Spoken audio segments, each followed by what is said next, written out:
one.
Special day. Have I found everybody a fun assignment to do today? When you're here, everything that we do is fun for them anyway. When I can't even read my own feelings, what good are words when a smile says it all? And if this world won't write me an ending, what will it take just for me to have it all?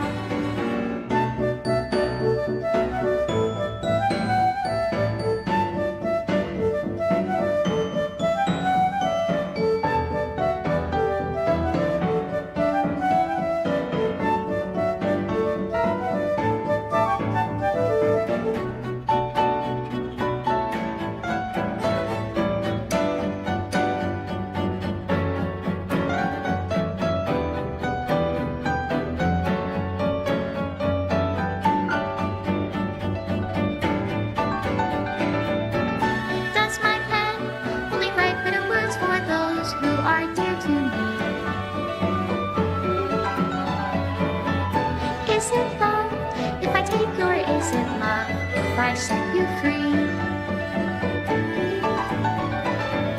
The ink flows down into a dark puddle.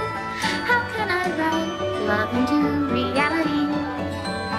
If I can't hear the sound of your heartbeat, what do you call love in your reality? And stand in your reality if I don't know how to love you?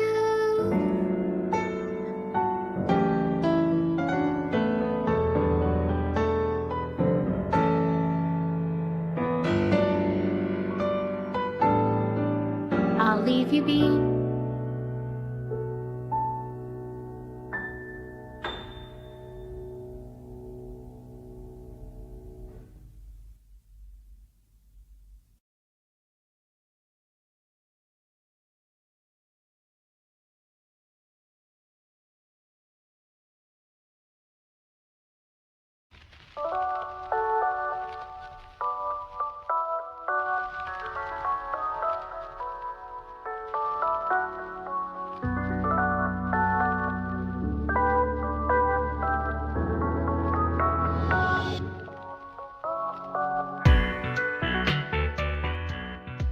All right. How's it going, Toxins? Welcome back. Welcome. Hey, Testoey. How's it going, Voidless Nick? Hey, Non-Creative. Hey, Minta. Hey, Leia. Hey, Rocky Stan. Hope you're doing well. I'm doing great. I wanted to let you know that there is an unofficial TAD game called Lost Demo. Is there a VR version? Also want 18. 18 months. Hey, weird-looking cat. Hey, Hacksaw Bloom. Hey, Bid. Hey, Why So Cereal. Hey, Free Spring. Hey, Icarus. Hey, Viola. Hey, Soren. Definitely not a robot. Tofi. Hey, Mad God Chase. Hey, Paradox Pilot. Coden. Hey, Gossblock. Choco Benny. How am I doing? I'm doing great. Hey, GPS. Hey, Terry. Hey, Roberto. Hey, Paradox Pilot. Hey, Dosia Mal. Sketchy.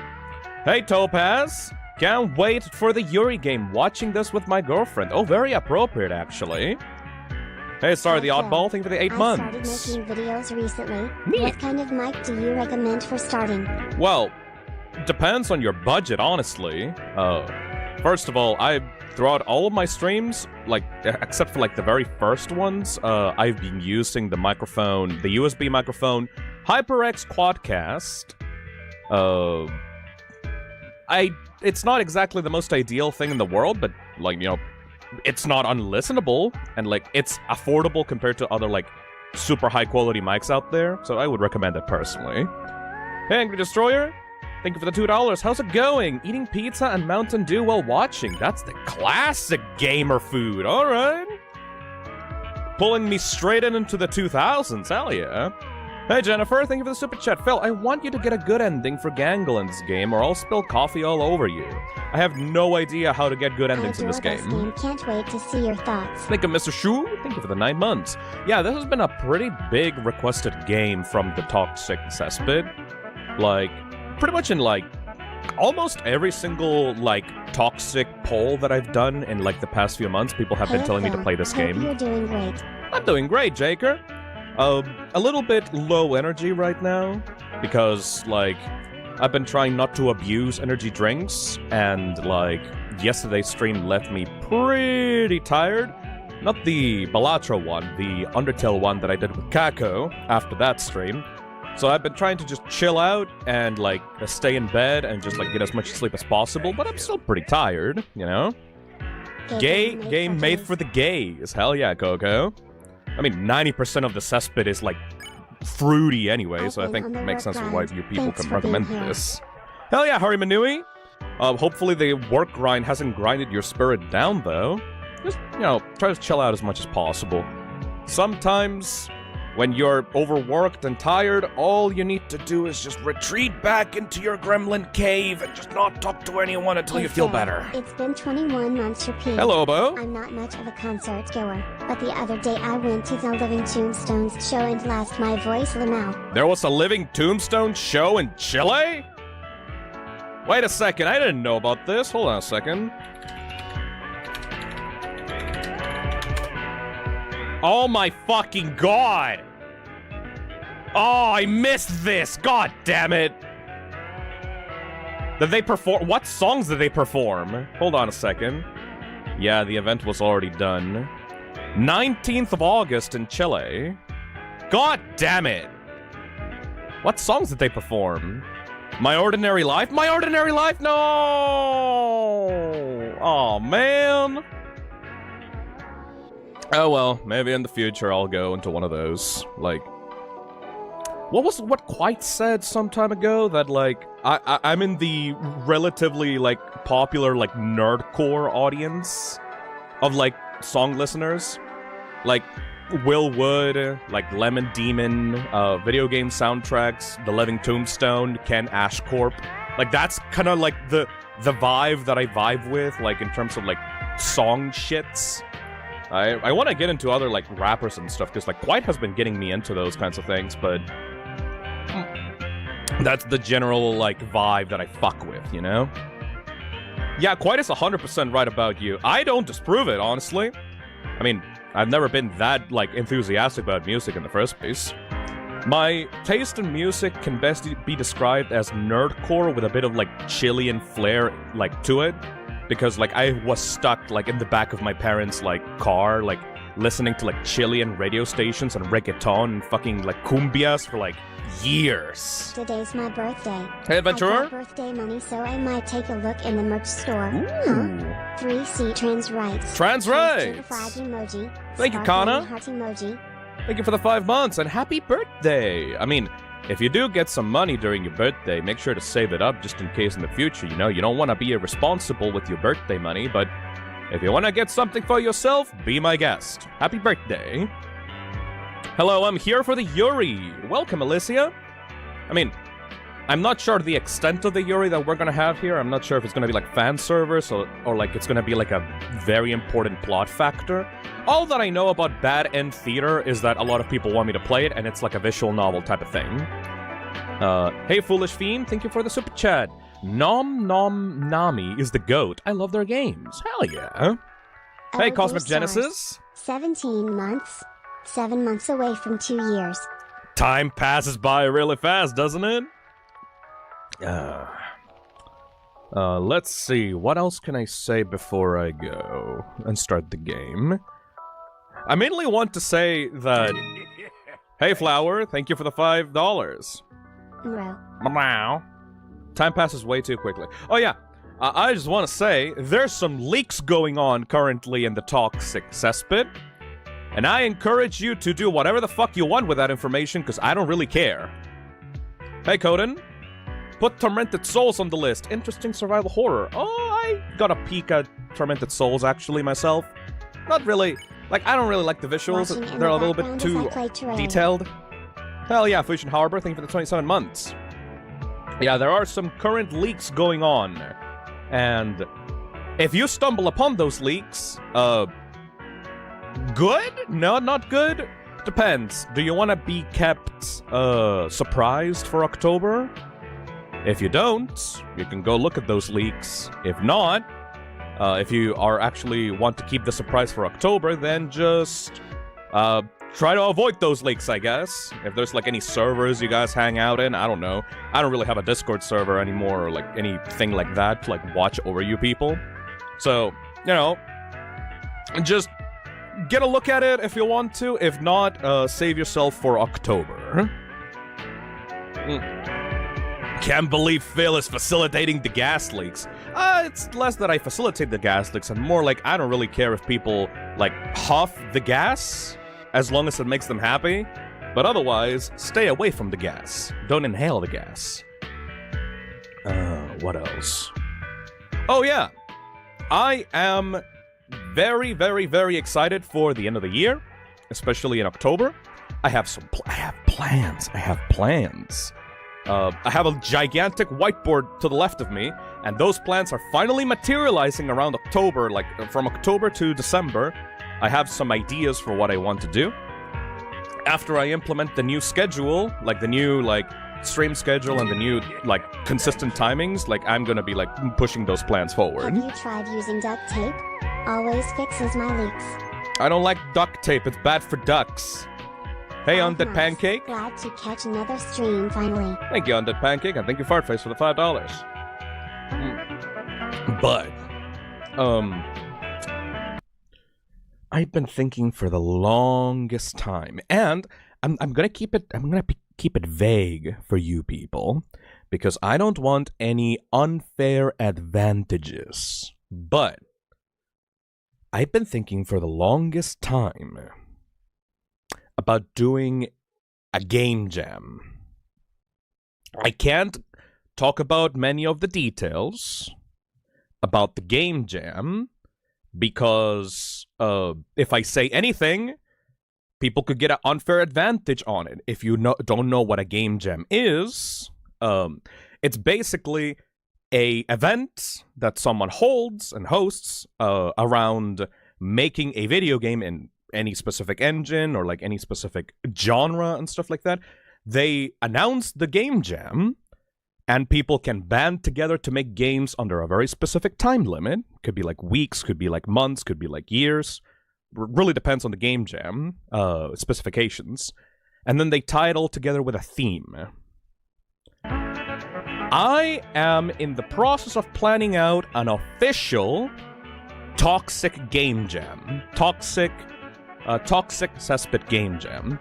And because you guys are very, very fucking kind with your donations and super chats and memberships and stuff like that, I will actually be able to afford to actually have a proper prize pool for that game jam. I've been inspired a lot directly by another VTuber that I genuinely respect with all my heart, Dokibird. Dokibird hosted her own game jam, and like, I don't know, like a few weeks ago. And because of her, and like her imagination and the way that she treats her community, it really inspired me to like actually get off my ass and get this idea properly started. So I will be hosting a game jam in the future. Like, I will be announcing it, and after a week of announcing it, I will be announcing the theme of the game jam. So I will have rules and stuff all hosted on Itch.io, okay? And it's gonna have a proper prize pool for the third, second, and first place winners. Actual money, like, rewards, you know? Like, because I've saved up enough to be able to, like, offer a decent prize pool for people. So I'm not saying to form teams right now of people, like if anybody here has like game development experience or stuff like that. But I'm saying is, you should be looking forward to that around the final months of the year. Okay? Okay? That's all I'm gonna say. Thank you, question mark, for joining the Cesspit. I will not announce the theme. I will not announce what the idea is gonna be about. Though, I guess, okay. The only thing I could possibly give you that wouldn't be unfair to give out early on is that I want that game jam to be a platform for people to make their own things. Good news. The Bionicle game that got cancelled is yet being reskinned into its own IP with the previous gameplay that the team already created intact. Actually, that is extremely appropriate for what I was about to say, Temple Beast. I want to make this game jam so Toxins in the Cesspit and people outside of the community can make their own IP. Like, their own thing, you know? Like, I want it to serve as a vehicle for people to get their own shit started. Not so that I can own a bunch of, like, toxic Cesspit fan games and stuff like that, you know? Like, a lot of people want to make toxic Cesspit fan games, and I will probably still allow that if people really, really, really want to do those. But one of the main goals of the game jam is going to be motivating people to make their own things that they can care about for themselves. And they can also own by themselves, you know? So I'm not gonna be like, ooh, you made this Fisdom fan game, so now I owe the copyright to this. It's like, no, I want to motivate people to make their own things that they can be proud of, you know?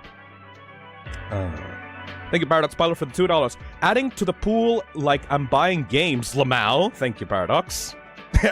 Yeah, I'm not gonna say that whenever you super chat, like, the prize pool is gonna increase. Like, no, like, that's not the deal. I've been saving money for this occasion for a while now, but I do still really appreciate the super chats. Hey, Gabe, thank you for the membership. Remember, chat, Phil may be Phil, but he is not Nintendo. Yeah, I'm not gonna fucking copyright strike you. Like, it's fucking whatever. Hey, Topaz, that sounds awesome. It's epic to encourage others to create their own games and content. It's so fucking cool. It's more that, it's less that, and more that I want to encourage people around me to start something that they can care about for themselves. Because I feel like it's incredibly unhealthy to be attached to something that you don't own and then, like, become bitter about, like, the direction that it's going towards, you know? Like, I feel like people should have something that they own for themselves, and they can have full control over that, so that they have control over their lives, I guess? I don't know how to explain it. There's way too many people that are too focused on, like, fan games or fan content or fan designs, and those things usually get, go nowhere, because they're usually, like, trapped within the IP of, like, a corporation or, like, something that they don't have control over, you know? Yeah, I know the feeling. I'm planning on streaming because of you, Phil. Well, you can do it by yourself, but, like, I don't own the concept of streaming, you know? That's why I encourage so many people to use, like, toxic sonas or, like, toxins as, like, OCs that they can, like, you know, play around with for themselves. Like, I don't own the concept of a fucking black and white, like, neon-colored, like, slime girl. I want people in the community to, like, own their concepts and, like, have fun with their own characters and their own OCs. Because I feel like that's way more, valuable for people than holding control over a fucking concept or IP, you know? True, especially now in the current landscape, carving out a space for yourself that is yours and yours alone is so important, yes! Something that cannot be controlled by a corporation or, like, a external, like, IP holder, you know? Also, the Toxic Sona review stream is still going for December, by the way. That's still a thing. I am still, like, organizing stuff for that as well. I have a lot of shit. I have a lot of shit in this whiteboard that I want to do. So yeah, it's gonna be, like, the Game Jam concept. It's gonna be something, there's also gonna be something special for you guys in October that may or may not have leaked at the moment. And then there is the December Toxic Sona review stream. That's what I currently got going on that I can reveal for the cesspit right now. Anyways, that should be it. That's all I really want to say at the moment. Time for Yuri! Gay people. Welcome to Bad End Theater! _phi hype _phi hype _phi hype. Thank you, Blue the Shroom. The Toxic Cesspit is gonna eat good for the last couple of months. I always like to make, like, the end of the year, like, a special thing for the Toxins. Alright. I'm looking forward to that Toxic Sona review stream, by the way. I know that you guys have been evolving as artists for, like, these past years. I want to see how your progress has been. Alright. What the hell is Bad End Theater?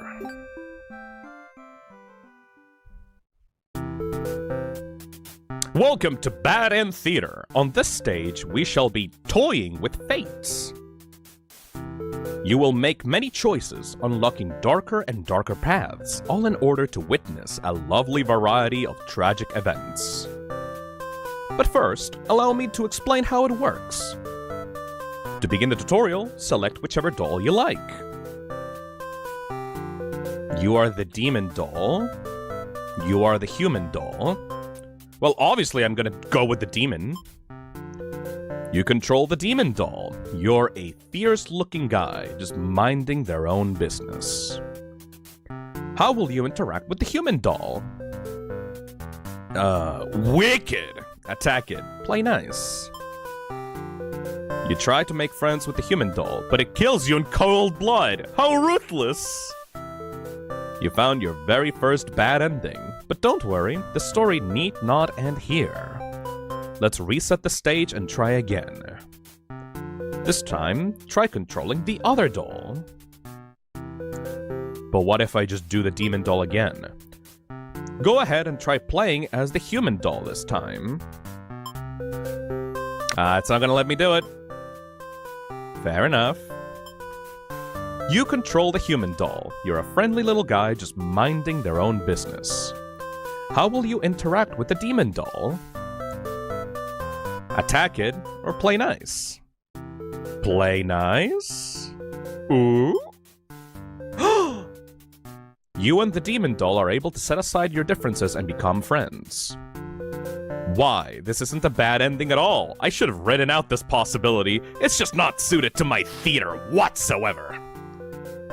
Now that you know how the story goes, you can set the doll's behavior in advance.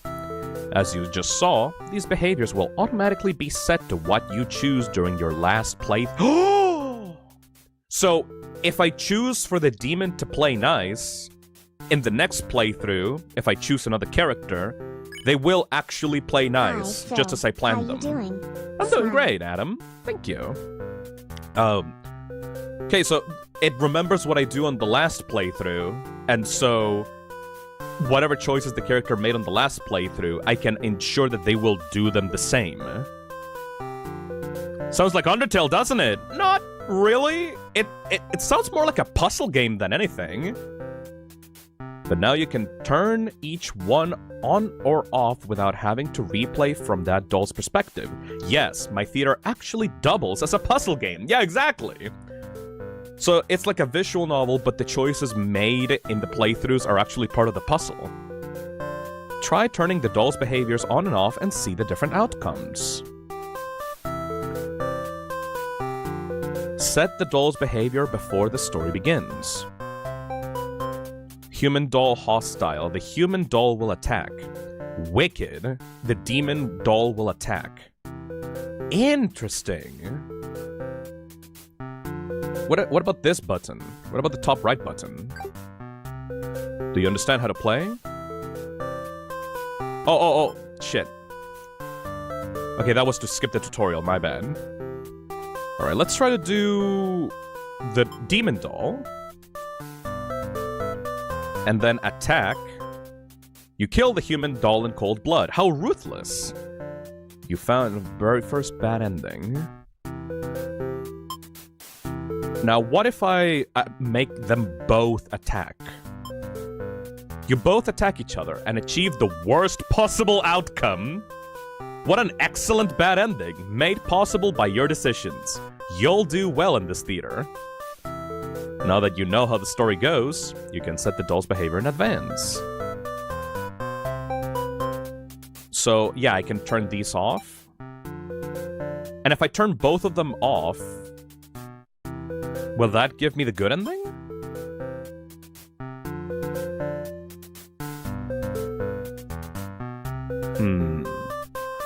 Wait, I set this one to hostile. Not to hostile, to play nice. So if I attack it now... Yeah! You killed a human doll in cold blood, how ruthless! End the tutorial. Alright, well, I'm done. Do you understand how to play? Yeah, I get it. This game saves your progress automatically, so just relax and collect all the bad endings at your own pace.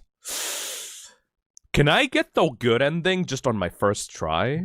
No, because I need to control the character's decisions to get the good ending.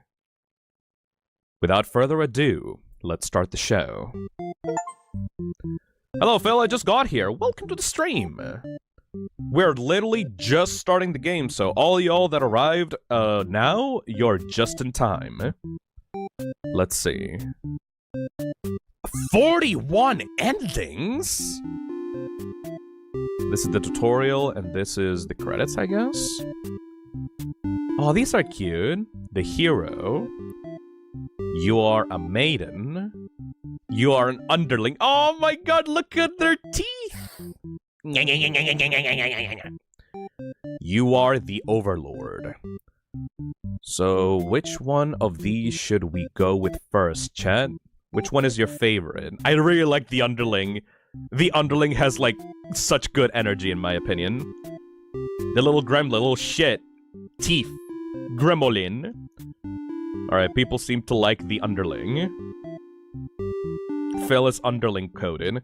I recently received an order from Gamersubs, using the code, of course, and they included some of their noodles. They're pretty good. Yeah, I got some noodles as well. I recommend them. I mean, they're not really, like, super special. I still prefer the drinks, but, like, yeah, I like that they offer, like, some, like, instant noodles for people.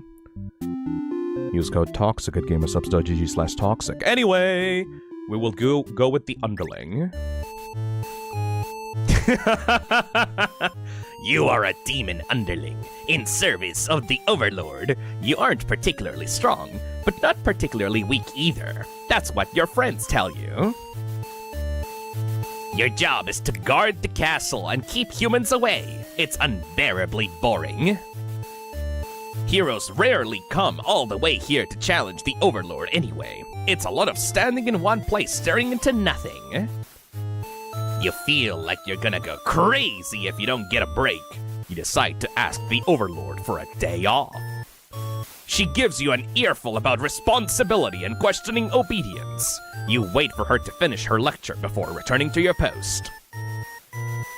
Why, what does she know about anything? Who made her the boss of everyone? You complain about the Overlord to your friends. They agree that she is kind of a snob and totally deserves to be kicked off her throne. You only wanted to vent your frustrations, but the conversation somehow turned into an assassination plot. You should probably steer this in a responsible direction. Let's overthrow her. Let's not. Okay, that's the first decision. I mean, they don't seem very comfortable with this decision. Rebellion, overthrow. Let's not for now. You tell your friends you were totally not serious about this whole thing. You're actually cool with the status quo. Aww. After all, life must be pretty dang good if the only thing you have to complain about is that you live so comfortably there's nothing to do. The others nod. Don't seem convinced. You say a coup d'etat would be more effort than it's worth. But you're still gonna rebel and sneak out of the castle. Your friends praise your mischievous ways. Oh? The change of atmosphere excites you. You spend some time rolling around the grass, wild and free. As you make your way along the path to the nearby human village, you encounter a maiden. She seems very frightened and screams for a hero to come save her. You consider your options. Gobble her up. Tell her to quit yelling. She is cute though. I'm hungry. Violencia! Maidens aren't the best meal, but you figure you should live up to your demon name and strike back against the humans. Oh shit! You start devouring the maiden without so much as a second thought and feel quite proud of that. No! Oh! The other humans would surely praise you with curses if they were around to see. Oh man, if only someone could have been watching! Oh shit, she gone! Time to find an audience for your evil deeds. You wander into the nearby village. The people are screaming and running away, throwing rocks at you and whatnot. You think that's pretty rude of them. You haven't even done anything yet. Put on a show, change your mind and leave. I'm gonna be evil, fuck it. You attack the nearest human. He is old and weak, and his bones are crunched delightfully. Oh no. Phil, you can't give in to cannibalism again, god damn you. But I'm a demon. It's my job. Your audience screams grow louder. Applause. You think, hey, this is actually pretty fun. I should have taken revenge like this a lot sooner. As you continue your bloodthirsty dance, striking the villagers down, you fail to notice a sword-wielding hero running toward you. He takes you out with one swift blow. You're just a demon underling after all. As you die, you think, that was totally worth it. The curtain closes. Oh, got the performer underling ending. Interesting. So I can set different behaviors for the different characters and then they get different endings based off of that. Okay. Each one has 2 actions that they can perform during their, like, events. That seems quite small. How can they lead into such, like, different endings? Alright, how about this? We're gonna go through each character, like, path first, and then we're gonna start, like, adjusting their behaviors, okay? So... how should we do it? Because, like, currently, we could try to, like, do the other underling endings first, and then do another character, or we could just do another character right away.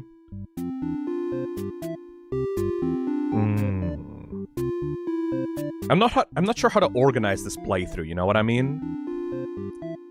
We can do all underling endings, then all, like, hero endings, all maiden endings, and all overlord endings. Yeah, get a feel for each character, you know? So, how do I, like, skip through this? There we go.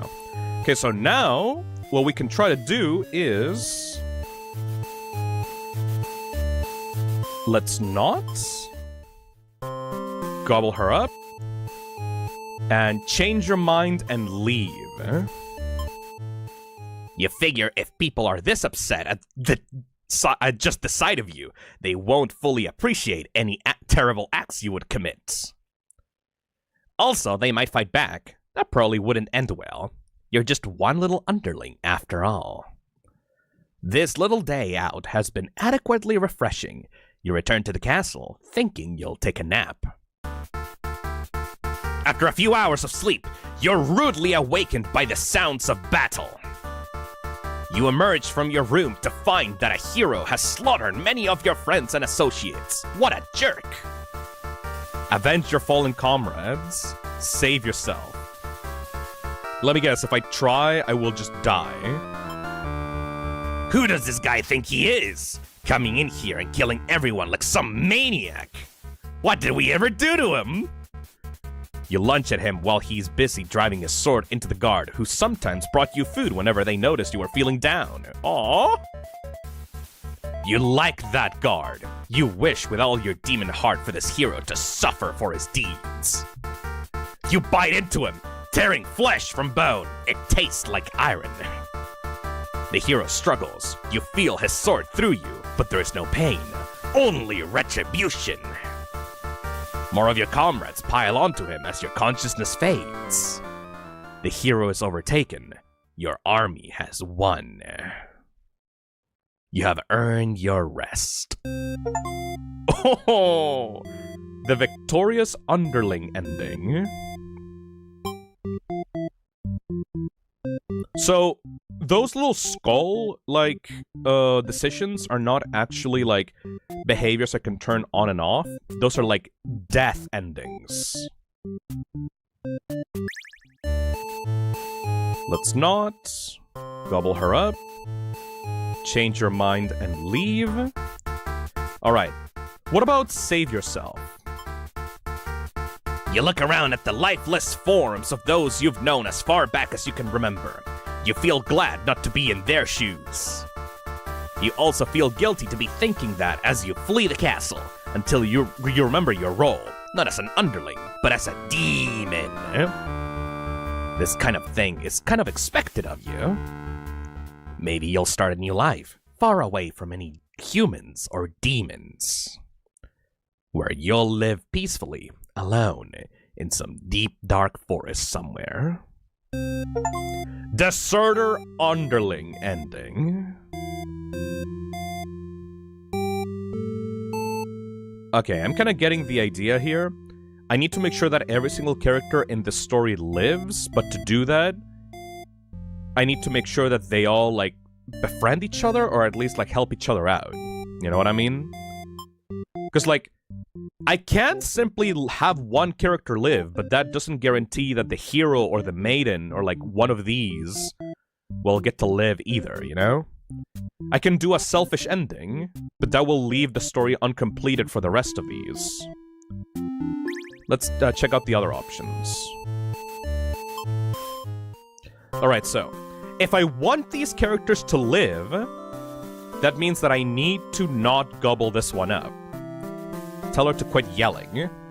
Aww! When the maiden realizes you're not hurting her, she regains her composure. Now she started talking to you like you're friends or something. You don't understand humans at all. You speak the same language, of course, which has always confused you. Why? Because why is there conveniently only one language in this world? If demons and humans have independent societies, wouldn't it make sense for them to have their own language? The maiden is going on and on about some kind of destiny she's trying to fulfill. The bottom line is, from what you can gather, is that she wants you to take her to the Overlord. Sounds like it could be interesting. Besides, you have nothing better to do. Satisfied with your day out, you take the maiden back to the castle and present her to the Overlord. The Overlord asks where you found this maiden, knowing full well that you left the castle when you weren't supposed to. Aww, she's cute. You apologize for disobeying her, but hope that the maiden is an interesting enough present that you may be forgiven. Oh, look at her! The Overlord nods and says everything's cool as long as you always listen to her from now on.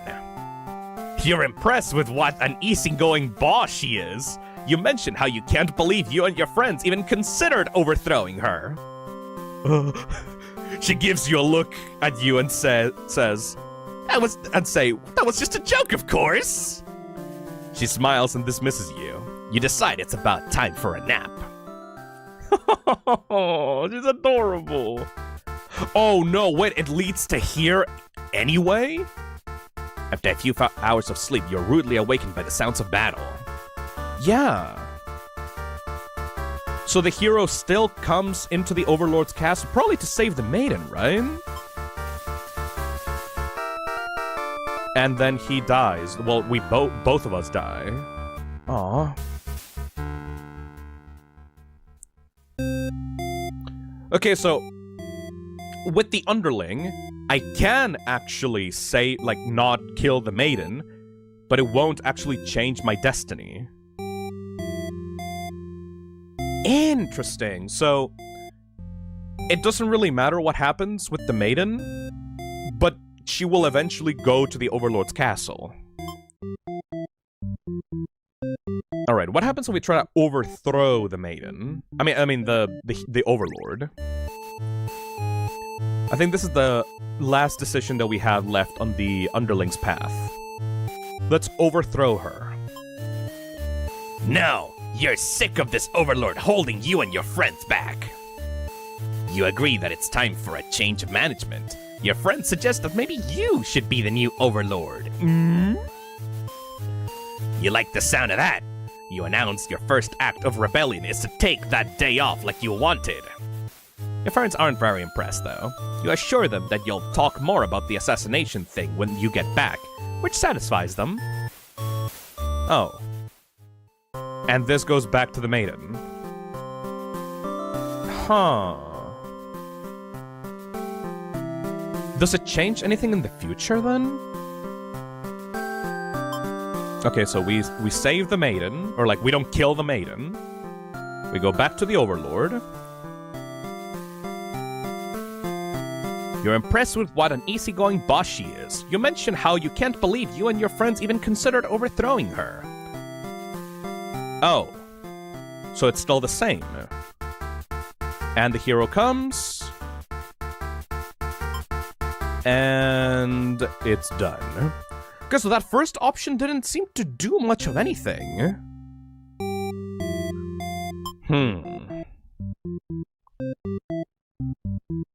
Gets involved in the plot to kill the Overlord. Eats the maiden immediately. We have 3 out of 41 endings, by the way. Alright, so we have set the underling on this path. Let's see, which would be the most ideal path for the underling? We're gonna have them still be loyal to the Overlord, and we're not gonna have them kill the maiden. Alright? So, like, both of these options will be, like, turned off for the moment. Okay? Which one should we do next? Should we do the Overlord? The maiden? The hero? Endless time loop. I guess this is a sort of a time loop. I guess the only, like, the first character that we met as the underling is the maiden. Yeah, everybody wants to see the maiden. Hey, Terry. Choose that one. Alright, I got my mouse hovered over the maiden, so I will choose the maiden. You are a maiden. You live in a peaceful village next to a spooky demon overlord's castle. Aww, she's adorable! You are told that you're fated to be captured by the overlord one day because you're a beautiful young girl. Demon overlords apparently love capturing those. You think of how you haven't heard of that actually happening to anyone, but maybe the demons just haven't been given the opportunity? Who knows? You are in a church. You pray to your god, asking why you have been born into this role of a maiden. You respect the divine plan and all that shit, but you're really just curious about what the point of it all is. You really are impatient. 300 years of the Slime Man. Thank you, editor. 30 months is a lot. Meeting a demon actually sounds pretty gosh darn exciting. Wow, this woman's a freak! Maybe you'd just understand your role better if you were just to hurry up and get captured already. Wow, she's a freak! She wants some action, huh? Pure-hearted maiden, my ass. You leave a note and venture forth to find the demon. Just to see what happens, just to see what happens. Not long into your little adventure, a demon underling appears before you. It looks pretty scary. Rhyme. Shout for a hero to come save you. Introduce yourself. Well, I'm gonna be acting like what I think the maiden would act. Let's just introduce ourselves to the underling. You tell the demon your name and explain that you're a maiden from the village. You tell them that you were thinking maybe you could understand your role better if you were to hurry up and get taken away by a demon already. You fucking freak! The demon doesn't really seem to have really been listening to you, which is a little irritating. They agree to take you to their master castle nonetheless. Ooh. After a long walk to the castle, you're introduced to the overlord. She lectures the underling that brought you here, who was apparently told not to leave their post. You wonder what cruel punishment awaits them. But to your surprise, she lets them off easily. The underling is dismissed, and the overlord turns to you, looking very interested. You explain why you've come, and she squints at you. It turns out she never had any plans to capture maidens, or to do anything else that would agitate the humans. You wonder for a moment if she might be lying, but it doesn't really seem like it. This doesn't really make any sense to you. You've always been told that demons would one day seek you out, and something awful would happen. Then the hero would come to your rescue. You don't want to believe that you've been lied to all along. Maybe it's just that you haven't been maiden-like enough? Honey, you're gay. It's okay.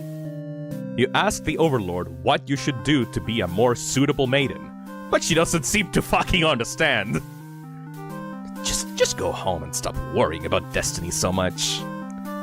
She makes it sound so simple. This overlord seems like the complete opposite of you. You want to learn more about her and how she thinks. You insist on staying to talk with her more. The overlord tells you again that you should get lost. How rude. You just got here. Look at them! Obey her? Refuse to leave. Well, she clearly doesn't want to leave this hot piece, so refuse. You put your foot down and tell her you're not going anywhere. You still want to fulfill your destiny, even if you have to make it happen on your own. She's a little frustrated at your stubbornness, but doesn't kick you out or anything. Hooray! Look at the two of them. The overlord shares many stories about demons with you, and little by little, you realize that they might not be the ruthless monsters you were raised to believe. As it turns out, she commanded her demons to avoid towns and villages. She didn't want to risk giving the humans any excuse to send a hero out after them. You realize that that must be why you'd never heard of any demons attacking your town. You express your gratitude to the Overlord on behalf of your village.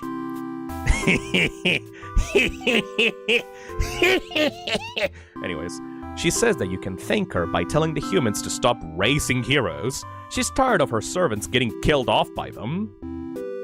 You've always thought demons were violent and unreasonable creatures, but it seems that the Overlord could say the same about humans. You may be different, but really, they're just trying to live their own lives the same as you. You feel like you're starting to understand things a lot better.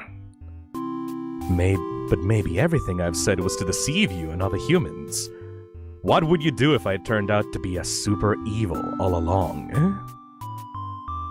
Even if she were to capture you now, you think this place was far more interesting than the way things are back home.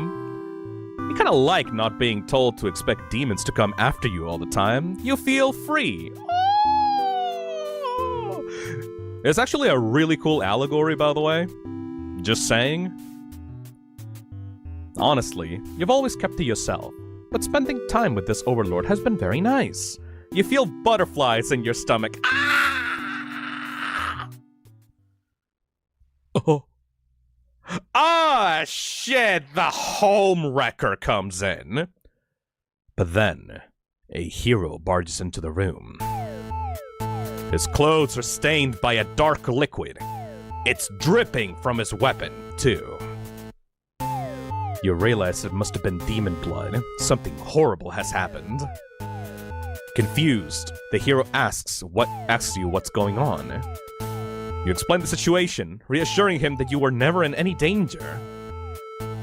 The Overlord has walked past the hero and out into the hall. She's wailing. Oh no. Yaoi Genocide Part 2, Yuri Homicide. You can only guess what horrible scene he's left for her.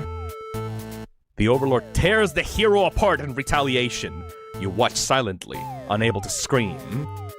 The Overlord, who had just been getting along with so well, has killed another human right in front of you. It's clear now that you had been deceived by her sweet words. No!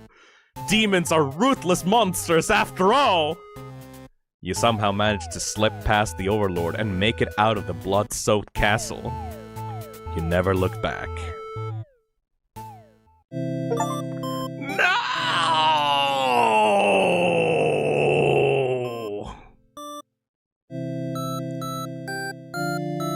Oh, and that was so sweet before!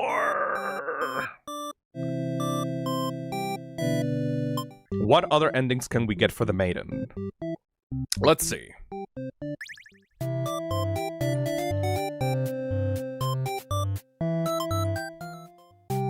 Alright.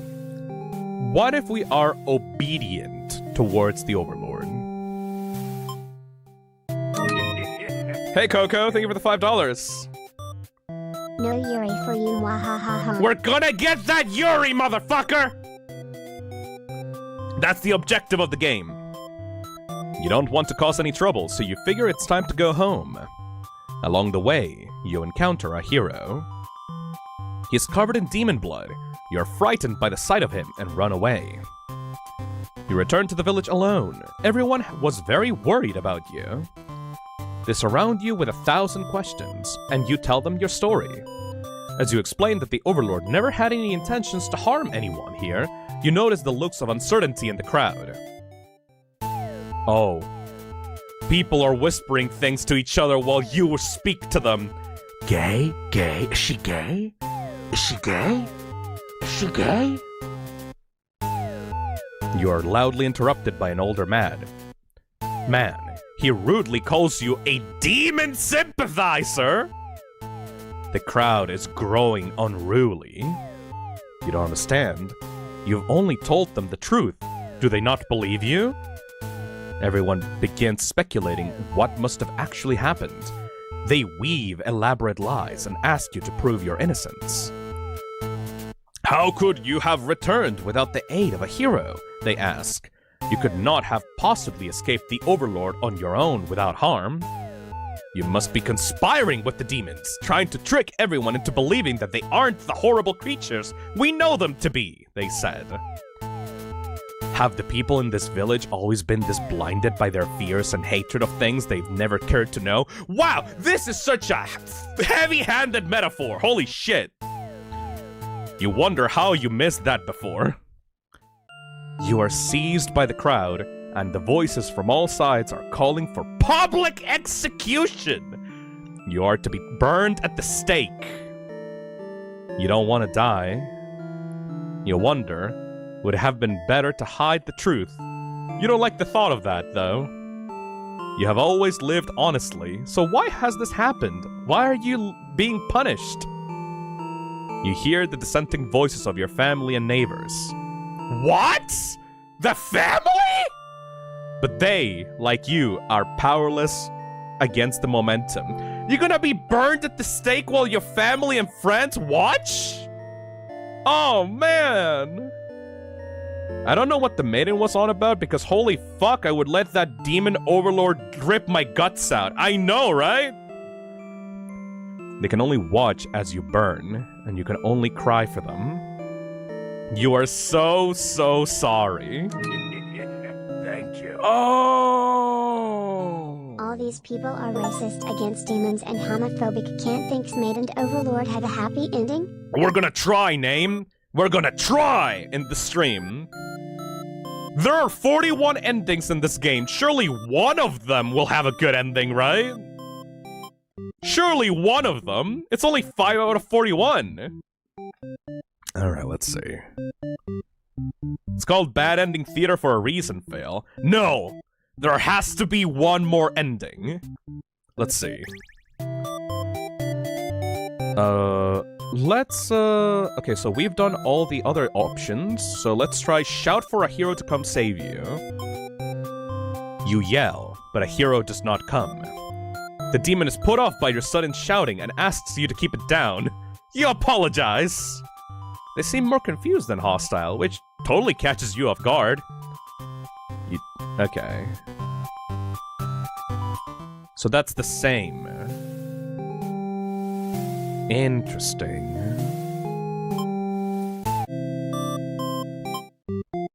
So the first options don't seem to really be that noteworthy in terms of change.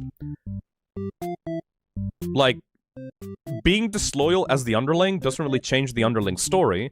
Being polite doesn't really change the maiden story. But maybe if these options were to be combined, it would result in different endings. Alright, that's the maiden story. Let's set the maiden to be polite and not obedient. She will remain in the Overlord's castle. Underling, all the same options. What next? Should we do the hero or should we do the Overlord? Like, already it's getting like a little bit complicated with the two characters that we got selected, right? Try out the hero. Hero. Adi says hero. Yeah, a bunch of people want me to do the hero. So let's leave the Overlord for last, then. You are the hero. You like to think of yourself as a pretty reliable and swell guy. Your life has been rather ordinary, aside from the occasional heroic adventures fighting evil monsters and whatnot. You are told a maiden from your village has been kidnapped and is likely being held captive at the nearby Demon Overlord's castle. Thank you. Hey, Potato. 1: that button in the corner isn't credits. 2 to get the good ending you have to get all. Yeah, that makes sense. Who even puts a village right next to where an entire demon army hangs out? You just don't get it. You're happy to protect the townspeople, though. You were born to play this role. You head off on your adventure to rescue the maiden. But demon soldiers block your path. You could kill them to gain experience. Bravely slaughter the evil creatures, or flee like a coward. We need to get some XP, so... You make quick work of the vile creatures who stood in your way. You feel much stronger now. After a long trek, you make it to the castle's front gates. You are faced with an army of demons that all look very intimidating. There's no way to sneak past these monsters if you want to reach the Overlord. Cut through the demon army, ask if they'll let you in. Kill them all! You gather your courage. This is what must be done in order to rescue the maiden. These are all evil demons anyway. The world is much safer until with them gone. That's what you tell yourself while you kill one after the other on your way to the Overlord's chambers. You find the maiden being held captive by the Overlord, just as you suspected. But for some reason, you can't sense anything sinister happening? You all look at each other in surprise and confusion. There is no time to hesitate. Destroy the Overlord? Ask the maiden what's going on. Kill! You lunge forward, driving your blade through the evil Overlord. She screams, then falls silent. Purple Max says, Doomed Yuri, where? You'll see. The Overlord has been slain. You smile, offering the maiden your hand. Oh no! She takes it. After slight hesitation, she must be surprised at how strong you are. You escort the maiden back home. She's oddly quiet on the trek back to the village. She must be too shy to speak. Is she gonna fucking kill him? Is she gonna fucking kill him? Oh, the villagers are very pleased with what a good job you've done, slaying the Overlord and saving a hostage. They throw a huge celebration in your name. You are remembered for generations as the greatest hero the village has ever seen. Triumphant hero end. What a good ending, right? What a good ending.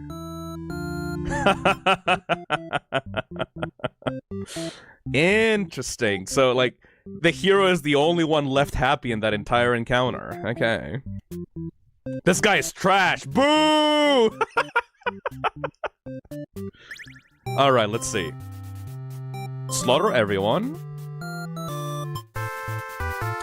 Now, instead of just killing the Overlord immediately, we just ask what's going on.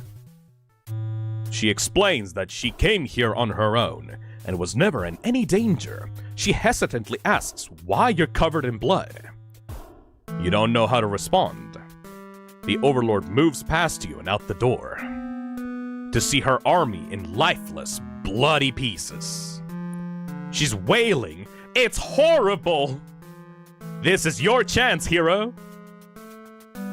Let me guess, it's just gonna lead to the same, like, kill the Overlord ending. You lunge forward, driving the blade through the evil Overlord. She screams and falls silent. Yep, there we go. It's the same thing. Alright.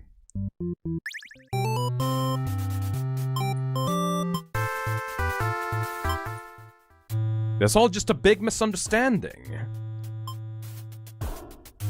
You hope that she'll let this slide, the whole thing slide, if you could just explain yourself. You really tried, but the Overlord is inconsolable. Oh, she tears you apart, and the maiden watches in silence. As you die, you can't help but think you probably deserve this. Tragic hero end. Right, so we can adjust the behavior of the hero and then choose another one of these characters to see where this leads to. Let's just finish up the hero like side of the route and see what happens on the other choices. So, bravely slaughter the evil creatures, and then ask if they'll let you in. You attempt to explain why you've come, but the monster before you is eyeing you with suspicion. They can't help but notice the demon blood from earlier. You haven't had the chance to wash off yet. Ah, you have no choice but to fight the army in self-defense. Oh well, more experience points for you. Right. You make it to the Overlord's chamber and hope you're still in time to save the maiden. Yeah, okay. And that's the same thing. What about the first choice? Flee like a coward! Forgetting your pride, you escape with your life. But you can't return home now. Your reputation will be ruined. You wonder how you'll ever be able to rescue that maiden all on your own if you can't even fight some lousy demon underlings. You'll take your chances at the castle. You're a hero after all. This is your job. After a long trek, you make it to the castle's front gates. You're faced with an army of demons that all look very intimidating. There's no way to sneak past these monsters if you want to reach the Overlord. Ask if they'll let you in. Oh, this one is cute now. You go up to the nearest demon and explain why you've come here. They stare you down, and you feel very uncomfortable. But they seem to trust you, and escort you directly to the Overlord's chambers. That was easy. The Overlord and Maiden seem to be in the middle of some casual conversation when you barge in. Ooh, okay, they're all chill with each other now. Okay, interesting. You all look at each other in surprise and confusion. There is no time to hesitate. So this is just gonna lead to me, like, you know, killing the Overlord. Ask the maiden what's going on. Hey, name? Is there a way to kill that hero before he gets to the Overlord room? I'm not quite sure, but considering there's 41 endings, I can try to do something with the underling, maybe. The maiden explains that she was never actually captured and that she came here on her own volition. That was a pretty dangerous thing for her to do, but no one got hurt, so at least there's that. Good ending? You ask her to return to town with you to reassure everyone of her safety. The Overlord— No! The Overlord allows the two of you to leave, and you casually exit the castle. You try to make conversation with the maiden, but she's been pretty quiet since leaving the Overlord's room. Is she shy? She suddenly stops in her tracks, and you turn your head to ask what the deal is. Oh? In defense of the hero, he got corrupted by love. Aww. Oh, the Overlord's castle is engulfed in flames? You can't help but feel relieved you got the maiden out of there when you did. Fusnome is playing Peak, first Ultra Kill, and now this? Genuinely two of my favorite games alongside Rain World. I'm not playing Peak, that's probably gonna happen next week, but yeah, it's a pretty good game so far. I think you subpar.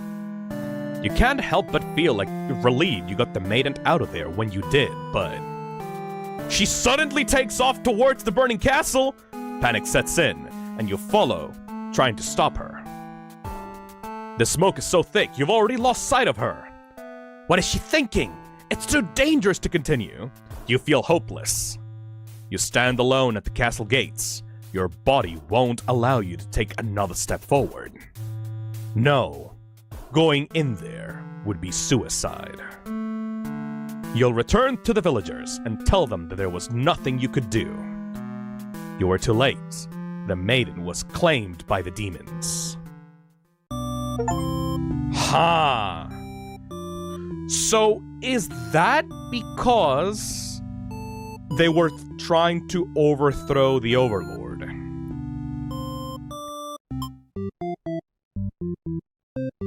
Oh shit, we actually do get more we do get more options.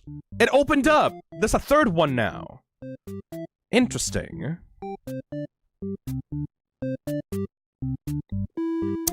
Okay.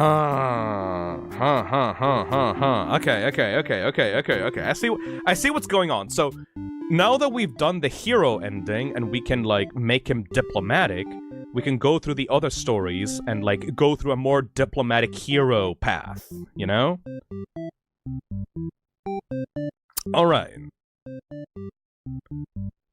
What we're gonna do now is... let's check off the diplomatic behavior for the hero and see what the normal Overlord path is, And then once we've done that, we pretty much have like all the stories like ticked off, and then we're gonna have to start playing around with the options, you know? So we're gonna do like the vanilla paths for every single character, and then we're gonna start playing with the options and like behaviors, you know?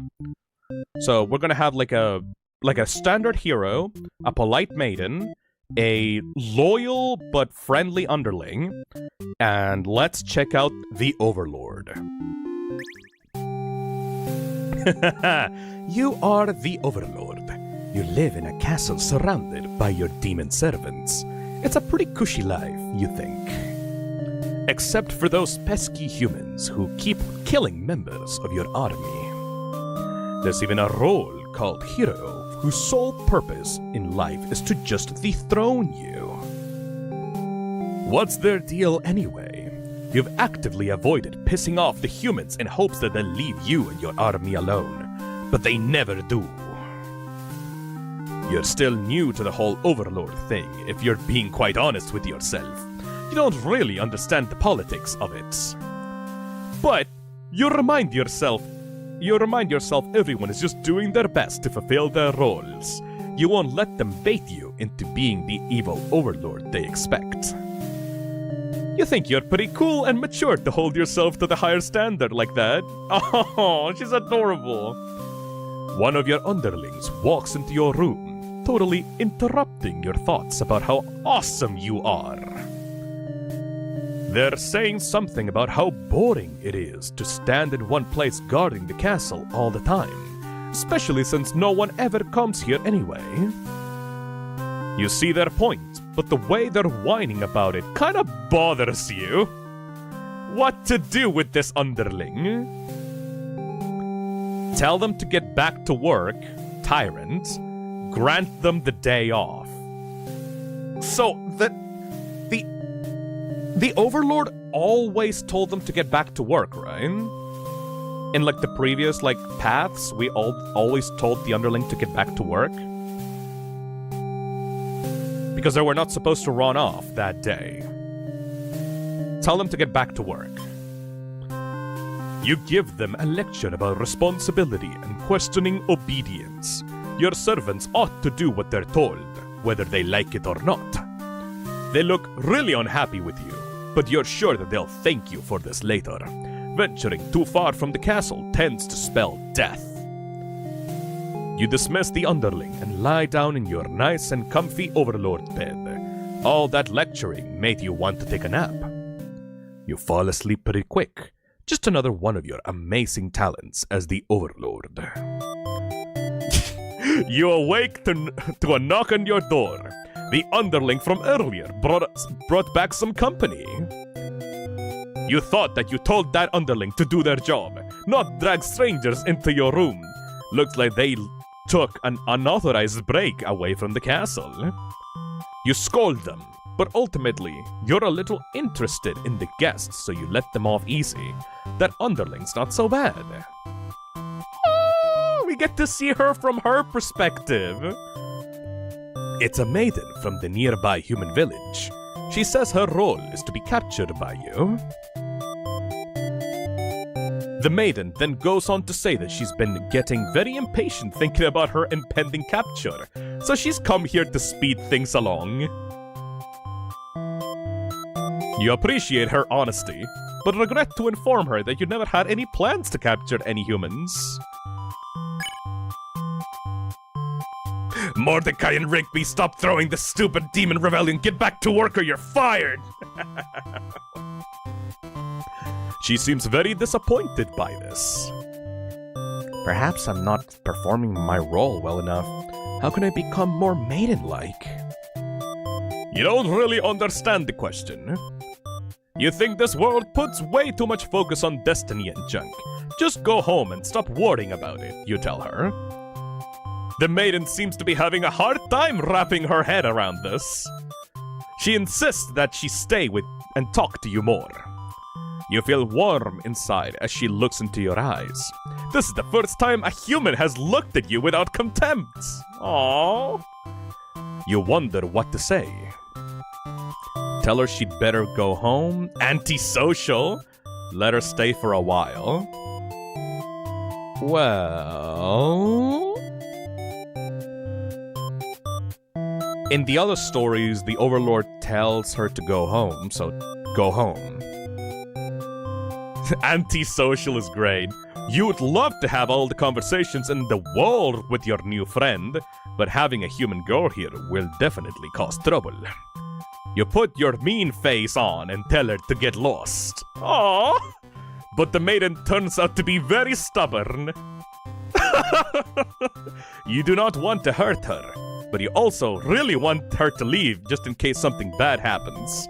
This whole situation is just asking for trouble, I think. Alex says, Overlord/Maiden are so Susie/Noelle coded. Against your better judgment, you let her hang out for a little while longer. You enjoy a nice long chat with her, sharing stories about your kind. She expresses her surprise that demons are not all what she expected them to be. You are glad that she seems to have an open mind about these kinds of things. You also bring up how you always instruct your army to avoid humans, as to not agitate them and get heroes sent out after you. That explains why the people of my village have been left unharmed. It's because of your orders, isn't it?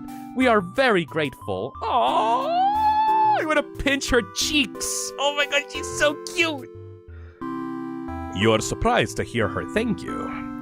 You have always thought of humans to be violent and unreasonable. That's why your servants are always getting killed, despite your efforts to leave them alone. But this maiden is different. You joke that maybe you've been lying to her this whole time, and that you were always super evil and all along. The maiden laughs at that, saying that she wouldn't mind being held captive here, you fucking freak. The people in her village are a little exhausting at times, she says. Aww. You can't tell if she's into you or not. Are you blind, woman? Are you fucking blind? Uh-oh. You're interrupted by another human in your doorway. This time, it's a hero. He was apparently searching for the maiden, who was rumored to have been captured by your kind. Captured? Not at all. I wanted to meet with the Overlord. Didn't anyone read the note I left behind? Oh shit, he's not covered in blood. After everything is explained, the hero expresses his relief to this whole misunderstanding hadn't led to any horrible consequences. The maiden apologizes for causing trouble, and the hero asks her to return to the village with him. Confused feelings well up inside of your heart. You're surprised that you had one of those to begin with. You don't want the hero to take this maiden away from you. Keep her here? Possessive? Let them go. Let them go. You're certain that she'll return to spend more time with you. You just have to trust in that. You decide. With the hero and maiden gone, you plop down into the comfort of your luxurious Overlord bed. Your room feels so empty now. Is this loneliness? You hope your new friend will be back soon. You close your eyes for a while. Until your door slams shut. Before you know it, everything around you is being engulfed by flames. What's going on?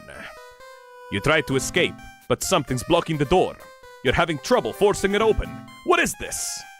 Someone didn't want you getting out. Are you being usurped? They have zero foresight. What castle will they rule from if this one burns? You don't want to believe that your underlings have betrayed you, but this is no accident. Those ungrateful bastards. You choke on the thick black smoke from the fire. You can't believe you're being done in by a bunch of cowards. You'll see them in hell. Oh!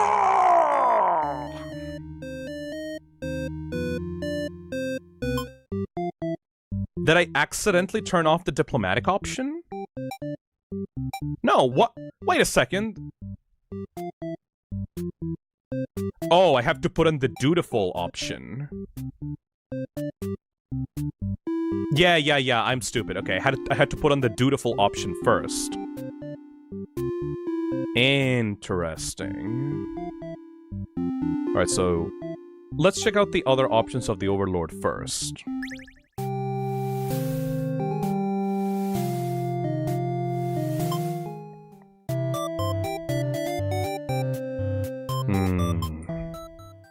Alright, so what if we choose for the Overlord to be possessive over the Maiden?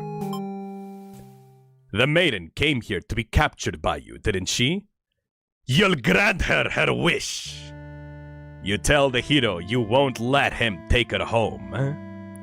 The Maiden assures you that she'll be back, but you don't budge. The hero is cautious now.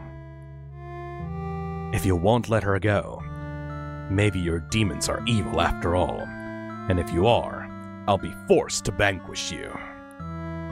You have no choice. You destroy the hero before he can steal your maiden away. She's frightened. You don't understand why. Didn't she say she prefers this place to her village? Now she doesn't have to leave. You take a step toward the maiden, and she backs herself into a corner. You don't understand. She wanted to stay here with you. The hero was trying to get in the way of that. You had to kill him. Oh! You'll be sure to keep this maiden very safe from now on. Oh! The selfish Overlord ending. Toxic Yuri! Oh shit! The smile at the end, though. Okay, so you can let the Overlord win. What about the other options? Tell her to stay for a while. You can't bring yourself to send this maiden away. She just got here. You enjoy a nice long chat with her, sharing stories about your kind. Yeah, that doesn't really change anything though, does it? Okay. And what about grant them the day off? Thumbs up! You tell them to go take a break from the stifling castle atmosphere and refresh their dark soul. A day off should be fine every once in a while. They thank you and happily scurry off to do who knows what. You have nothing better to do today, so you decide to nap for a little while. Being the Overlord sure is great. Right, so that doesn't change this outcome, but would it change the castle ending? Is letting the underling off, like, going to prevent the mutiny, you know?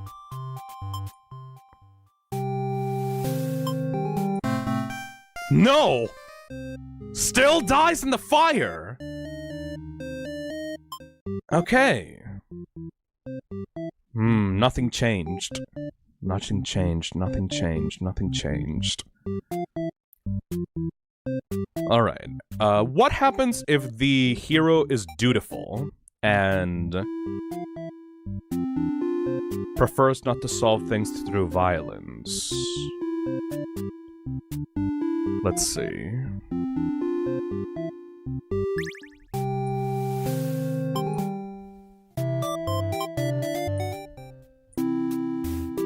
You notice the sounds of battle have started ringing through the castle halls.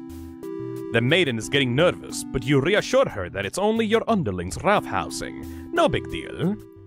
You know it's probably a hero, but you don't want to upset the maiden by telling her that. Your army will take care of it. It isn't long before the hero bursts into your room. But he shouldn't have made it here. Why didn't they stop him? The hero just stands there, unsure of himself. He is covered in demon blood. As the maiden speaks to him, trying to explain the situation, you move past the hero and out the door. You're not thinking clearly. Seeing your servants' bodies in pieces all strewn about your castle has really taken it out of you. The hero did this? There's so much blood! Why? Did he come to rescue the maiden? Did he think she needed rescuing? There was no one for this hero to save here. There was never any harm meant to anyone. You were just talking to her. Why has it turned out like this? The hero starts babbling insincere apologies and excuses, realizing his wrongdoing. But you are far beyond hearing that kind of bullshit! You have had it with these humans always murdering your servants for no reason. You can no longer hold yourself back and lash out at the hero. When you regain control, there is nothing left of the hero. The maiden has fled in terror. You are alone. Valid crash out, though! Oh. Thank you. Currently watching this waiting in line in the rain for a concert. Watching Doomed Yuri helps. Thank you, Pro Max. Hopefully the line is not going to be that long, and good luck with the concerts. Well, so we have more or less done the main paths for every single character, and every single ending thus far has been fucking bullshit. So, how do we do this? How can we get this to work properly? I'm not going to ask for an immediate good end. I'm just trying to see what interesting outcomes can we do with this system, right? Skello says, maybe try and change the underling's ending by stopping them from rebelling. The thing is, the underling doesn't really have much of an option with the rebellion, you know? But what if we do, for example, because every single time that the underling gets to the end of their story, they either get killed by the hero or they leave the castle, right? So what if we have a dutiful, not dutiful hero that is very diplomatic and doesn't try to kill the overlord? What is that going to look like in the underling path, you know? Also, we're gonna have the maiden be polite and yeah, just polite. And the tyrant is going to be, the overlord is not going to be tyrant, and she's going to be emotionally open to the maiden, and she's not going to be possessive of the maiden. Let's see what happens. Oh, okay, so let's go back. Let's go back, actually. Okay. You're a demon underling in service of the overlord. You aren't particularly strong, but not particularly weak either. That's what your friends tell you. Your job is to guard the castle and keep humans away. It's unbelievably boring. Heroes rarely come all the way here to challenge the overlord anyway. It's a lot of standing in one place, staring into nothing. You feel like you're going to go crazy if you don't get a break, so you decide to ask the overlord for a day off. So in this timeline, we made the overlord grant them a day off. She's surprisingly cool with it. Nice! You set out on your adventure outside the castle. The change of atmosphere excites you. You spend some time rolling around the grass, wild and free. As you make your way along the path wait a second! If the overlord is chill with the underling leaving, the underling won't talk to the other demons about overthrowing the overlord. We completely skipped the choice of talking to the underlings about overthrowing the overlord. As you make your way along the path, okay, we meet the maiden. We hear her out. We bring her to the castle. They seem to be getting along just fine, so you decide it's about time for a nap. You don't get to sleep long. Your friends wake you up. Rude! One of them is stepping on you pretty hard. You ask them what their deal is. They say that they're planning a whole revolution. They're gonna get rid of the current overlord and put a new ruler in place. They want to hear if you're in or out. And being a pretty lazy underling, you of course reply with, "Hey, Pining Tree, There should be an ending map to show you what you've already got and help decide how to experiment. I think that's the top right option. We're gonna like click on the top right option like once we're done with this route and check it out. You of course reply with, "That sounds like a lot of trouble. How about we just skip it instead?" Your friends question your loyalty to their cause. She's actually not so bad, guys. Your friends seem pretty disappointed. They apologize to you, but before you can ask what they're sorry about, one of them suddenly seizes you. Someone who's still loyal to the Overlord really has no place in our castle. You understand, right? Their claws tighten around your neck. You don't bother to struggle. You're outnumbered. You already know how things like this end. It's a pretty messed up thing to do to a friend, you tell them. They slit your throat in response. Oh!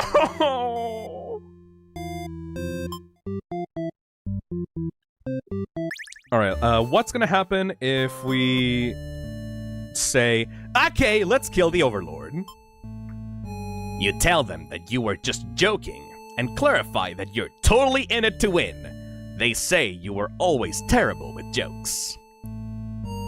Whether or not you actually feel like killing the Overlord, you know how bad it'd be to end up on the wrong side of things. And if this assassination deal doesn't pan out, you can always pretend you were innocent all along. But beneath your shield of false confidence, you worry about what you're getting yourself dragged into. You follow your friends outside the castle to talk more about the plan. You're curious if they have any idea how they want to go about this. They figured they would just lock her in a room and set it on fire. What a stupid plan! That could go wrong in so many ways. You realize your friends are just a bunch of directionless thugs, useless without someone's guidance. Your guidance. There'd probably be casualties if you fought her head on. And while showy deaths make a revolution a heck of a lot of fun, it's probably the wrong way to go. Your friends agree and suggest that you play the assassin. You really didn't want to come down to this. But you can't back down now. You'll have to be the one to assassinate the Overlord. Besides, no one has any better ideas. Oh! You and your friends turn to notice a pair of humans have overheard your entire conversation. They take off into the castle. Are they headed to the Overlord's room? Fuck! The Overlord will kill you for sure if she found out if you were conspiring to take her out. You dash into the castle after the humans. Sure enough, the maiden's already frontally telling the Overlord everything. You shout that the humans are liars. Your friends soon arrive to back you up, except they don't. Instead, they blame the whole thing on you. They cry that it was all your idea, and that they were just going with the flow, too scared to refuse your crazy plan. You can't believe that they would tell the Overlord such a blatant lie. You always knew better than to trust them. You're the one who didn't have a choice here. You all shout at each other until the Overlord demands silence. Regardless of who led this conspiracy, I have no choice but to punish everyone to keep you all in your place, crushed beneath my heel. She sounds tough, but lately all she does is sleep. You doubt her strength. You hear your traitorous friends mutter something about going back to Plan A, and suddenly, the door slams shut. You're trapped in here with the Overlord and the two humans! Then the room bursts into flames! You pound the door, screaming curses at those who betrayed you. The hero joins you, vowing to slay the lot of them. You wish he'd get that chance. The Overlord grabs you by the throat. You cry for mercy.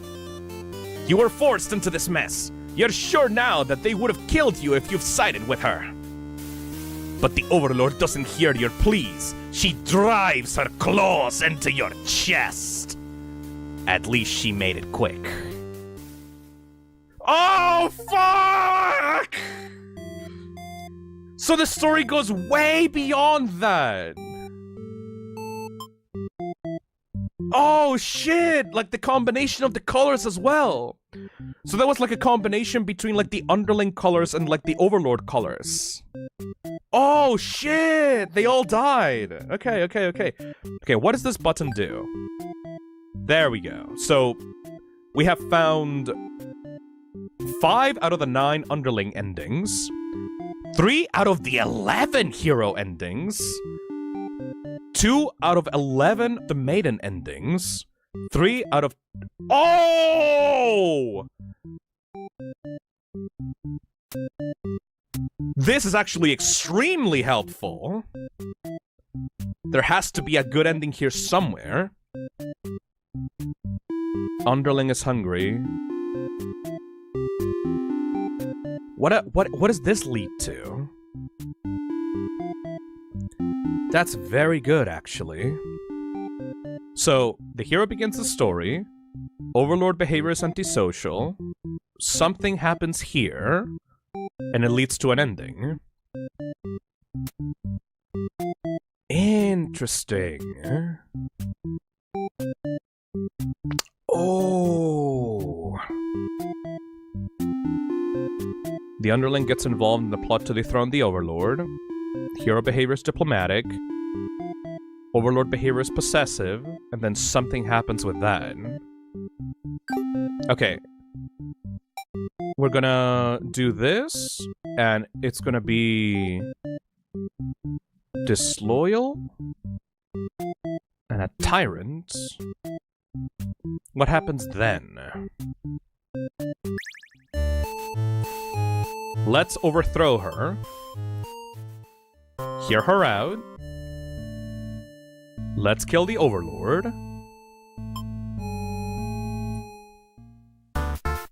You sneak into the Overlord's room, but there's a couple of humans in there. You watch the scene unfold. Straight up the Shadow the Hedgehog roadmap. You aren't sure why, but the Overlord suddenly cuts down the hero. She approaches the maiden you brought to her earlier. With the Overlord distracted, you figure this is as good a chance as any. You launch a sneak attack, getting her right in the back. She flinches, giving you enough advantage to take her down. You rip the Overlord apart until she stops moving. That was messier than you would have liked. The maiden mutters something from the corner. Thank you for saving me. It wasn't your intention, but it sounds like you did something heroic. You tell the maiden to go home. This place is dangerous. She follows your advice and leaves your castle. You are the new Overlord. Heroic underling ending. Right. I can easily follow what to do with these, actually. And it shows you that sometimes, like, the decisions don't matter. 5 months. Almost new badge time. Cheers. Cheers, Lexia. Thank you. We've explored all the bad endings here. So what are these? The underling gets involved in the plot to dethrone the Overlord. Okay. Then the Overlord behavior is antisocial, and the maiden is obedience. And something happens with these that leads into a different ending. This is complex. Underling returns to the castle, confirms the plan to kill the Overlord, and then something else happens then. Alright. Okay, we can't do the plan just yet. We need to think of, like, natural options that would change the story, right? So... let's see. What if... the maid... what could it be? What could it be? What could actually change the story for us here? In a way that would maybe benefit the Overlord?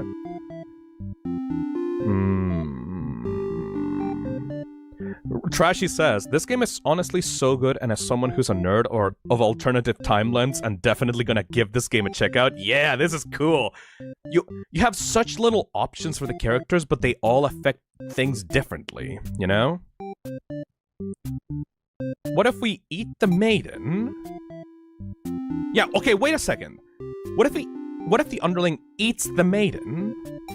Just like an evil underling overall. But the maiden is scared by the underling immediately. Let's see. You're a maiden, blah blah blah, everyone likes you, you're hot as fuck, but you're also like very innocent, but you're also kind of a freak inside, blah blah blah blah, you want like a girlfriend and whatever, so you set out to the girlfriend's castle, you find the demon, looking pretty scary. Shout for a hero to come save you. No, introduce yourself. You tell the demon that your name, blah blah blah, blah.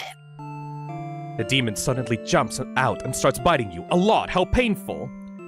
This plan of yours was completely stupid, you think. Why couldn't you have been just more patient? Why did you go looking for trouble? You aren't angry or anything, of course. This was all your fault for trusting a demon not to devour you on sight. This is your punishment for questioning fate, I guess. Bit by bit, you're swallowed by the demon until you are no more. Fair enough, really! Fair enough. Blah blah blah, you're cute as fuck, you're gay as fuck, you wanna get a girlfriend, blah blah blah, you leave, you get a girlfriend. Alright, but before that, you shout for a hero to come save you. You yell, but a hero does not come. Fuck! Is the hero useless? Okay, a dutiful hero.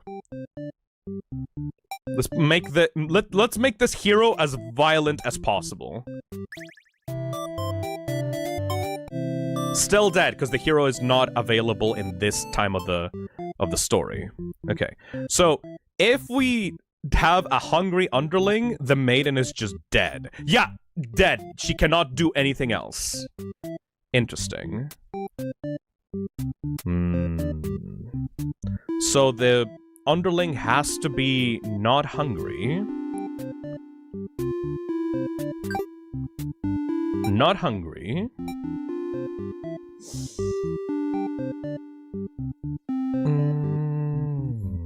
Wait a second. Don't slaughter all the demons. Be diplomatic. Don't kill the Overlord.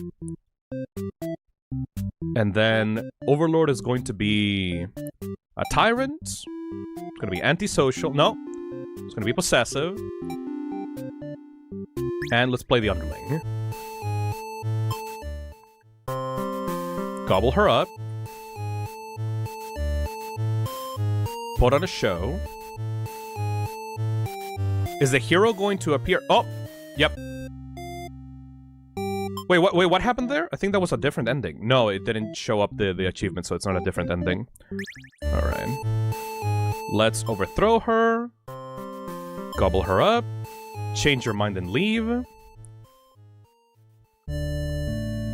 And if we kill the maiden, what the hell's gonna happen here? You admit you hadn't given it much thought and only just remembered it was a thing. Your friends question your loyalty to the cause. Let's kill the Overlord. You tell them you were just joking and clarify blah blah blah blah. Whether or not you actually feel like killing the Overlord, you know how bad it'll be to end up on the wrong side of things. But the hero and the maiden are not gonna be in the castle this time, right? You realize your friends are just a bunch of directionless thugs. You're gonna have to be the assassin. You sneak into the Overlord's room. She's taking a nap like usual. This is almost too easy. You silently approach your master. She looks so peaceful. Time to die! Chicken out. You don't want to kill her. You can't go through with it. You turn to leave the room, but you find your friends blocking the exit. In a panicked whisper, you ask them to let you out. This seems to have been their way of testing your loyalty. You tell them this is pretty fucked up. You ask them again to be let out. The Overlord stirs in her bed. While your head is turned, the demons shut the door. You scramble into the Overlord's closet to hide before she wakes up and sees you. There's nothing you could have possibly said to explain this and survive. You're trembling. You can't believe those assholes would bully you like this. You feel like crying. Light flickers at your feet. It doesn't take long to realize that they've set the room on fire. You hear the Overlord trying to get the door open to no avail. You're both trapped. Too afraid to move, you resign yourself to your fate. You and the Overlord burn together. No!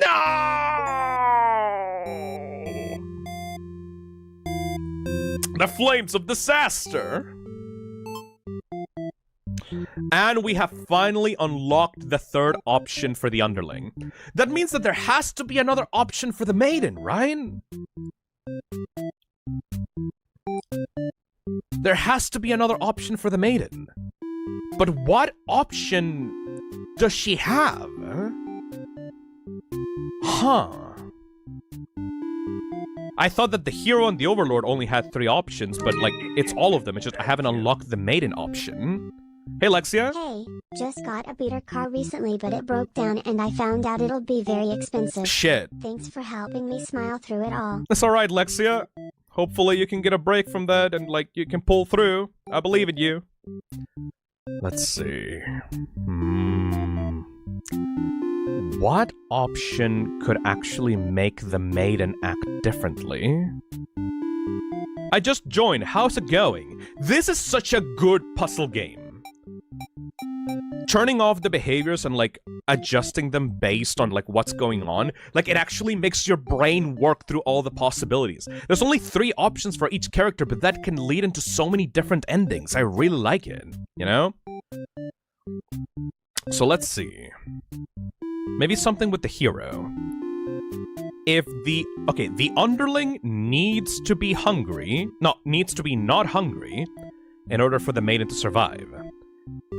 We need to be disloyal with the Underling so that they don't get killed by the other demons. And then doesn't go through with the assassination plot. But why would that matter?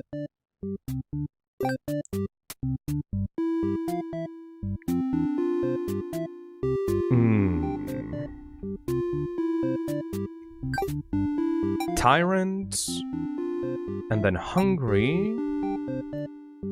Alright, let's see. Gobble her up. Change your mind and leave. Let's kill the Overlord. Time to die. You figure the cleanest way to do this would be to dig your claws into her throat. So you do just that. She wakes up, but not in time to stop you. You watch as she chokes on her own blood, cursing you before finally expiring. That felt terrible. You remind yourself it was either her or you, and you weren't about to let yourself get killed by anyone. You leave the room to find your friends waiting just outside. They look pleased. Only now do you realize that they must have been planned to use you like this from the very beginning. You are the new ruler of this castle. Your subjects bow before you. You live in fear that they will one day betray you, as you had betrayed your Overlord. That's not good, man. That ain't good either. Poor child. Alright, so Underling has to not be hungry, has to be slightly disloyal, but doesn't go through with the assassination plot. The hero needs to be diplomatic, not dutiful, doesn't try to kill the Overlord. What if he does try to kill the Overlord? And I'm not a coward, and is possessive of the Maiden, and Maiden is polite. Will that do literally anything?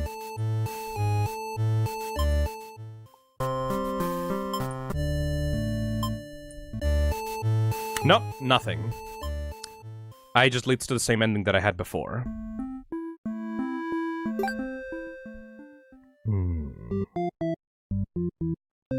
Don't go with Coward Phil, these bullies deserve karma. What if I am a coward? Oh, this is so difficult to think about now, actually. What could possibly elongate the story so the maiden... Wait a sec! Wait. What was the ending that led to the different colors on the screen? Chat, do you remember when, like, the Underling and the Overlord had combined colors? It was something like, okay, not hungry. The tyrant, she was not a tyrant.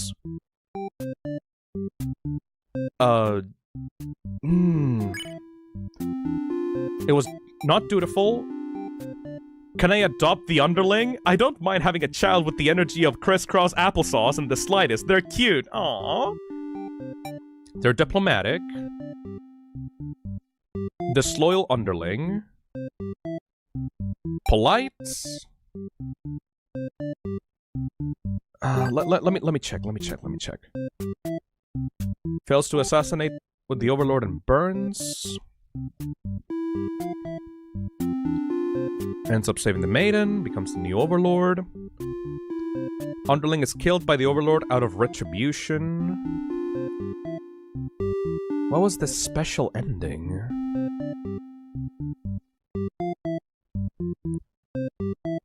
They become the new Overlord. Pays with their life. Abandons their comrades. Diplomatic hero. Okay, yeah, let's see. Diplomatic hero. Polite maiden. Disloyal underling. Overlord is not possessive. And then, what happens if we play as the maiden? Introduce yourself. As you think of that, a hero enters the room.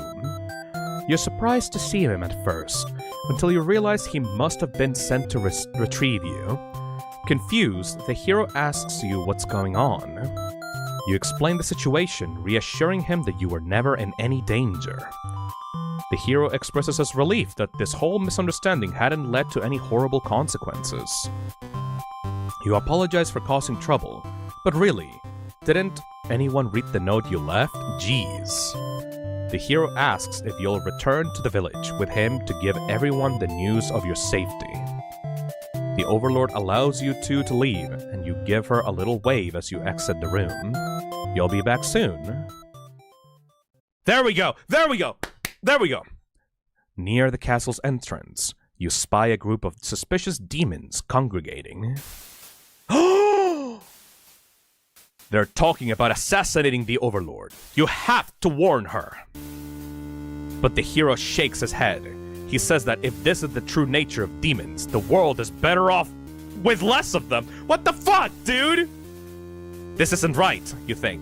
What kind of hero passes up the chance to save a life? The demons have taken notice of you. It's now or never. You take off into the castle, and the unreliable hero follows shortly after.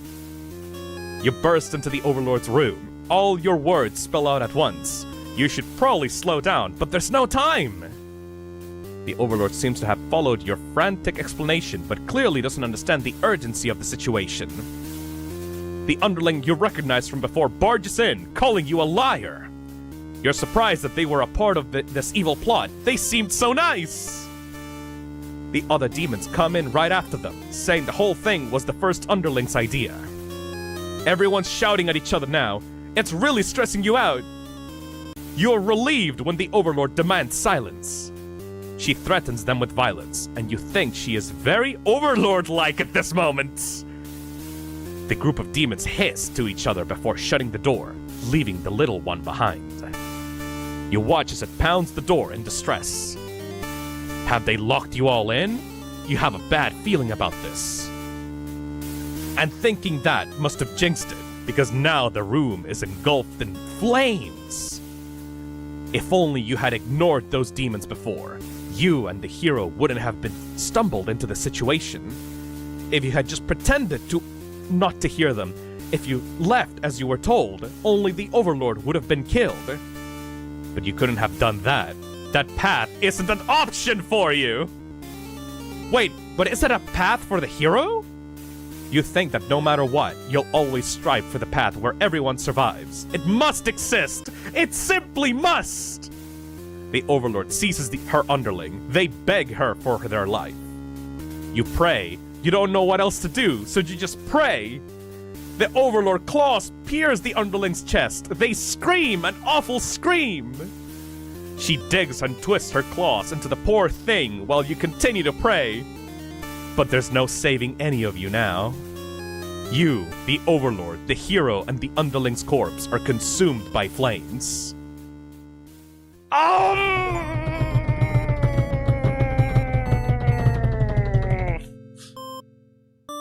Oh, this is getting me so invested, actually. I want to save all of these assholes. Oh! Okay, so I don't have the options to do this for the maiden or the underling. Do I have an option to do this as the hero? You're the hero, blah, blah, blah, blah. Flee like a coward. Ask if they'll let you in. Ask the maiden what's going on. There we go. You pause when you see a group of suspicious demons standing near the entrance. They're talking about assassinating their overlord. This proves to you that demons really are foul creatures. We have to tell her about this. You don't understand what the maiden is thinking. The world is better off with less demons. Wow! They're all cold, ruthless creatures that should be destroyed. Wow! And those same creatures have just noticed you are eavesdropping. The maiden takes off into the castle, and you have no choice but to follow. You burst into the Overlord's room. The maiden frantically tries to communicate what you just overheard. A demon underling barges in next, calling you liars. It's followed by a group from the entrance, who shift the blame back into the little one. These demons only care about themselves. How low can they be? This hero is it's just fucking racist, man. Holy shit. You begin shouting at them, and the whole room dissolves into a noise until the Overlord yells at everyone to shut their traps.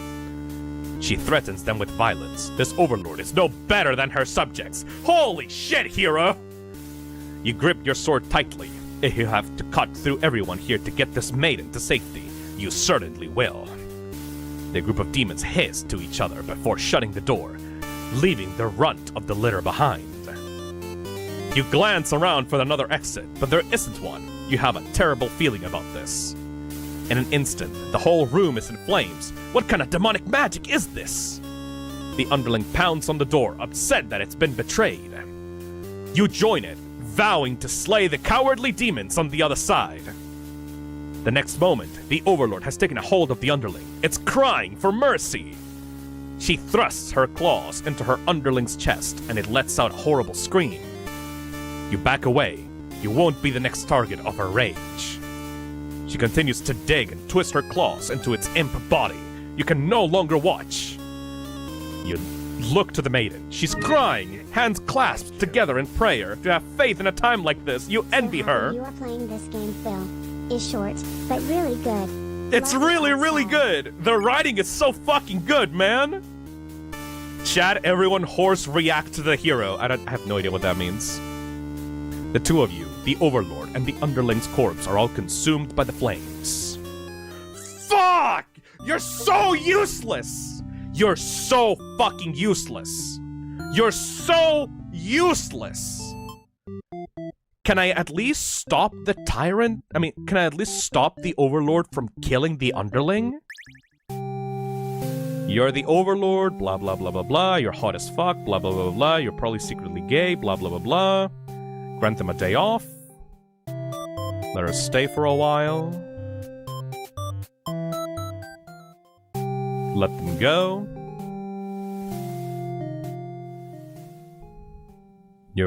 Your room feels so empty now. Is this loneliness? You hope your new friend will be back soon. You close your eyes for a while. You've almost fallen asleep when the maiden and the hero burst into your room, frantically trying to communicate something to you. You're told that a group of demons is plotting to assassinate you. You're not surprised. How nice of the humans to care, though. One of your underlings barges in next, shouting that the humans are liars. They're followed by another group of demons, crying that everything was that first underling's plan. Everyone is shouting over each other now, and it's very annoying. You yell at them to shut their traps. You have no doubt that your servants would let their ambition cloud their judgment and lead them to try to take your throne. Regardless of who led this conspiracy, I have no choice but to punish everyone to keep you all in your place, crushed beneath my heel. Saying that made you feel very overlord-like. You aren't sure if you have the strength to back it up, though? Lately all you do is sleep. The group of demons start muttering something about going back to Plan A, and suddenly slam your door shut. You, the maiden, the hero, and one of your underlings are trapped inside. In an instant, the whole room is in flames. The underling pounds on the door, cursing at their friends for betraying them. The hero pounds on the door as well, vowing to slay the cowardly demons on the other side. So this is how you'll die. Burned alive in your own room by those you thought you could trust. You should have expected this from a bunch of idiot demons, though. You notice the maiden crying. Why does she have to die over something that has nothing to do with her? Perhaps she was cursed from the moment she spoke to you. You wonder if you're cursed as well. You're so filled with anger and frustration, you don't even notice that you've grabbed the underling those traitors blamed everything on. They cry for mercy, saying that they were dragged into this plot knowing they'd be killed if they took your side. They cry that they didn't want to have to kill you. You almost feel sorry for them. Oh, wait! I can actually forgive them. Alright, so if I take retribution, it just goes to, like, back to normal, right? You pierce their chest with your claws and they scream. The hero backs away. He is wise not to interfere. They stopped moving, but you keep digging and twisting your claws into them. It doesn't make you feel any better. The underling's corpse burns along with you and the two humans. Yeah, so that is the option. It's a second option. Like a new option. New option, new option, new option. Okay, got it. That will be the change. That will be a change. Surely that will be the change, right? That will be the change. Alright, this could be it. This could be it. Forgive them. You release the underling. Killing them wouldn't make you feel any better. Besides, they've already gotten their punishments.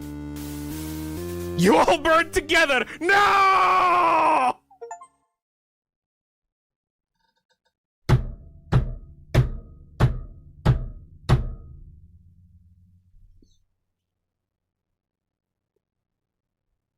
Oh!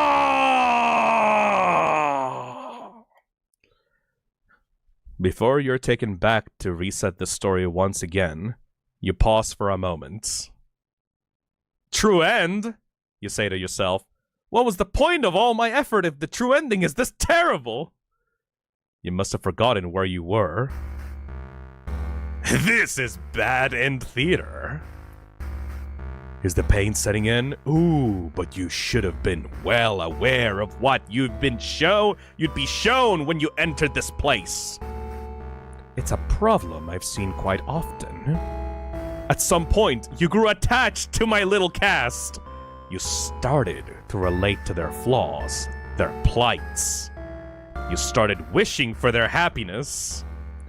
But you aren't going to find that in my theater. My lovingly crafted labyrinth of suffering. Anyway, I hope you'll pardon the interruption. You're making great progress. The choice to continue on to the next ending is always yours. I'll leave you to it, dear guest. Motherfucker! There's a fourth option! This truly is Fi's canon event. There's a fourth option. There's a fourth option. There's a fourth. We're halfway through. There's a fourth option. Wait. No. There's more. There's more. I can take the merciful option. Oh, wait. Oh, okay. There are 4 options for each.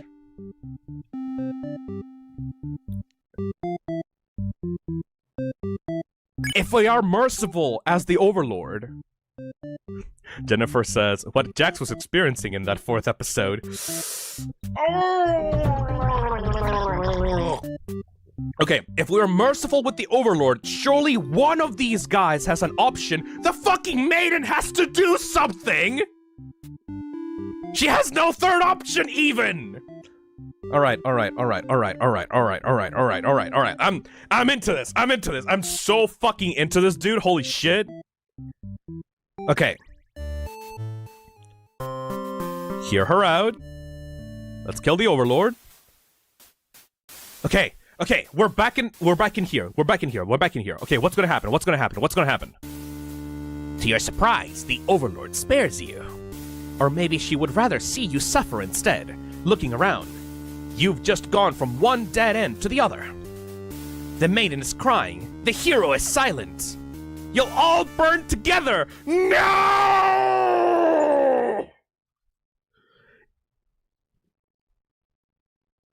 No matter the perspective, the true ending remains the same. That's what makes it true. You couldn't resist seeing it for yourself, though, could you? I wonder what will happen when you collect them all.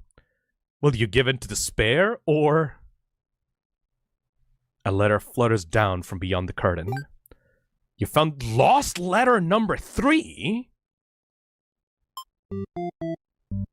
There's a letter?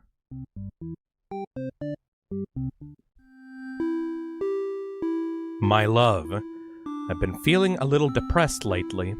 Many patrons have come to my theater, but none so far have stayed to experience every tale in its entirety. The critics haven't exactly been kind, but I understand. My stories aren't exactly crowd pleasers. Despite that, you always listen to the very end. I'm grateful for that. Hope to see you soon. Forever yours, Tragedy. Oh! Alright, the hero has to do something.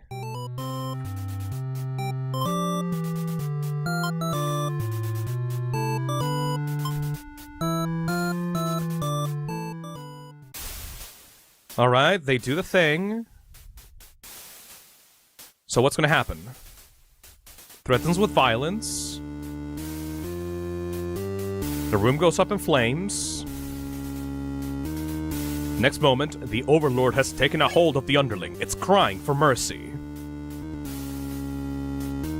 For the love of all that is good, do something, hero and maiden. Fucking anything! Is she going to kill it as retribution? It continues to cry and make excuses, but the Overlord does nothing. To your surprise, she lets it go. Are demons capable of mercy? You guess it doesn't matter now. You'll all burn together! Oh! Maiden! Maiden! My girl! My fucking gay bitch! Anything, my girl! Anything! Anything. Maiden! Please! A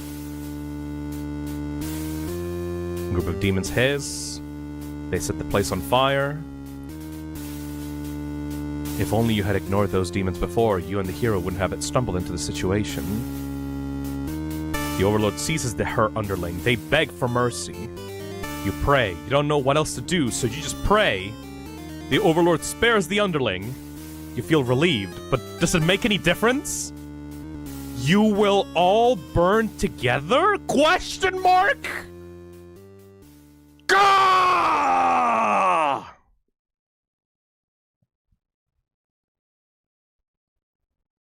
Return. It can't end like this. Keep collecting bad endings for now? Is this a true option? Is this a true ending? I think this is it. I think this is actually it. Okay, that's it. The maiden is the one that actually does something at the end. But we have a lot of endings to collect before we get there. The true end is something that all the endings like gravitate towards. Alright, let's get all the endings first and then get to that true ending like state. So, the true ending state is diplomatic, polite, disloyal, and merciful, okay? Let's get all the endings and then maybe we can get to like the very, very end. So, hero is dutiful and underling is hungry. You're the hero, blah blah blah blah, blah blah blah blah, blah blah blah. Dutiful. Slaughter the evil creatures. You feel much stronger now. Cut through the demon's army. That's what you tell yourself while you kill one of the other on your way to the Overlord's chambers. Overlord appears, demanding to know what the hell you're doing murdering all her soldiers. You get straight to the point and ask where the maiden is. She feigns ignorance, a convincing act, but you won't be fooled. She's like, what the fuck are you talking about? If the maiden isn't here, then what happened to her? You can only see one answer. The Overlord definitely captured her. In fact, it's possible she's already been devoured. Thinking about what the poor maiden's fate fills you with hatred. You fight the Overlord with everything you've got. You've become strong from the hordes of demons you took down before this final battle. The Overlord almost is no match for you. You cut her to pieces. The Overlord has fallen. You breathe a sigh of relief, but your job is not yet finished. You search for the castle. Unfortunately, you find no sign of the maiden within its walls. It's just as you suspected. She must have already been devoured. You feel hollow. A great evil has been banished from this world, but what does that matter if you are too weak to save someone? You stand alone amidst the carnage and ponder what it means to be a hero. You return to the Overlord's remains and wrap her head in a cape to bring back to the village. Surely your great victory will be celebrated. Failed hero! L! L! L! You suck shit! What about the Overlord? With the hungry underling? It's probably just gonna lead to the same thing, right? Ooh, actually, there's something with the dutiful. Let's check that out. You awake to a huge commotion outside. A hero has shown up and started totally murdering your soldiers. What the hell, my guy? You rush out into the battlefield to confront this jerkwad. You curse at him and very rudely inquire his reasons for doing all of this. The hero yells at you, demanding you return the maiden you're holding captive. You don't know what the fuck he's talking about, but you can't forgive his actions. You do battle with the hero, but he has grown strong from cutting down your army. You're unable to defeat him. With decisive swings, he stabs and cuts you to pieces. You fall. You have failed your subjects. You spit curses weakly. You wish you'd have been stronger. Maybe you were never suited to be Overlord in the first place. The truth was, you were never that much more powerful than the demons who served you. It was the title, the control that gave you strength. Those are your thoughts as you're swallowed by the darkness.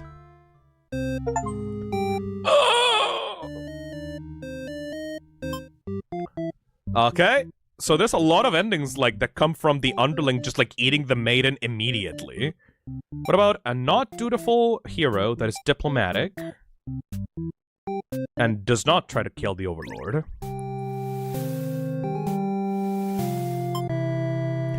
You're awakened by one of your underlings. A hero wishes to speak to you.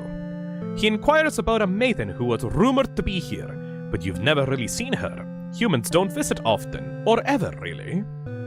As the hero takes his leave, you wonder why he totally trusted you there. Heroes traditionally kill demons. This guy seemed like he was bad at his job, in your opinion. Whatever.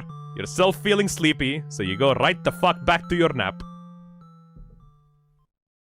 You hear voices in the hall. You aren't sure how long you've slept.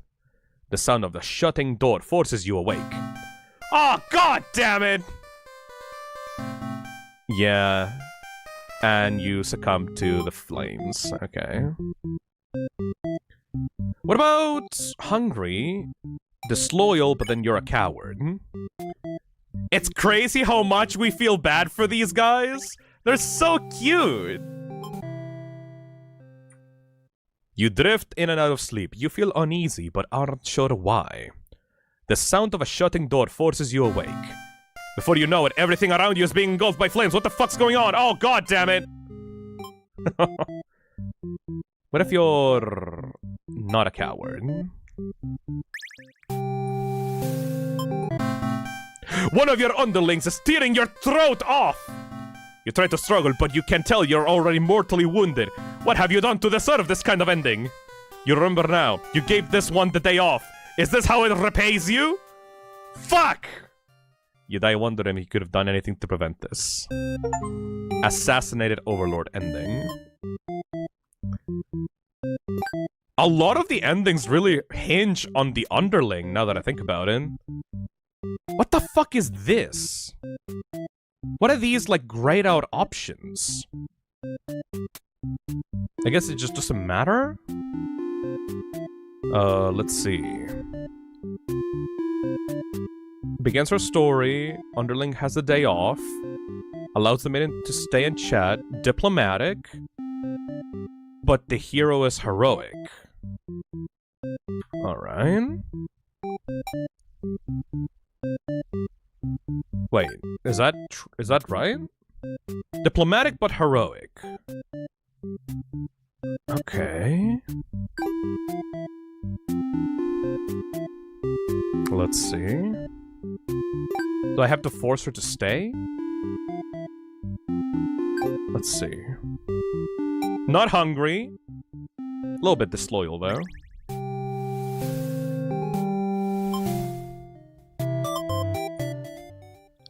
Oh, shit! The hero suddenly strikes, cutting you with his blade. He didn't even hesitate. Ah, you've gone soft. How could you have let your guard down like that? How unfair. After all you've done to avoid this outcome, you can't outrun destiny. The hero always slays the Overlord. You should have never trusted a human. You watch as the hero escorts the maiden out of your castle. Captured by a demon. At least she got what she came here for. You join your army in the eternal slumber. No!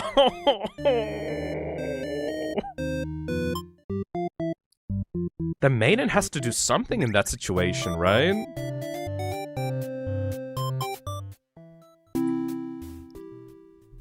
The hero enters the room. The hero suddenly dashes towards the Overlord, sword drawn. Oh, shit! Wait a second! Wait a second! Protect her! You selflessly throw yourself in front of the hero's blade, acting as a shield. It's funny, you think. You never could have imagined this would be the way that you die.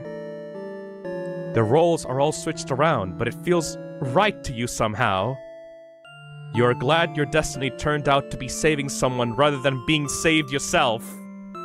As your vision fades, you hope that everything turns out alright for your new friend. No!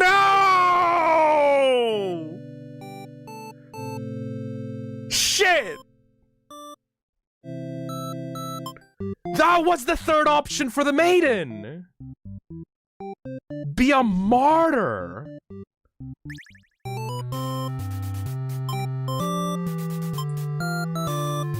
Destroy the Overlord. You lunge forward to put an end to the evil Overlord. Your blade pierces the maiden's heart. She sacrificed herself to protect this demon. It takes a moment to recover from the shock. The Overlord wails. Why did you do that? You're not sure if the question is directed at you. The Overlord strikes at you in a vengeful rage. You parry and she is slain.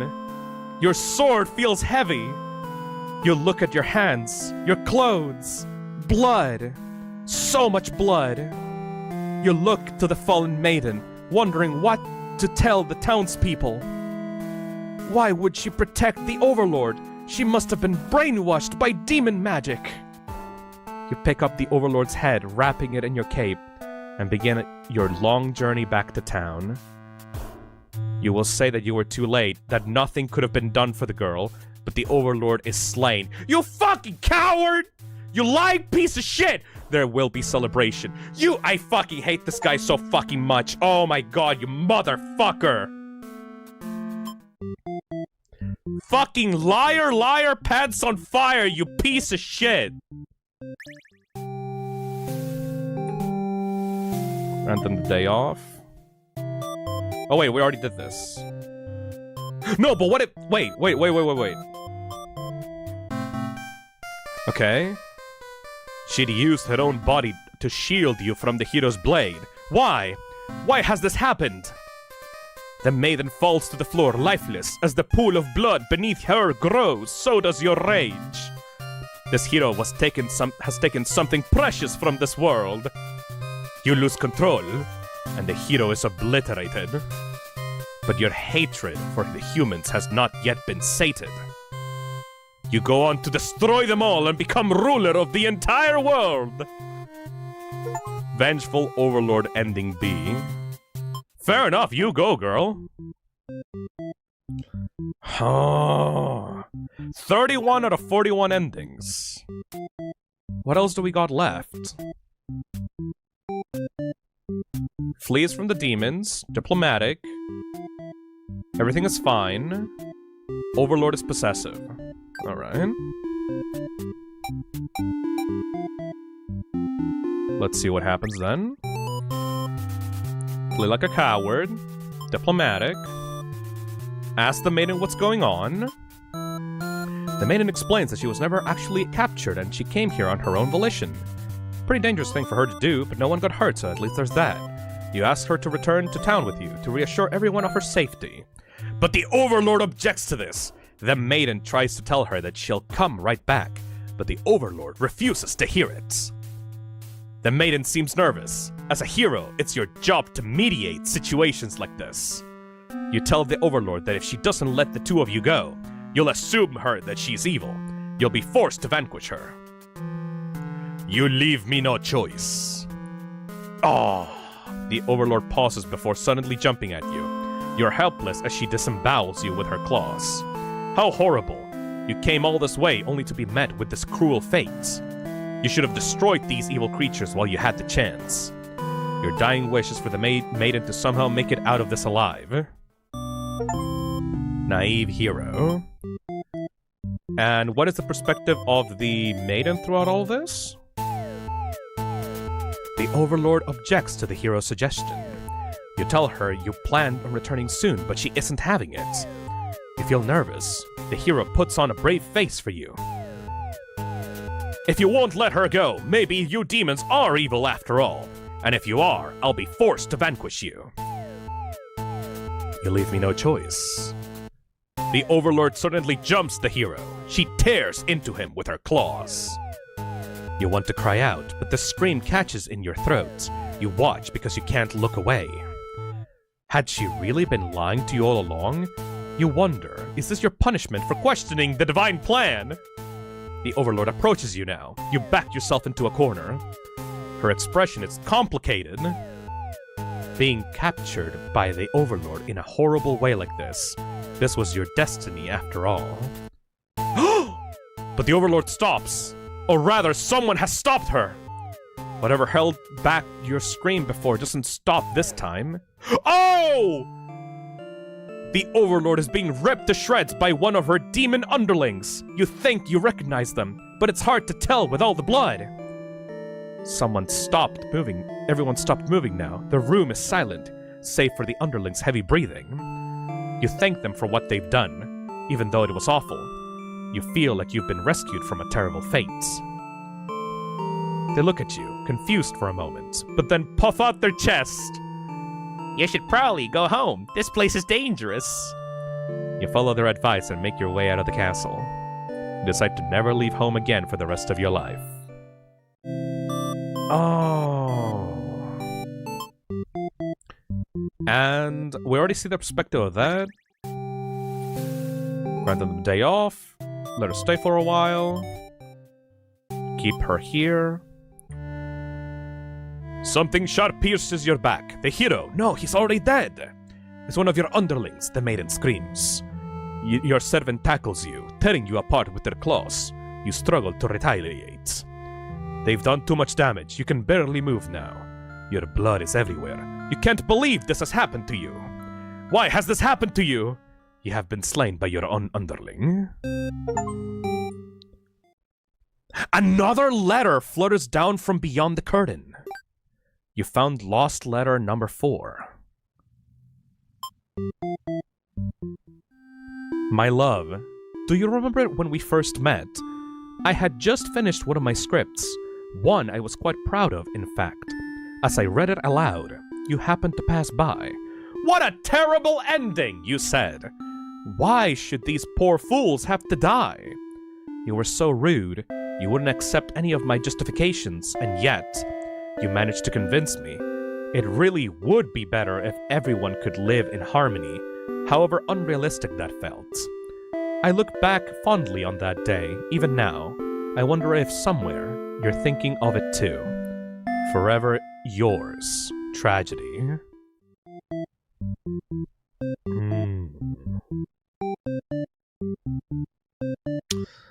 So we got all the endings for the Underling and the Overlord, right? Ah, shit! Go back. We got all the endings for the Overlord. All the endings for the Underling. We got a few more for the Maiden, and we got 3 more for the Hero. So, Diplomatic, Hungry, and then something else. Hungry, Diplomatic. Let's see what happens. Flee like a coward. Ask if they'll let you in. The Overlord is alone. You ask about the Maiden, but the Overlord doesn't seem to know what you're talking about. Was she really never here? You wonder what could have happened to her. The Overlord says, I don't fucking know. She wishes she could help you, but you're the first human that's come here in forever, at least that she knows of. You think of how you probably shouldn't trust her, seeing how she's a demon and all, but you can't really prove she's lying either. You apologize for the intrusion and return home to your village. The Maiden was never found. Oh, okay. The useless hero. That's kind of stupid. Let's see. Antisocial. Flees from the demons. Obedience. Okay. Here begins the story. Overlord is antisocial. Hero slays the demons. And Maiden is obedient. Obedient. Dutiful. Not diplomatic. Antisocial.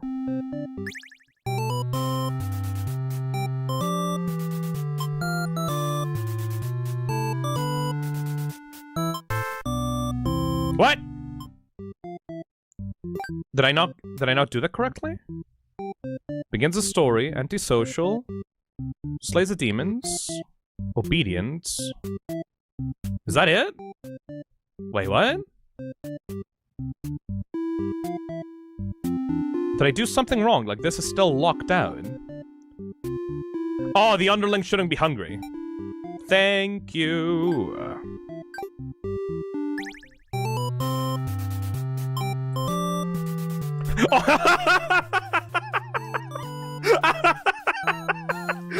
On your way to the Overlord's castle, you spot a maiden heading back toward the village. She couldn't have come from the Overlord's castle, could she? This may be the exact maiden you're currently seeking to rescue. You approach her with curiosity. She runs away from you for some reason. You wonder what that was all about, but then you remember you're covered in demon blood. Not wanting to look like you're a crazy person chasing after her or anything, you nonchalantly walk back to the town. As you walk past the town square, you notice the whole village is crowded around. Is that the maiden you saw earlier? Oh shit! She's bound to a wooden stake. The crowd is in a frenzy. No! Smoke begins to rise, and you stand idly by as the flames consume the maiden. She must have done something horrible to deserve that, you fucking asshole! You decide to call it a day and return to your house, but you can't escape the sinking feeling maybe you aren't really cut out for this role. Fucking asshole! Bro doesn't give a shit. Oh my god, you're so bad at this.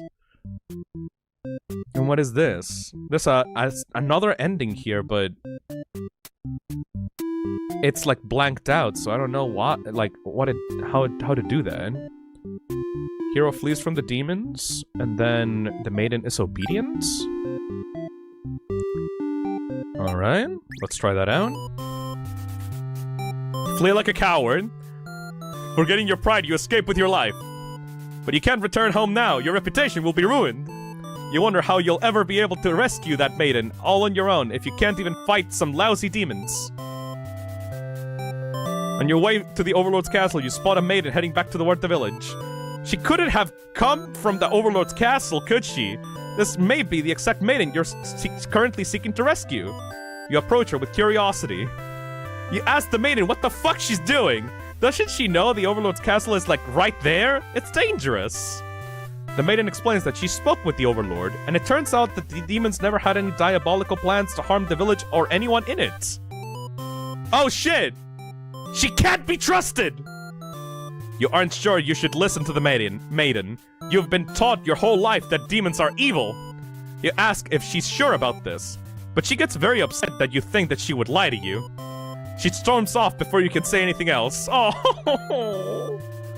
You decide to return to the village, certain that she must have been the kidnapped maiden you were sent to rescue. Glad that took care of itself. You take your time to walking home. Job well done today, you think yourself. And then everyone fucking burns her at the stake and she fucking dies horribly. She seemed nice though, you think? But evil comes in all forms, you reassure yourself. You decide to call it a day and return to your house, but you can't escape the sinking feeling that you fucking suck. Bro. Bro. You're so such an asshole. Alright, believe her story.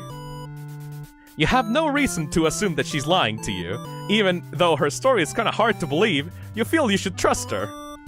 You tell her you're pretty surprised that everyone has been wrong about demons all along. The townspeople must be informed about this immediately. The two of you return to the village. They had all been so worried. They praise you for your bravery. But the maiden quickly sets the record straight. There was nothing she needed to be rescued from in the first place. The villagers looked to you for explanation. You politely informed them that this isn't your story to tell. You merely ran into her on the way to the castle. She explains that the Overlord isn't interested in capturing maidens or anything of the sort. The villagers turn to you again in disbelief. She's so pissed! They aren't being subtle in how little they trust the maiden's story. You totally believe her, but to placate these fair citizens, you volunteer to speak to the demons personally, just in case. The crowd breaks into hushed whispers. You're too busy thinking what a great and reliable hero you are to hear what they're saying. The town elder's voice breaks you out of your thoughts, though. He implores you to meet with the Overlord immediately, and says that they'll all keep an eye on the maiden until you return. You better not be fucking burning her at the stake, motherfucker! You figure that sounds right, but the mood is kind of intense for some reason. Did you miss something? You're not sure what's going on, but you get the feeling that it might be bad to leave the maiden on her own. But she suddenly takes off running. Oh, you thought the two of you were in this together! Her actions have convinced the crowd that she's obviously been a liar and a witch from the start. People are shouting for you to hunt her and her demon friends down already. But that doesn't sound like a very heroic task. You can't help but feel these people are wrong. It's up to you to catch up to her and talk to the demons in order to clear up this misunderstanding. You valiantly dash after the maiden toward the Overlord's castle. Oh, fuck! The air becomes dark and thick as you enter deep into the demon territory. Evil miasma. No, you realize it's just a normal smoke. You see the maiden ahead, but she's stopped in her tracks. The Overlord's castle engulfed in flames. You had only taken an eye off the maiden for a second, but she's already disappeared. You get closer to the castle, but the smoke is so thick now, you think of turning back. The maiden might need your help, but you can barely see. She could be impossible to find. She could have already been lying to you all along. Was this a trap? Would it be worth risking your life for that chance? Your legs feel heavy. No, going in there would be suicide. You'll return to the villagers and tell them that there was nothing you could do. You were too late. The maiden was already claimed by the demons. Fucking coward!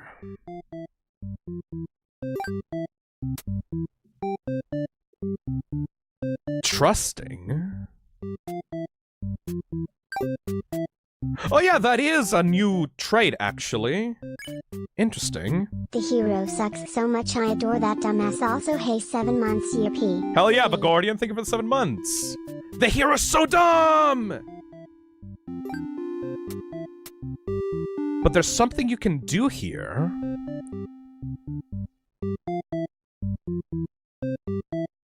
Hero does nothing as the demon castle burns down.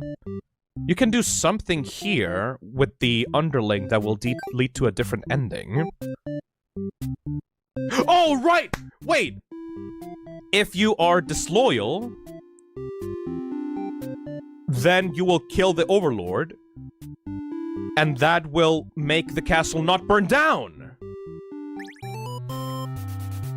This game is so fucking cool. This game is so fucking cool. The fact that like, adjusting the behaviors of 2 different characters outside of this story changes the ending is so fucking cool. Plot twist, the hero's Birdly. He does have kind of Birdly mannerisms. But you were too late.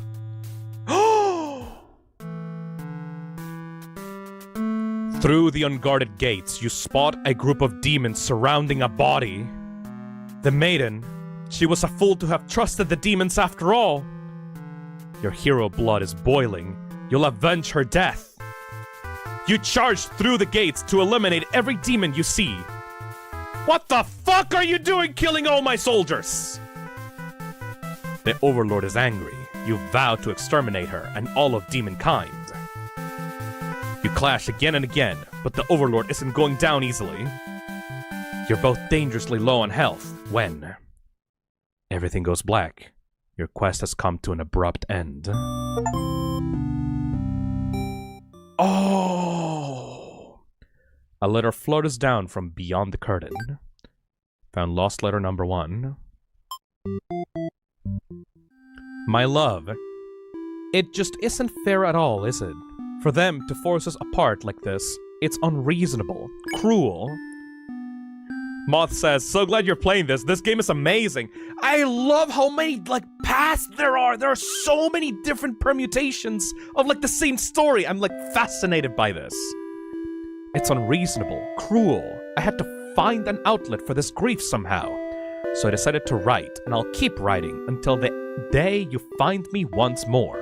And then maybe we could write a story together. I'm waiting for that day.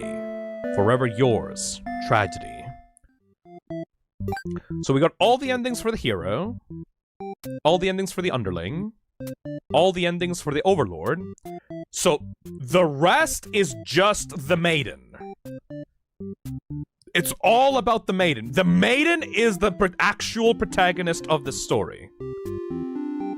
So this is an ending that requires you to be, let's see, meets the Overlord, stays with the Overlord for a while, hero's diplomatic, and Overlord is possessive.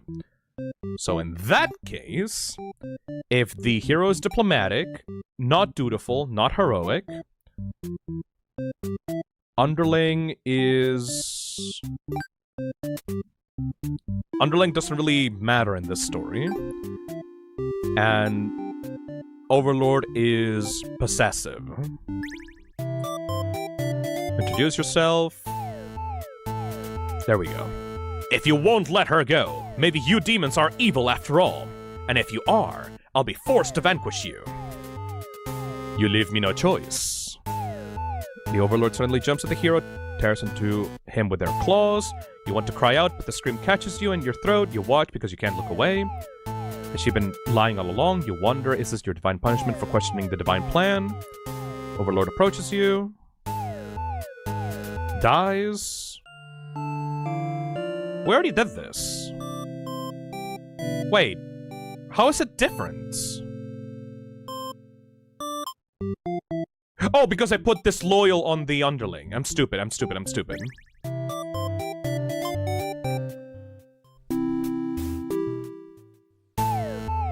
Overlord objects to the hero's suggestion. Alright, the Overlord kills the hero. You want to cry out. Overlord approaches you now. You back yourself into a corner. Her expression is complicated. Being captured by the Overlord in a horrible way like this was your destiny after all. She vows to keep you very safe from now on. You're afraid to find out what that means, but there's no one left to save you. You belong to the Overlord now. And then you kiss.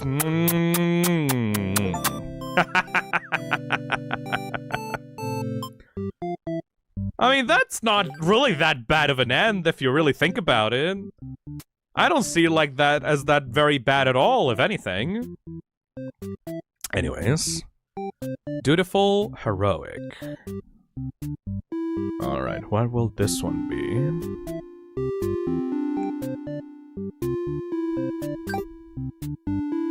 Not possessive. Dutiful and heroic. Not diplomatic.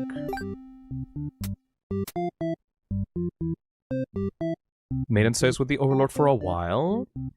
Doesn't matter if she's antisocial or not. This will just be like the normal ending, but through the Maiden's perspective, right? Hero barges into the room. Lunges out. Do nothing. She lets out a horrible scream. You flinch. The hero smiles. Oh, I hate that look. Holds out his hand to you, saying that it's time to go home. His glove is drenched in blood. Hesitantly, you take his hand. The hero guides you through the castle, past the corpses of the enemies. You try to keep your eyes on your feet.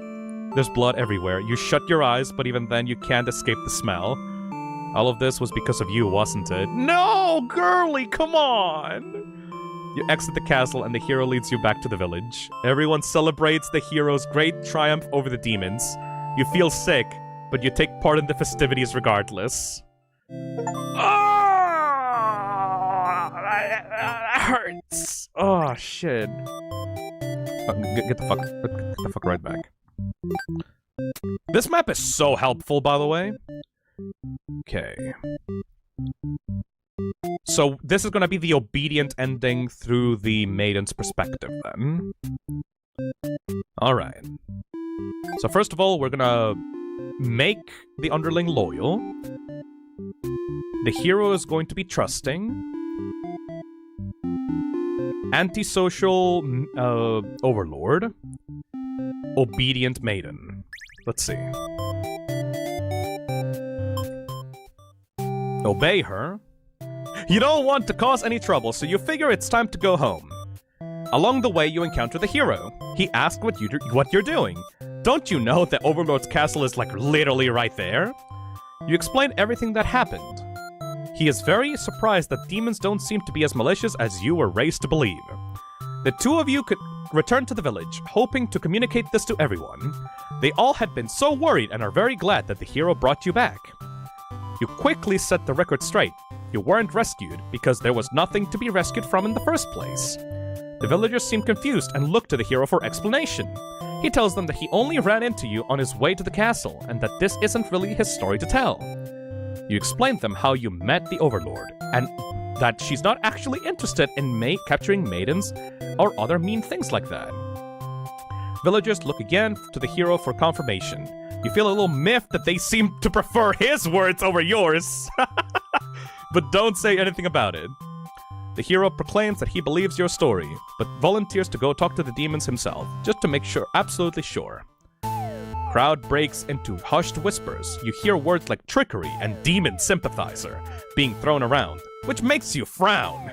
You're pretty shocked that everyone's this hesitant to believe you.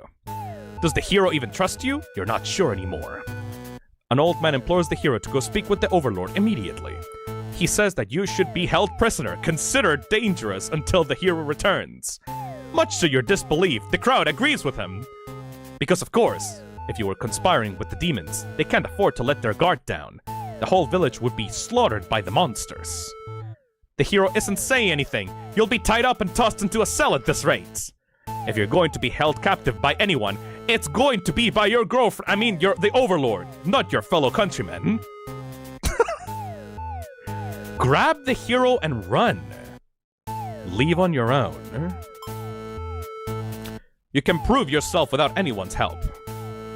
You make a run for the Overlord's castle, leaving the hero behind. But as you get closer, you start to notice a tower of black smoke darkening the beautiful blue sky. The castle is engulfed in flames! What in God's name could have happened?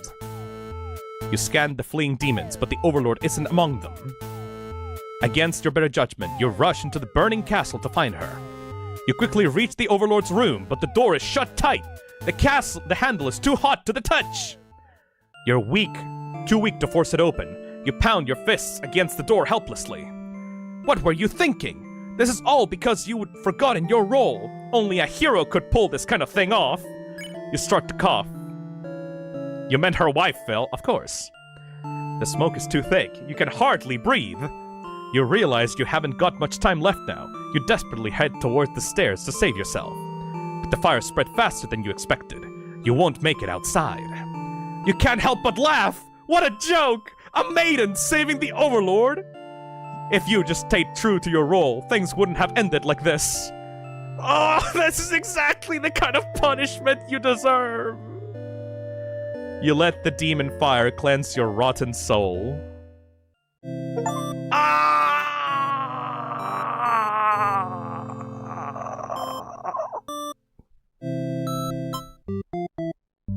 We gotta do it again, but we need to get the hero's help. Obey her. Grab the fucking hero and run!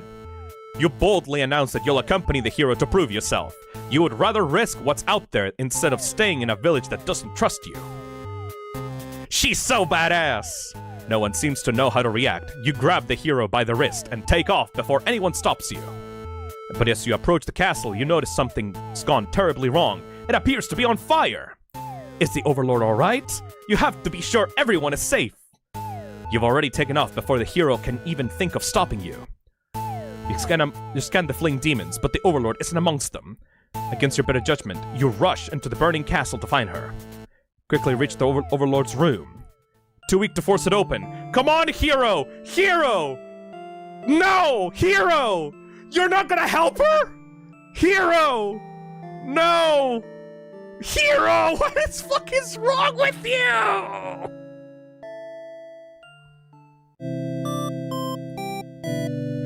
You fucking coward! Dies to protect the Overlord. What is the point? What's the point? Let's check out the disloyal ending, I suppose. Hero, what the fuck? You could have helped open the door, asshole! Alright, leave on your own? A suspicious group of demons stands just outside of the entrance. They're talking about assassinating the Overlord. They immediately notice you overheard them. The underling you recognize from before is the first to do something about it. Ha, this is just the way it has to be. They suddenly attack you. In that moment, you regret having ever trusted the demons. You die instantly! No!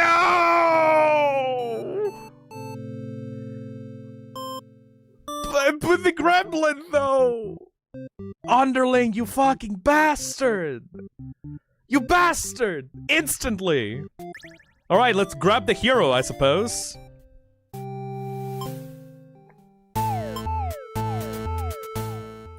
Near the castle's entrance, you spy a group of suspicious demons congregating. They're talking about assassinating the Overlord. You have to warn her. But the hero shakes his head. He says that what? Really? But this is the same. No, this is... Wait a second.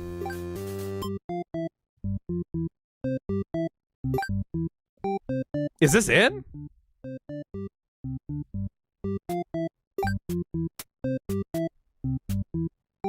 The maiden is slain by the underling after overhearing their plot. Wait a second.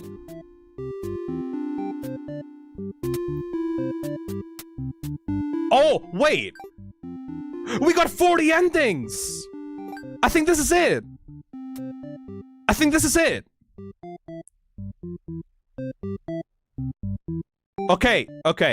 One ending remains. Will it be good or will it be bad? The underling should have one more trait. But the underling's endings are all done.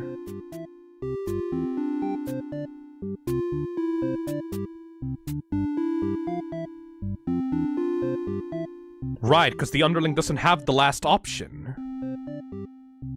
Interesting. Alright.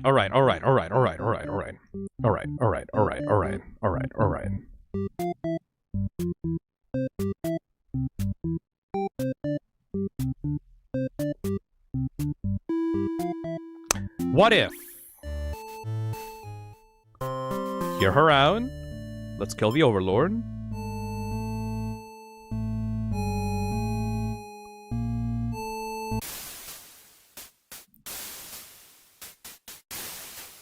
But the hero is there, so it changes. Leaves the village with the hero in tow. So let's not do that.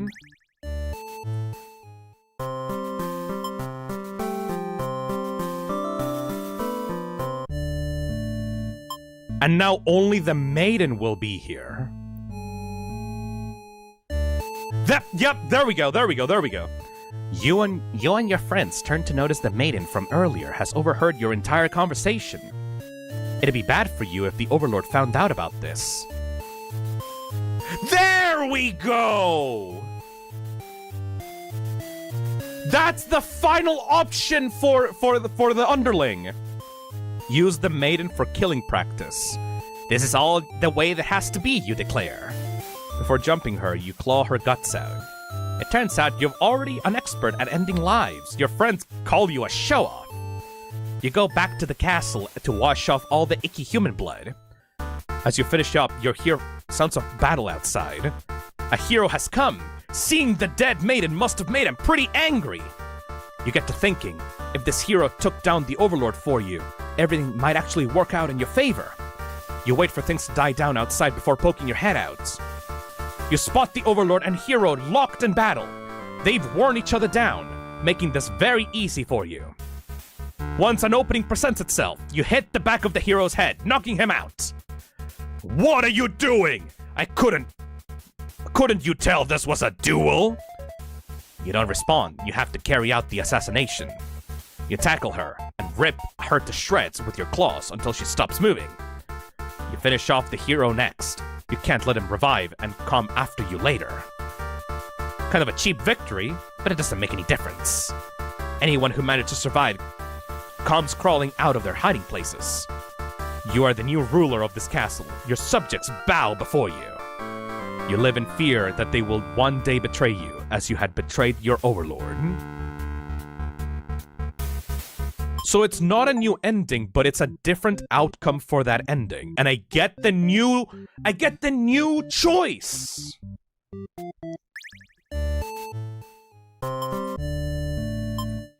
So, toss her in the dungeon. You and your friends seize the maiden and bring her to the dungeon under the castle.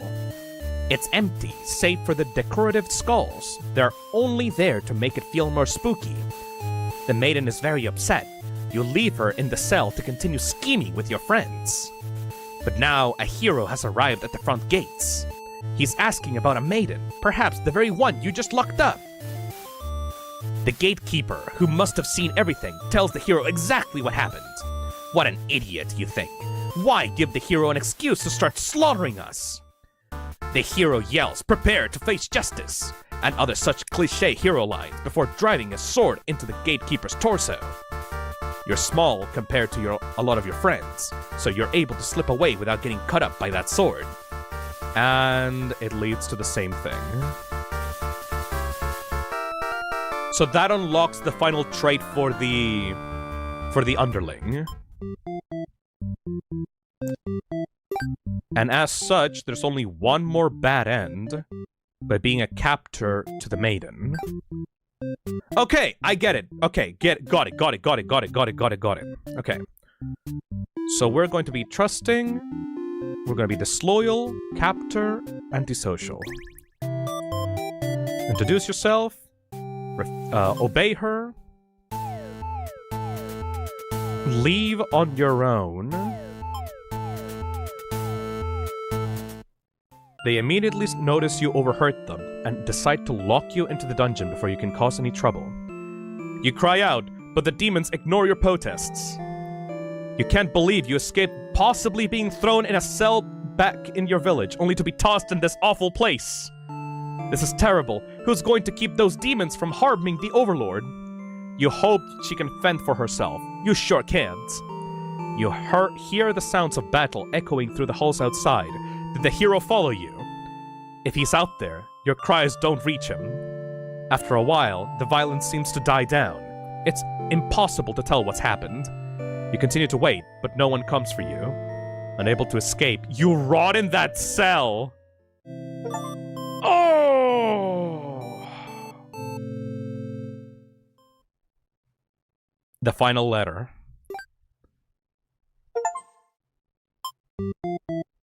Got all the bad endings. My love, I finally fulfilled a childhood dream of mine. Yes, that's right, I've opened my very own theater. You would be so proud if you could only see it.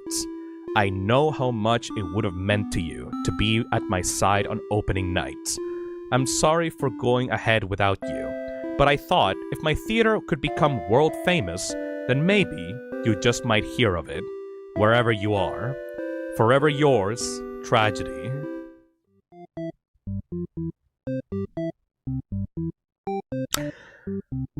Okay. We need to get to that final ending. What is it? Are these notes, though?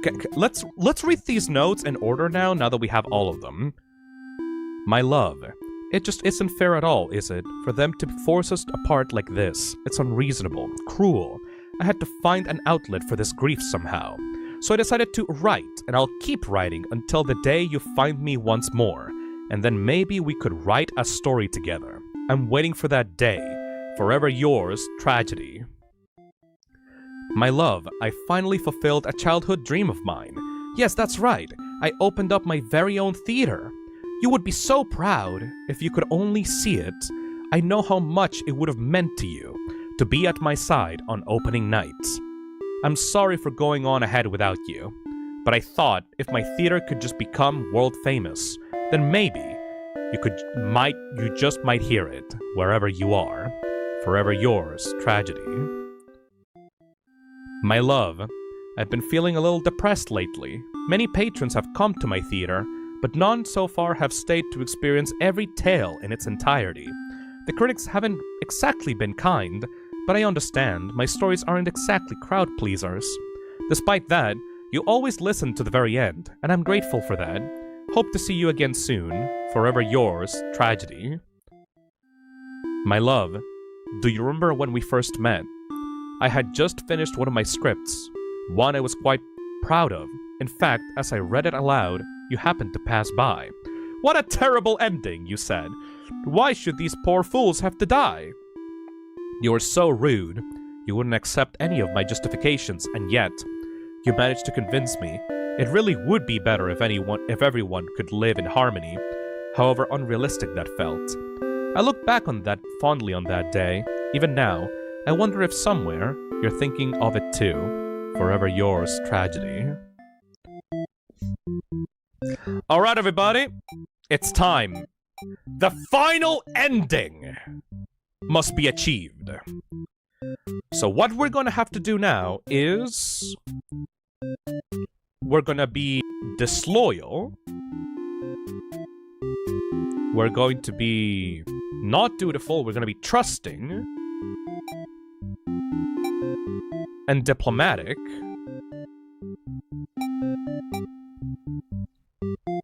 We're going to be merciful. We're gonna be polite. I think this should be it, right? Polite, disloyal, trusting, and merciful. This should be the final ending. Alright, I am not gonna skip this one. We're gonna go from beginning to end and see what happens, okay? This has to be the final ending. You are a maiden. You live in a peaceful village next to a spooky demon overlord's castle.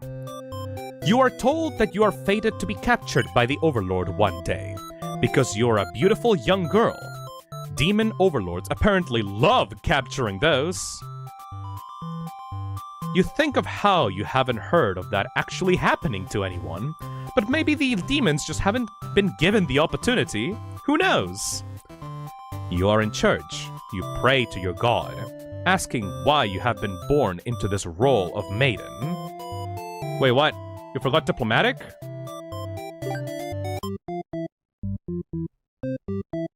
Ah, shit.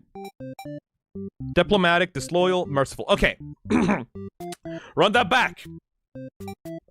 Now we should be good. Okay. Got it. Now we should be good.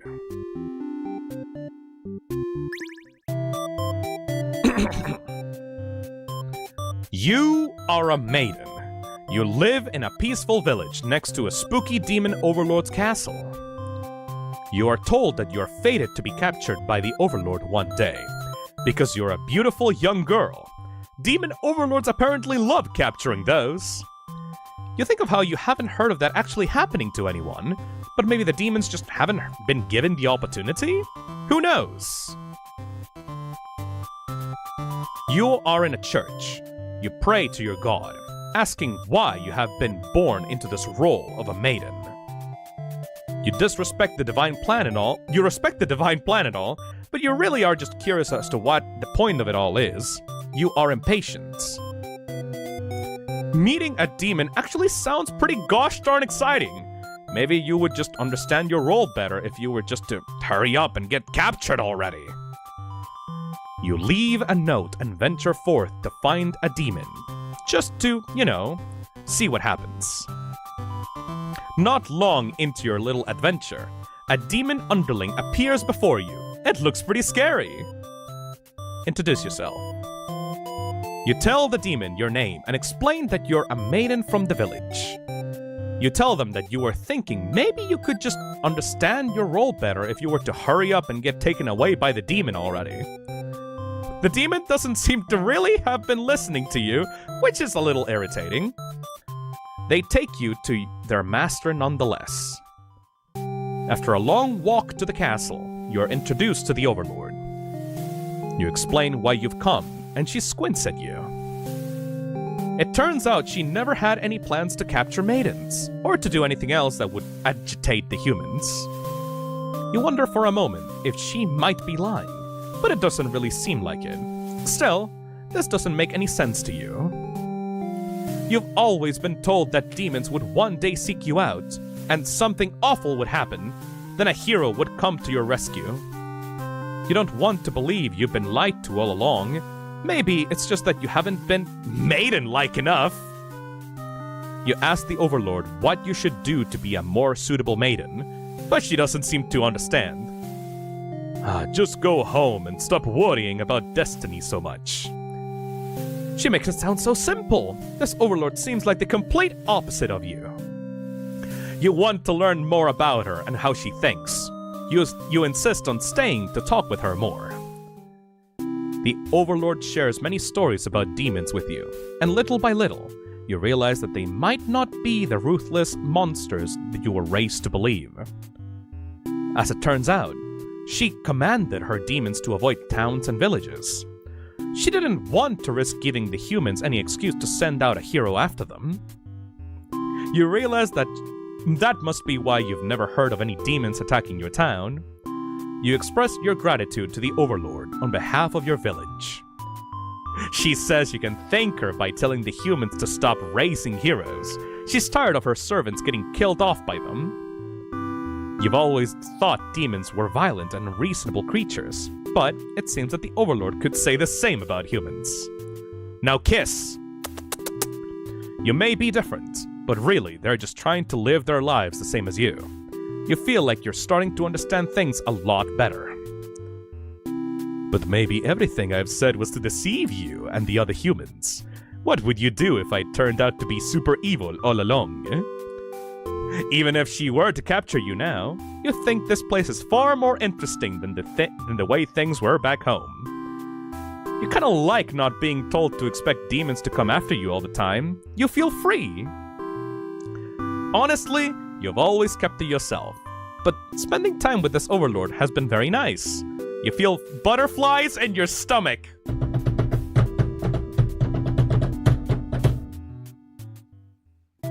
As you think that, a hero enters the room. You're surprised to see him at first, until you realize he must have been sent to retrieve you. Confused, the hero asks what's going on. You explain the situation, reassuring him that you were never in any danger. The hero expresses his relief that this whole misunderstanding hadn't led to any horrible consequences.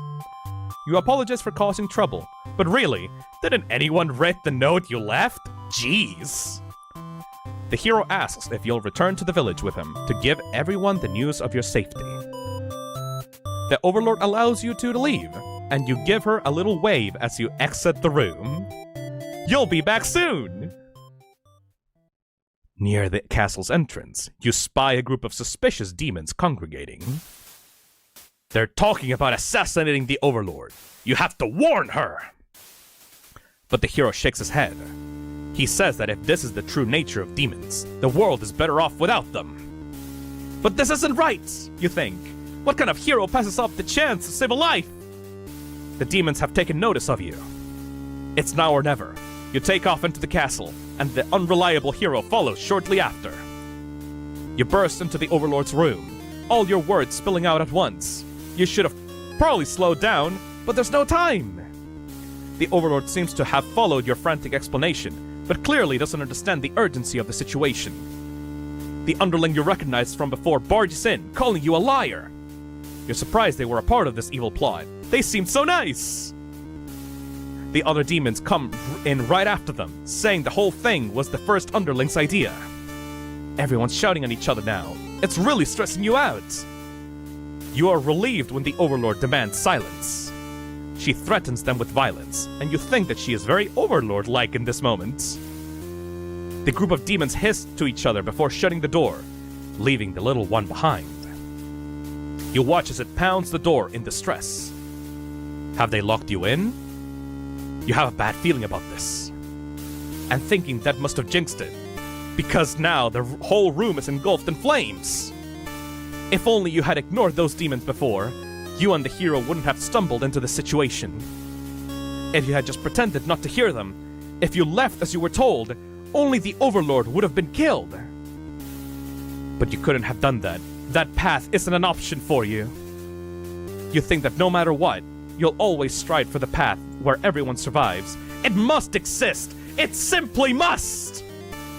The Overlord seizes her underling. They beg for their life. You pray. You don't know what else to do, so you just pray.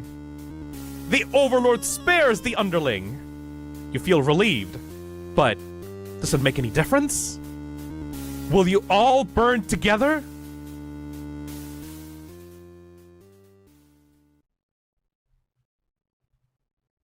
It can't end like this. You want to answer the maiden's prayers. You've decided to find a way to save everyone. But retracing the paths you've seen so far, there doesn't seem to be any room to avoid a bad ending. Is there really nothing you can do to keep them all from getting killed in the end? If there's nothing you can do by acting from within their story, maybe it's time to take things into your own hands. Oh! You are...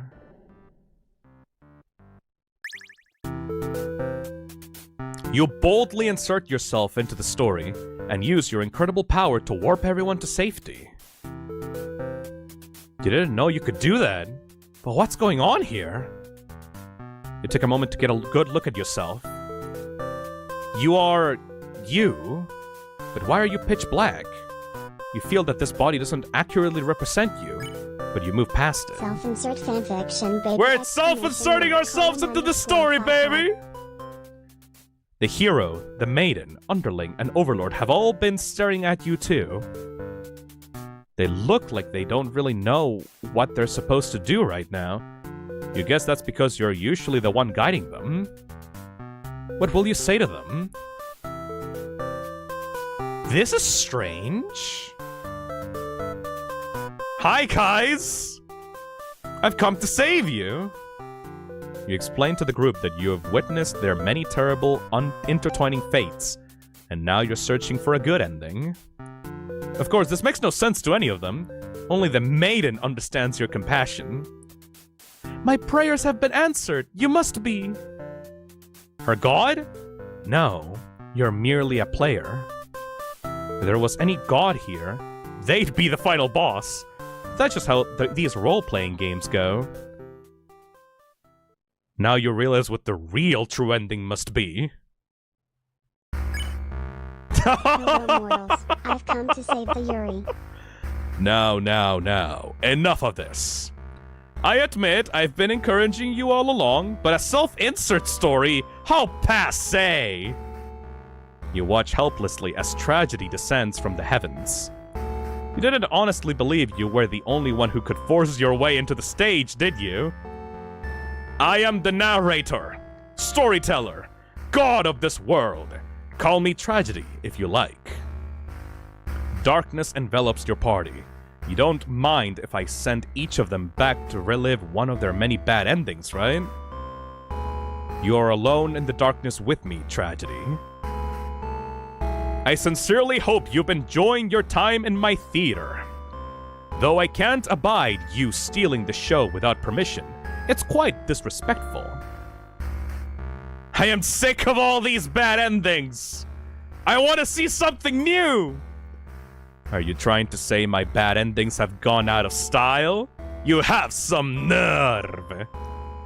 You think defeating me might just be the only way to see a better ending? It's all that's left for you, isn't it? Well, this does sound like it might be entertaining. Show me what you've got! Time to fight God! Holy shit!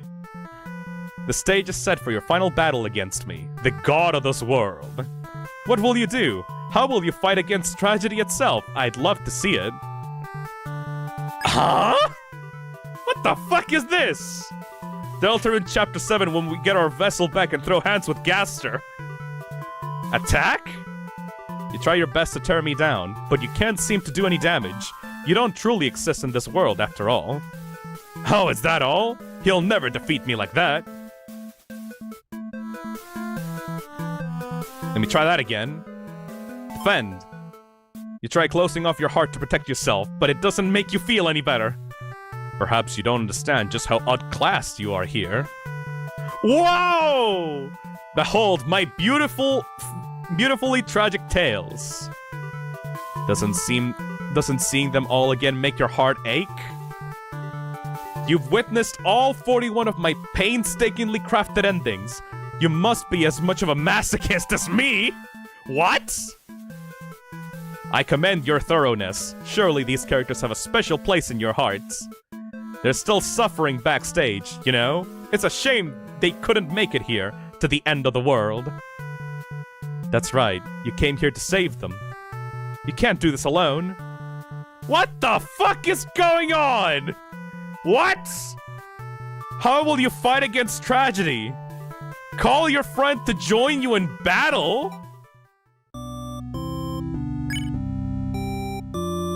Tragedy and player Yuri/Yaoi. You find the hero in his home, hunched over a sewing table. Your sudden intrusion scares the hell out of the poor guy. Are you some kind of demon? You explain that no, you're not a demon. You're... How can you explain it in a way the hero can understand? Instead, you ask what he's sewing. Oh, this is my hero gear. You sense his pride in his hobby. You wonder if the costumes are what attracted him to the role of a hero in the first place. Would you like some clothes? You don't seem to be wearing any. You remember the state of your body and decide that yes, some clothes from the hero would be nice. He's overjoyed by your answer. Apparently his outfits are too gaudy for the other townsfolk, so no one else wants them. Aww, he's a fashionista. The true end for the hero suddenly becomes clear. You offer to change his fates. I could make a living as a tailor rather than a hero. Oh, please tell me what I can do to reach that dream. Oh! The hero will now fight alongside you. I agreed to follow, but I didn't expect to face something like this. The hero has arrived. We really couldn't have a final boss battle without him. You're the one who's been killing us. Murderer! I can't truly call myself a hero until I see you defeated. We'll see about that. Tragedy attacks with a terrible fates. Oh, I have... Wait, my HP is 41 because of the 41 endings. Justice willpower. Maybe summon the Overlord next? Let's summon the maiden. You happen to find the maiden as she sits in the church, her heart set on meeting a demon. She freaky! She freaky as fuck! Perfect timing, she approaches you, having already taken notice of your odd form. Excuse me, are you a traveler? I've never seen anyone like you before. You explain that no, you're not a traveler. Well, maybe you are, in a sense. You've come all this way. The maiden regards you with excited curiosity. Then perhaps you might be a demon. I was hoping I would meet one today. You are freaky! You think of all the terrible fates that hope would bring about. She is the catalyst of the story, after all. My role as a maiden is to be captured by the Overlord, but you see, I've grown tired of waiting. You remember this part. She wanted to understand her role better, and so... You ask what it is that she's really hoping to gain from this. The maiden is confused by your question. Perhaps it was as simple as wanting to reach the place she felt like she belonged. The true end for this maiden suddenly becomes clear. You offer to change her fates. If there's something I can do to find fulfillment, then please guide me. Oh, I love that sprite so much! What is this horrible creature? You wound me, dear maiden. Is tragedy really such a bad thing to behold? I remember now. I remember all the awful things you put us through. Then this should be familiar to you as well. Tragedy attacks with a terrible fates. No! Okay. Kindness and hope, justice and willpower. Should we attack or should we try to, like, get the others back up? Because we have a limited time. We have 34 out of 41 HP. They're aura farming so hard, by the way, yeah. We need to summon all of them. You approach the gates of the Overlord's castle. The underling is on guard duty, as you expected. They call out to you. The other demon guard is sound asleep. Hey, you're a pretty weird-looking intruder. What do you want? You explain that no, you're not an intruder, although you're definitely intruding into their story right now. You tell the underling you've come to save them from tragedy. Okay, try saving me from boredom first. I hate this job. The underling snickers. You ask what kind of job they would rather have. It'd be best if I didn't have to work at all. I just want to live a carefree life and never get bossed around or picked on. You think of the underlings' friends, who had bullied them into an assassination plot only to betray them in the end. If they kept better company, maybe they wouldn't feel so restless. The true end for the underling becomes suddenly clear. You offer to change their fates. So there's a way that even work can be fun? Sounds fake, but I'll tag along with you just in case. The underling will now fight alongside you. Ooh, what the fuck? You didn't have to say anything about a boss battle. The underling, huh? You must be desperate to call on such an unreliable ally. If I beat this guy up, all my problems will be over. Oh, but it won't be that easy. Tragedy attacks with a terrible fate. Oh! Alright. We need the last one! You enter the Overlord's room, relieved to see the fire contained to the torches on the walls. When you close the door behind you, the Overlord rises from her slumber. Who are you? Have you come to reside in my castle and serve me? You explain that no, you're not here to serve her. It's more like you've come to do her a favor. You ask why she spends all day sleeping instead of commanding her demon army.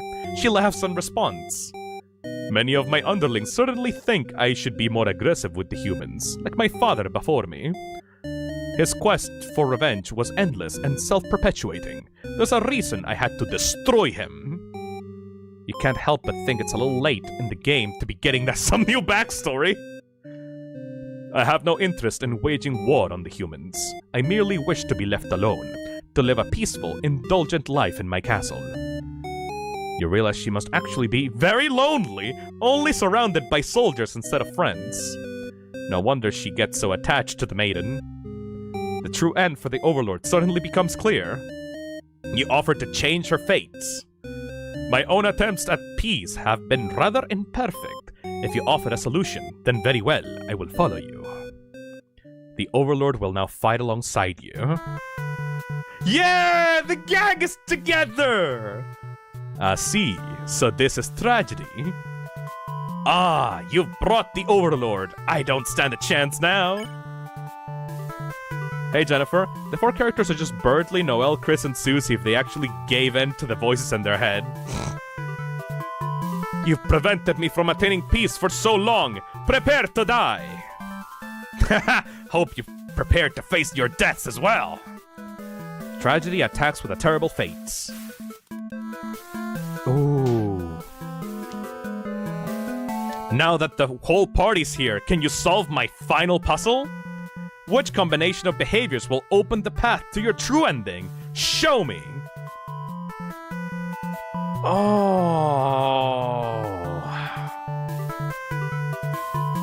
This is tough! Can I save? No, it does like autosaves. The fun gang's all together, huh?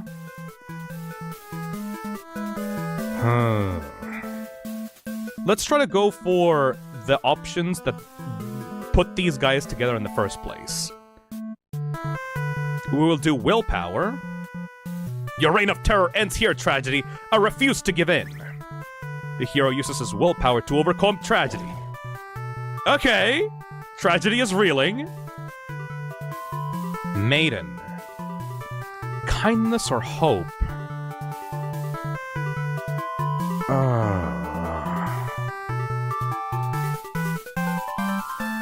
Kindness.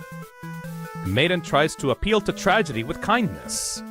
So naive, I'll balance your kindness with my cruelty. No! Hope. Our true endings do exist. They simply must. The maiden hopes with all her heart to overcome tragedy.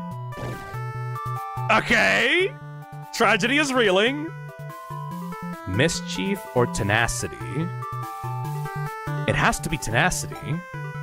Knock me down and I'll just come back stronger. The underling uses their tenacity to overcome the tragedy. Yo! Tragedy is reeling. Overlord, ambition or brutality? It has to be ambition. I'll reach my true ending with my own willpower. The Overlord uses her ambitious nature to overcome tragedy. Yeah! This is it. With everyone's hearts united, you take aim toward your best possible futures. You unleash one final attack to destroy tragedy once and for all. Oh!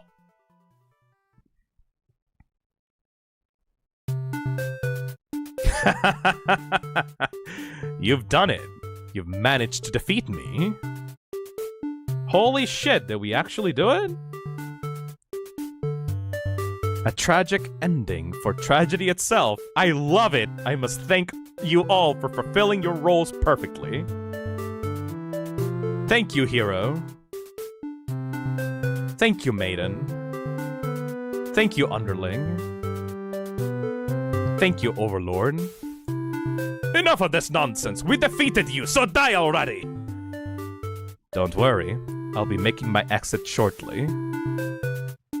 Finally, thank you most of all. We couldn't have made it here without you. Yes, my bad end theater did contain a truly good ending after all. I apologize for antagonizing you so long. I wanted to deliver a satisfying story. Was I able to do it, I wonder?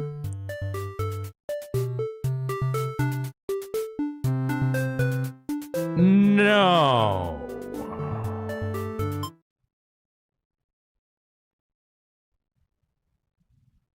Well, I did my best. Happy endings shouldn't always come easily. Reality is not so kind.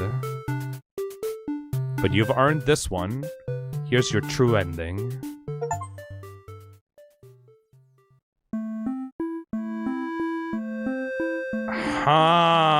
Okay. Interesting. The hero becomes a clothes maker. Oh!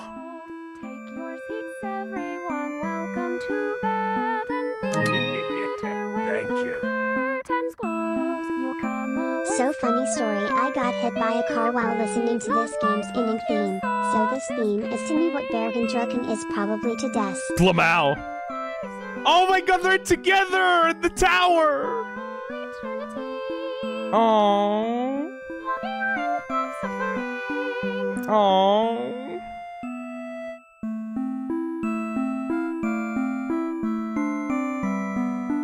But tragedy gets the bad ending, though. Oh. Wandering all alone, searching for my lost love, stumbled toward bed and theater. Though its plays were cold, I still felt this warmth from them. Isn't that strange? Can't help thinking of your face. For all your tragedies, Made with Renpai. That's the same engine as DDLC. undo all our suffering. I've missed you, my darling. Oh. Your true end.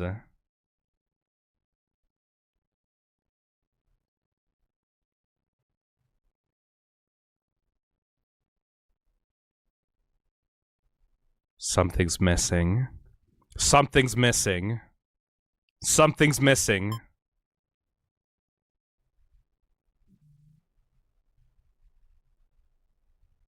Oh, you're still here? The curtain has closed for the final time. I'm shutting down my theater. There are no more tragedies left for me to tell, after all.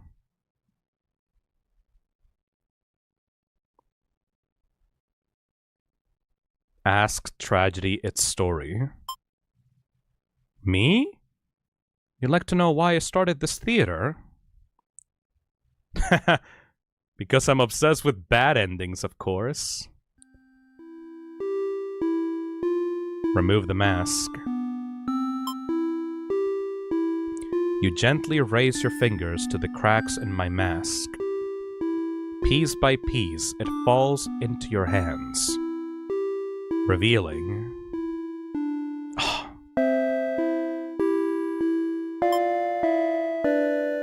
I should have warned you.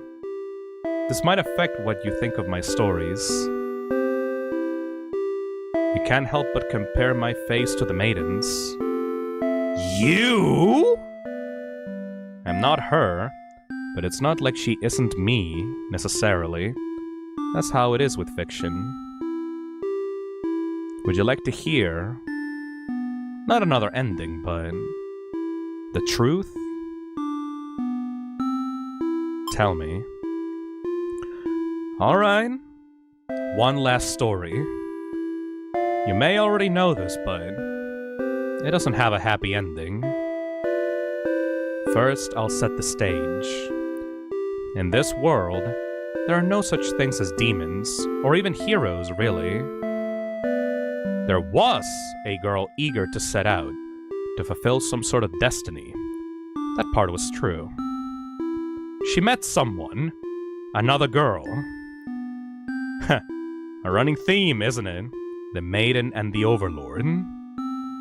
The two were inseparable, and for a time, everything was just wonderful.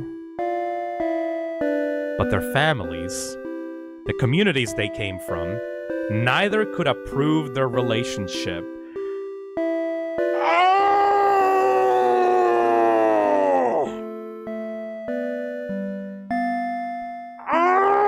It was actually baked into the story. It was an actual fucking gay love story for real. It wasn't just subtext. It was... It wasn't subtext. I mean, it was. It's just, it was diegetic subtext. That is the reality for many. This pair was no different. Despite their best efforts, the world was intent on pulling them apart.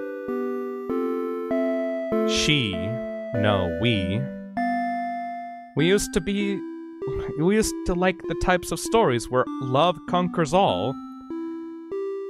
Where the strength of your love will pull you through any hardship and everything is okay in the end.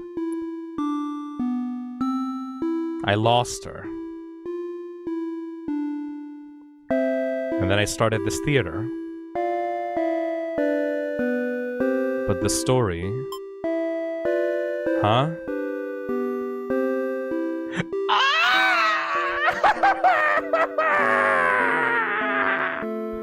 I was hoping to find you. It's you! It's been so long. I thought I'd never see you again. You always think of the worst endings. I wasn't about to give up just because things got difficult. Why didn't you reveal yourself sooner? I feel like such a fool.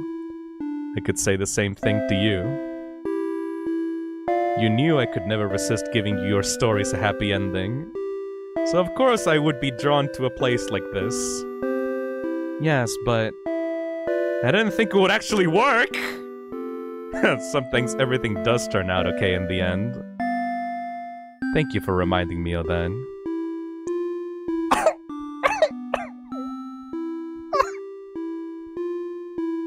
I love you. I love you too.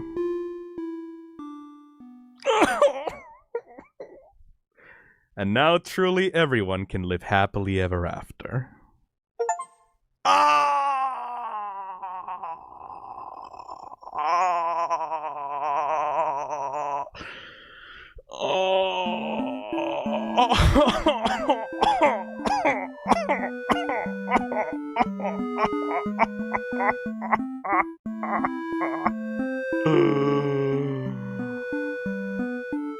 Oh, hey, pickled pretzels. This game broke through my cold, cynical exterior. Oh!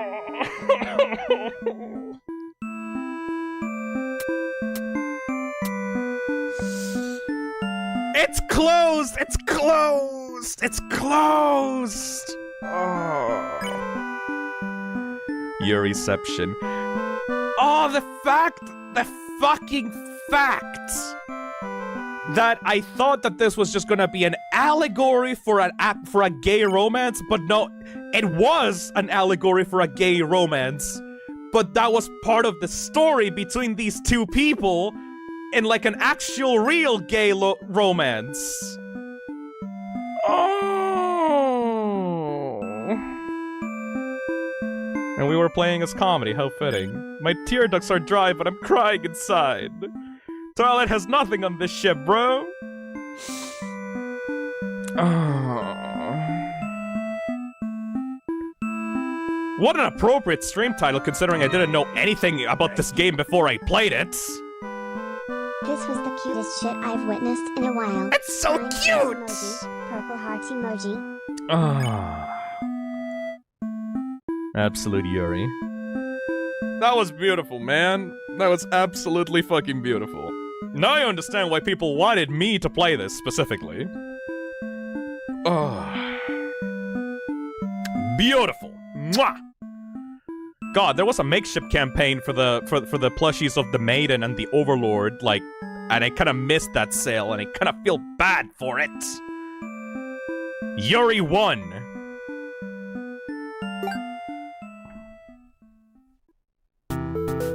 There's nothing more to see, my love, but if you'd like to reset, if you really want to experience everything all over again, I'm happy to oblige. Shall we begin the resetting process? Nah. You're so fickle. Let me know if you change your mind. Oh. Everyone clapping for the Yuri. Thank you. Everyone clap. I'm not crying. I just caught something in my eyes. It was tears. The fact that the two characters, like the tragedy and the comedy character, like those two women, like had their characters like basically like represented in the story as the Maiden and the Overlord, but like they weren't actually them, but they were like based off of those two because the author was projecting her own feelings onto the work. Dude! Like, ugh! The purpose! Man, the purpose is intoxicating! This was extremely well written. I fucking adored everything about this. I wonder if this goes deeper, like it's an allegory for the creator too. I wouldn't put that on the creator themselves, Luma, but like, you can see the purpose of the story, you know what I mean?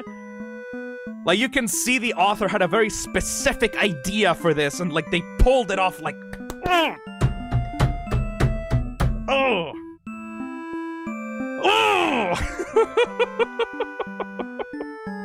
Amazingly. Alright, everybody. That's it, at least for today. That was amazing. I loved it. Thank you so much to everyone that constantly recommended me to play this game. It took me a while. It took me like a year plus after people started recommending me this, but I can absolutely understand why you people wanted me to play this. This was beautiful. I'll probably go down into the list of like the game suggestions that I have and like see if like is there anything more that I want to check out, because like you guys know what I like. Thank you to all the toxins that recommended this, you know?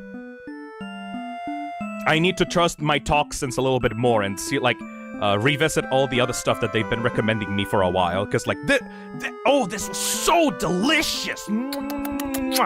Brilliant. Tomorrow we should be doing a chill reading in the evening, by the way, if you want to come over tomorrow for that. It's going to be like in the evening. But aside from that, we're done this weekend. I also have like a poll for the toxin level members, like the toxic level members, the second level members of the chat. So if you want to see the next few games that I'm going to be streaming next week, you can vote on those if you're a toxic level member. Thank you so much for staying on the channel. Thank you so much for visiting the streams. This was so good. I love these kinds of games. I need to do more visual novels, man.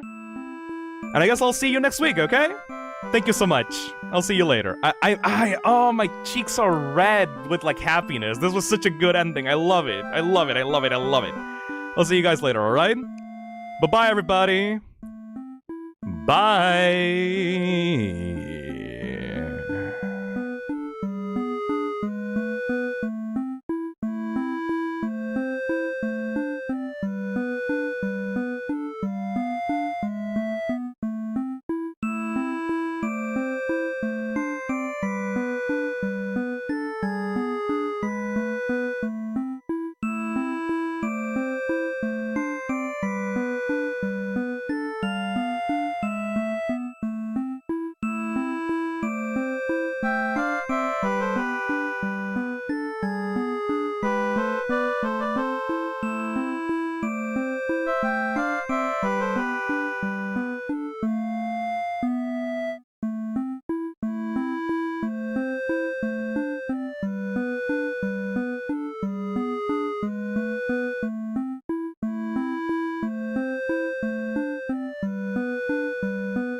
All right. Hello there, everybody. Welcome back again to the Toxic Lounge. How's it going? Hey there. Hey there, Skello. Hey, non-creative. Hey, Angry Destroyer. Hey, Digo. Crystal Gem. Terry. Icarus. Hey, Dozio Mal. Annie on the cartoon. Hey, Egg. Champ SK. Lexia. How's it going, King Purple? Fartface. Caleb. Meredith. Unpainted Kitchens. Nova Knight has been a member for 6 months and says, hi. Hello. Queen Voodoo has been a member for 23 months and says, wow. Almost 2 years of membership. Almost getting there. And Jack Holo has been a member for 36 months and says, I wonder what this stream is going to be about. Well, for those that haven't been here before, because it has been a while since I've done one of these properly, welcome back to Chill Reading. This is a series in which I go like lower energy than like on my usual streams, and I usually end up reading either some Reddit posts, some creepypastas, SCP articles, you know, stuff like that. Thank you, Alex, for the super chat. This after BET is like mouth-washing after Silent Hill 2. I have no idea what that is. Thank you, King Purple, for the 20 months. I've been missing these chill reading streams. Also, ooh, 20 months. Thank you.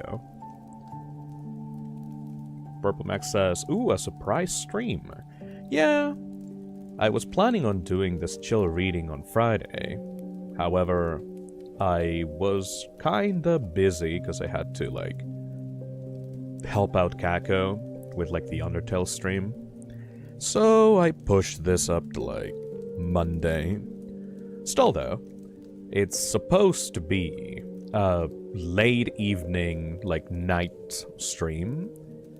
For those that want a little refresher on what these streams are, I am basically here to provide some background noise with minimal, like, loud noises or, like, very sudden audio cuts or loud jump scares or screams or laughs, so that you can just put this on in the background and draw or play a game or just chill in bed and just relax, help to go to sleep, stuff like that.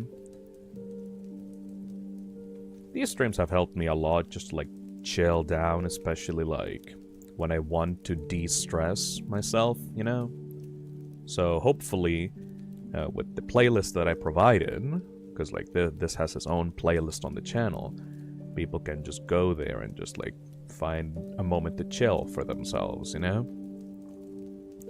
Now, these past few chill readings have not been that chill, sadly, because I've gotten a little bit addicted to just reading stupid stuff on Reddit, which has made me laugh a lot. I've tried to, like, lower down my volume, and I've tried to, like, not die from laughter on those streams, and I've kind of failed at it. So, we're going back to the original format, and we're gonna be reading some creepypastas now. Something that is definitely not gonna cause me to burst into laughter, because it's like an actual dark story with, like, actual dark motifs and just, like, actually well written, you know? Has been, like, one of the highest suggestions for what I should be doing for chill reading, which is the Pen Pal creepypasta. This story has, like, a lot of dark themes and, how can I explain it? Just not very fun or immature concept, so this is like gonna be one of the heaviest like chill readings. Some people like to listen to depressing or disturbing content to go to sleep. I don't personally understand that drive, but I'm not gonna judge you for it. So if this helps out people to just go to sleep, I can provide that, no problem. Thank you, Alec, for the super chat. But the gaycation was peak. Yes, it was. But, you know, I feel like if I ever continue doing those things, I should probably do just a general, like, normal stream reading of those stupid stories. Where, like, I'm allowed to just burst into tears or burst into laughter whenever, instead of, you know, using chill reading, which is like a completely different, supposed to be at least like a completely different mood, you know? Thank you, Lexia, for the $2. I'm at work. This is perfect Halloween preparation. Let's go. Hell yeah. You know you're a fan of horror when you're preparing for Halloween like 2 months in advance. Very good. Hey, Crystal Gem, thank you for the super chat. Chill reading. First one I've caught live. Hell yeah. Alex says, BET is bad end theater cause too little words don't know. Oh, makes sense. I did very much enjoy bad end theater yesterday, actually. And the cartoon says, my work has all the Halloween candy out. And let me guess, right after Halloween ends, they're gonna immediately start throwing out the Christmas stuff, right? Halloween is not a holiday that's very celebrated in my country, so I usually start seeing, like, Christmas stuff, like, pop up in October, which really pisses me off. Hopefully one day Halloween will be as respected of a holiday here as, like, Christmas, you know? Thank you, No, for... Oh, let me check the name. Thank you, Nose Tickler, for the super chat. Greetings from Switzerland. Greetings. It's probably really late for you in Switzerland, actually. Okay, let me ask a question on chat before we get started with this. Like, what time is it for you right now? Probably in the future, with the chill readings, I'm going to start putting them on exclusively in the evening on Fridays. So I want to see what people's, like, time zones are like right now. 12 p.m. Oh, 12 a.m. That's good. 6 p.m. That's pretty good. 5 a.m. That is really late. Nano Alcove is at 6:13. 4:13 p.m. 1 a.m. Around 1 a.m. 6:13 p.m. Currently at 11 p.m. A nice chill time to listen to some scary stories. Hell yeah. 11:15 p.m. 6:13 p.m. for them. 6:13, 6:13. Alright, so more or less evening to like late night. That's perfect, I think. More specific, 0:14 a.m. Actually, perfect time to start, like, listening into some creepypasta stuff, actually. Alright, I get you. I guess we kind of have our work cut out for us on this stream, because the creepypasta that I'm about to read to you right now is, like, actually thousands and thousands of words long.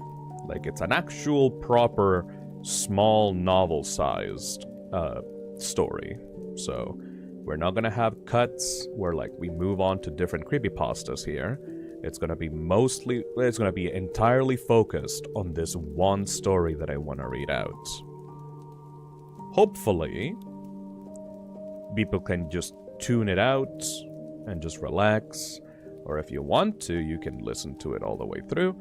But ideally, if you can just fall asleep to it, or do your work, or do your drawings while I'm reading this out, that is kind of like the ideal mood that you should, like, put your mindset to for this, you know? This is not This is not main monitor material, if you know what I mean.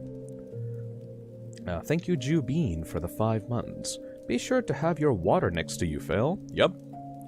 I got my water. Thank you, Zachary Mortensen, for the 5 gifted memberships, sacrificing 5 more toxins to the toxic cesspit. Thank you, Digo, for the super chat. I needed one of these after a stressful day. Thanks. It's alright. I mean, this also helps me de-stress, so... Oh, Azazel received the membership. That's kind of funny. Thank you, Uria, for the $10. Listening to this while writing my own OC horror story. Greetings from 5:13 p.m. Just 1 hour earlier than me. Lexia Knight super chats $2 and says, if people prepare for Christmas early, so can I. 1713 time. Thank you. And thank you, Aussie, for the €2. I struggled to sleep without people talking, so this will be fun. Yep. There's pretty much just me monologuing at you for several hours during a stream. That's genuinely all that I do, but at this time I can guarantee that I'm not going to be screaming, which some people... Like, the reason for why I started chill reading is because some people said, oh, I love to fall asleep to, like, Phil streams, but sometimes there's, like, a jump scare, or, like, he starts laughing uncontrollably or screaming, and, like, that kind of wakes me up, and that's kind of lame. So, chill reading kind of started as, like, a way for me to get back into reading, and also provide those kinds of people with, like, a series of streams that are not going to cause that to happen, you know? So... hopefully we can stay like that, and if like I want to read some more stuff that is going to be more laugh-worthy or scream-worthy, I can just read them on the normal streams instead, you know? Thank you, Angry Destroyer, for the $2. Sleep isn't a good schedule for me, so I'll be listening while playing spooky Minecraft. That works out as well. That very much works out. Alright. And that's about it for the little hangout session that I always do. I want to get right into this reading, so you guys can just like tune this out and start doing your stuff. This is going to probably go on for like 3 hours, 4 hours, around that time, so definitely gonna get your time's worth for this.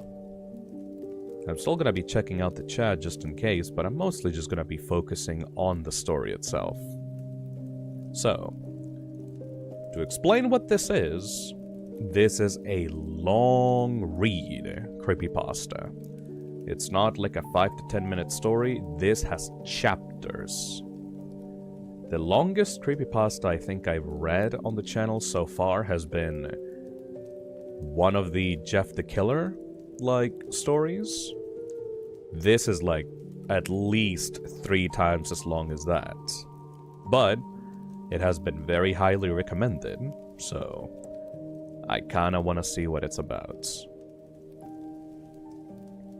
The description of this on the Creepypasta wiki says, Pen Pal, written by Reddit user 1000 Vultures on r/nosleep.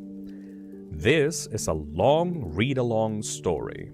In fact, it's so long that each part was originally posted as a standalone story, so it's really more like a collection series of 6 stories.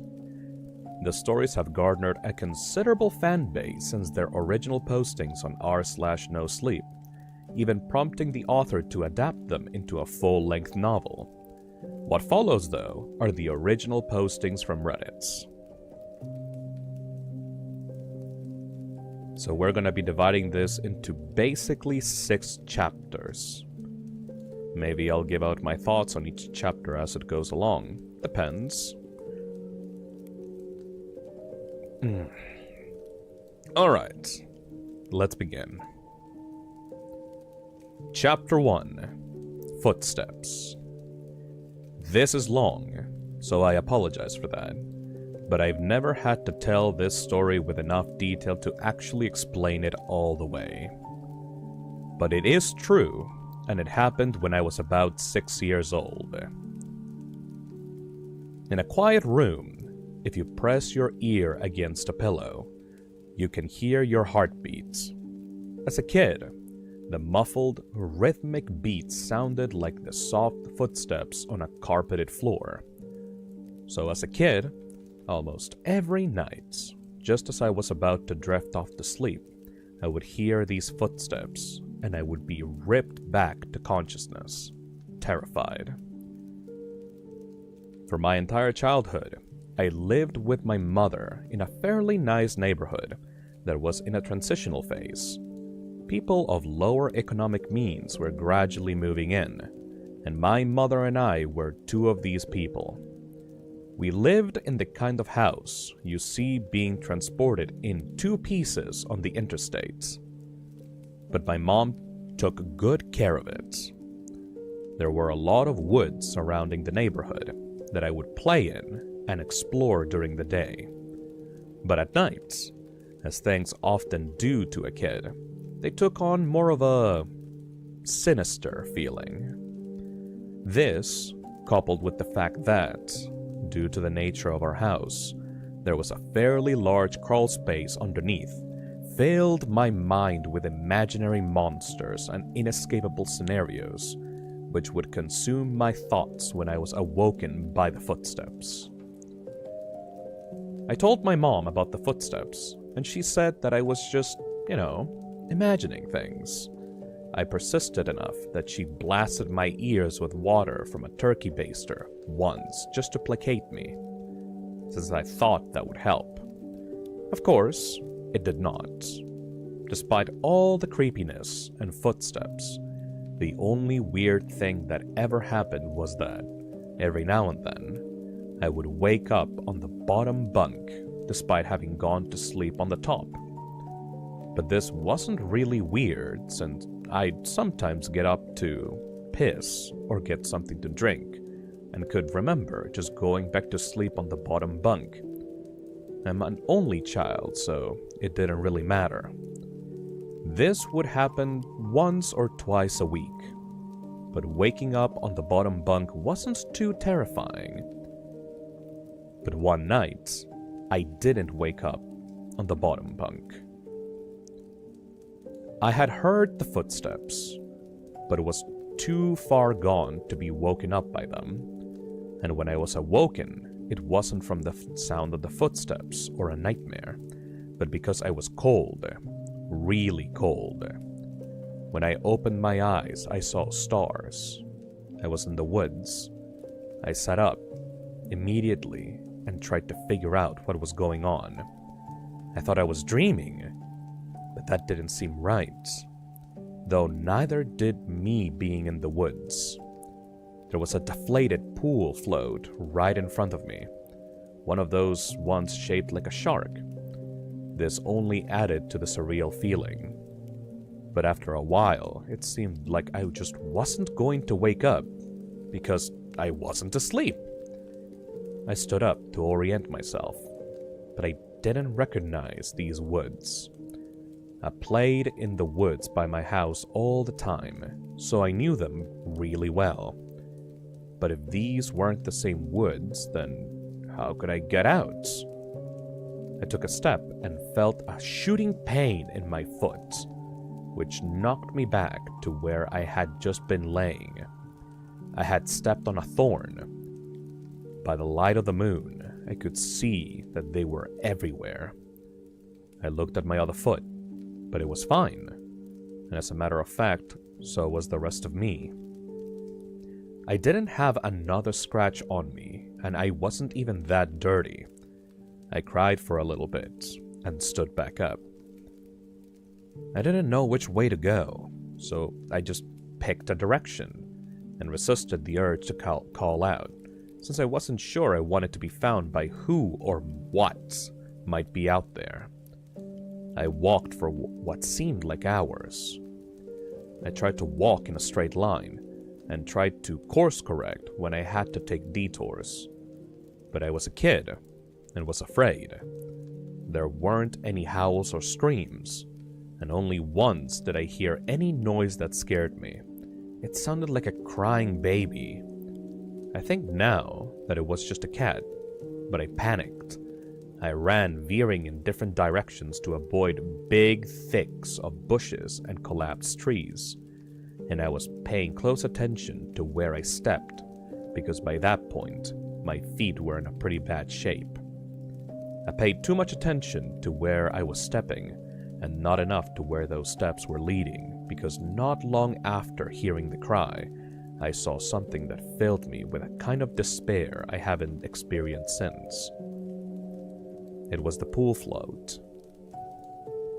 I was only 10 feet from where I had woken up.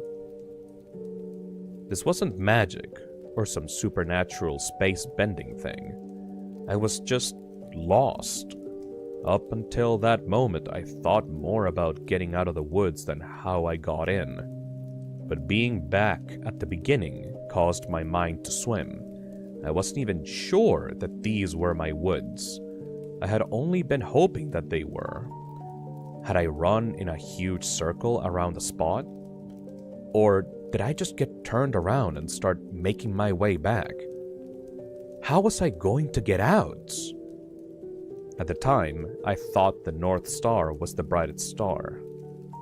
And so I looked and found the brightest one and followed it. Eventually, things started to look more familiar, and when I saw the ditch, a dirt ditch my friends and I would have dirt clod warts in, I knew I had made it out. By that point, I was walking really slowly because my feet hurt so much. But I was so happy to be so close to home that I broke into a light jog. When I actually saw the roof of my house over a neighboring, lower set house, I let out a light sob and ran faster. I just wanted to be home. I had already decided that I wouldn't say anything because I had no idea what I could even possibly say. I would get back in the house somehow, clean up, and get in bed. My heart sunk as I rounded the corner and my house came fully into view. Every light in the house was on.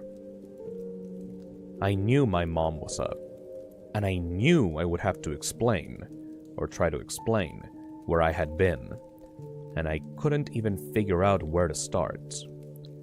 My run became a jog, which became a walk. I saw her silhouette through the blinds, and although I was worried about how to explain things to her, that really didn't matter to me at that point. I walked up the couple of steps to the porch, and put my hand on the doorknob, and turned. Right before I pushed it open, 2 arms wrapped around me and pulled me back. I screamed as loud as I could, "Mom! Help me! Please, Mom!" The feeling of being so close to being safe and then being physically pulled away from it filled me with the kind of dread that is, even after all these years, indescribable. The door I had been torn away from opened, and a flash of hope shot through my heart. But it wasn't my mom. It was a man, and he was enormous. I thrashed around and kicked at the shins of the person holding me, while also trying to get away from the person who had just come out of my house. I was scared, but I was furious. "Let me go! Where is she? Where's my mom? What did you do to her?" As my throat stung from screaming, and I was drawing in another breath, I became aware of a sound that had been present for longer than I had perceived it. "Honey, please calm down. I've got you." It sounded like my mom. The arms loosened and set me down, and as a man approaching me blocked out the porch light with his head and I noticed his clothes. He was a cop. I turned to face the voice behind me and saw that it really was my mother. Everything was okay, and I began to cry, and the 3 of us went inside. I'm so glad you're home, sweetie. I was worried I'd never see you again. By that point, she was crying too. I'm sorry. I don't know what happened. I just wanted to come home. I'm sorry. It's okay. Just never do that again. I'm not sure me or my shins could take it. A little laughter broke through my sobs, and I smiled a bit. Well, I'm sorry for kicking you, but why'd you have to grab me like that? I was just afraid that you would run away again. I was confused. I asked, "What do you mean?" "We found your note on your pillow," she said, and pointed at the piece of paper that the officer was sliding across the table. I picked up the note and read it. It was a running away letter. It said that I was unhappy and never wanted to see her or any of my friends again. The police officer exchanged a few words with my mother on the porch while I stared at the letter. I didn't even remember writing a letter. I did not remember anything about any of this. But even if I sometimes went to the bathroom at night and did not remember, or even if I could have gone into the woods on my own, even if all that could have been true, the only thing I knew at that point was, this isn't how you spell my name. I did not write this letter.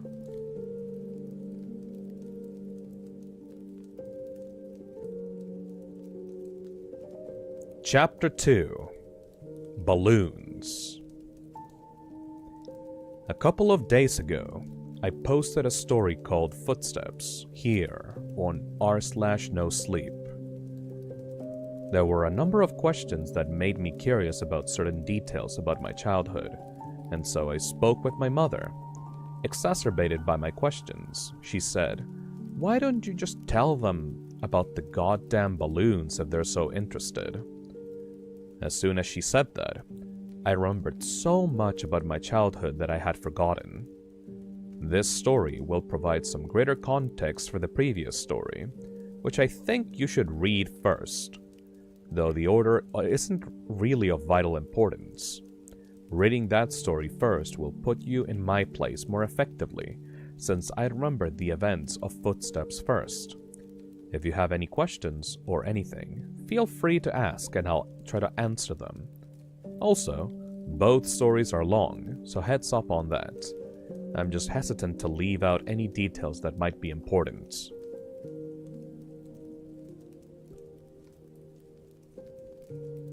When I was 5 years old, I went to an elementary school that, from what I've come to understand, was really adamant about the importance of learning through activity. It was part of a new program designed to allow children to rise at their own pace. And to facilitate this, the school encouraged teachers to come up with really inventive lesson plans. Each teacher was given a latitude to create his or her own themes, which would run for the duration of the grade. And all the lessons in math, reading, etc. would be designed in the spirit of the theme. These themes were called groups. There was a space group, a sea group, an earth group, and the group that I was in, community. In kindergarten in this country, you don't learn much except how to tie your shoes and how to share, so most of it isn't really very memorable. I only remember two things very clearly. I was the best at writing my name the right way, and the balloon project, which was really the hallmark of the community group, since it was a pretty clever way to show how a community functioned at a really basic level. You probably have heard of this activity before. On one day, on Friday, I remember it being a Friday because I was excited about the project and it being the end of the week. Toward the beginning of the year, we walked into the classroom in the morning and saw that there was a fully inflated balloon tied off with string taped to each of our desks. Sitting on each of our desks was a marker, a pen, a piece of paper, and an envelope. The project was to write a note on the paper, put it in the envelope, and attach it to the balloon, which we could draw a picture on if we wanted. Most of the kids started fighting over the balloons because they wanted different colors, but I started on my notes, which I thought a lot about. All the notes had to follow a loose structure, but we were allowed to be creative within those boundaries. My note was something like this. Hi, you found my balloon. My name is name, and I attend blank elementary school. You can keep the balloon, but I hope you write me back. I like Mighty Max, exploring, building forts, swimming, and friends. What do you like? Write me back soon. Here is $1 for the mail. On the dollar, I wrote for stamps right across the front, which my mom said was unnecessary, but I thought it was genius, so I did it. The teacher took a Polaroid of each of us with our balloons and had us put them in the envelope alongside our letter. They also included another letter that I assume explained the nature of the project and sincere appreciation for anyone's participation in writing back and sending photos of their city or neighborhood. That was the whole idea, to build a sense of community without having to leave the school, and to establish safe contact with other people. It seemed like such a fun idea. Over the next couple of weeks, the letters started to roll in. Most came with pictures of different landmarks, and each time a letter would come in, the teacher would pin the picture on a big wall map we had put up showing where the letter had come from and how far the balloon had traveled.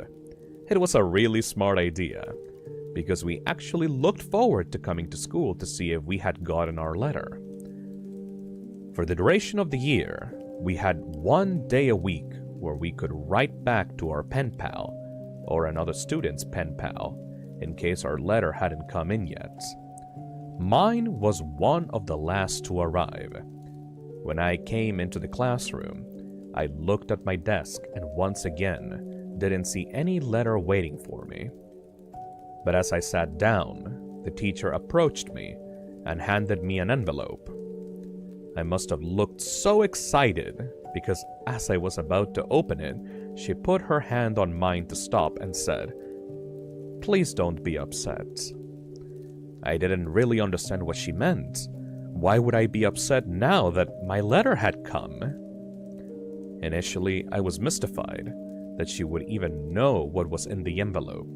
But now I realize that of course the teachers had screened the contents to make sure that there was nothing obscene. But all the same, how could I be disappointed? When I opened the envelope, I understood. There was no letter. The only thing in the envelope was a Polaroid, but I couldn't really make out what it was. It looked like a patch of a desert, but it was too blurry to decipher. It appeared as if the camera had been moved while the picture was being taken. There was no return address, so I couldn't even write back if I wanted to. I was crushed. The school year pressed on, and the letters had stopped coming for nearly all the other students. After all, you can only continue a written correspondence with a kindergartner for so long. Everyone, including myself, had lost interest in the letters almost completely. But then I got another envelope. My excitement was rejuvenated, and I reveled in the fact that I was still getting a letter when most of the other pen pals had abandoned their involvement. It made sense that I received another delivery. There had been nothing but a blurry picture in the first one, so this was probably to make up for that. But again, there was no letter at all. Just another picture. This one was more distinguishable. but I still did not understand it.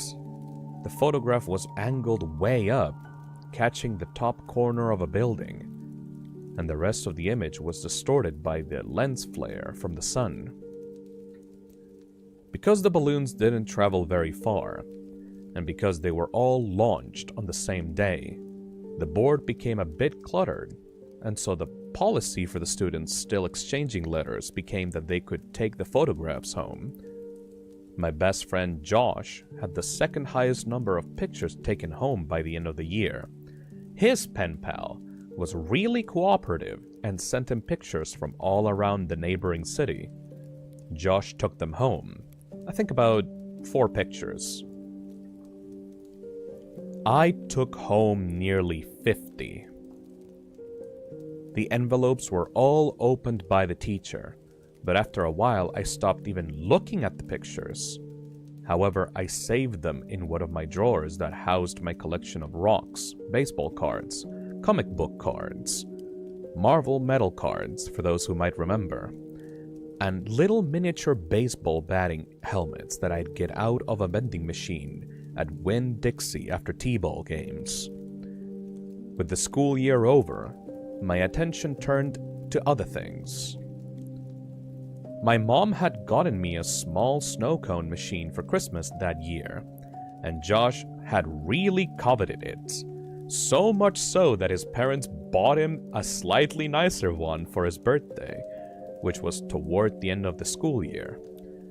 That summer, we had the idea that we would set up a snow cone stand to make money. We thought we'd make a fortune selling snow cones at $1. Josh lived in a different neighborhood, but we eventually decided that my neighborhood would be better because there were a lot of people who cared for their lawns. The yards in my neighborhood were slightly bigger. We did this for 5 weekends in a row until my mom told us that we had to stop, and I've only recently come to understand why she did that. On the 5th weekend, Josh and I were counting our money because we both had a machine. We each had a separate stack of money that we could put together into one stack, and we then split it evenly. We made a total of $16 that day, and as Josh paid out my $5th, a feeling of profound surprise consumed me. That dollar said, "For stamps." Josh noticed my shock and asked if he had miscounted. I told him about the dollar, and he said, "That's so cool, man." As I thought about it, I came to agree. The idea that the dollar had made it right back to me after changing so many hands floored me. I rushed inside to tell my mother, but my excitement coupled with her being distracted by a phone call made my story incomprehensible, and she responded simply by saying, "Oh wow, that's neat." Frustrated, I ran back outside and told Josh I had something to show him. Back in my room, I opened the drawer and took out the stack of envelopes and showed him some of the pictures. I started with the first picture, and we went through about 10 before Josh lost interest and asked if I wanted to go play in the ditch, a dirt ditch down the street from my house, before his mom came to pick him up. So that's what we did. We had a little dirt war for a while, but it was interrupted several times by rustling in the woods around us. There were raccoons and stray cats that lived in there, but this was making a little too much noise, and we traded guesses as to what it was, in an attempt to scare each other. My last guess was that it was a mummy, but in the end, Josh kept insisting that it was a robot because of the sounds that we had heard. Before we left, he got a little serious and looked me right in the eyes and said, "You heard it, didn't you? It sounded like a robot. You heard it too, right?" I had heard it, and since it sounded mechanical, I agreed that it was probably a robot. It's only now that I understand what we had actually heard.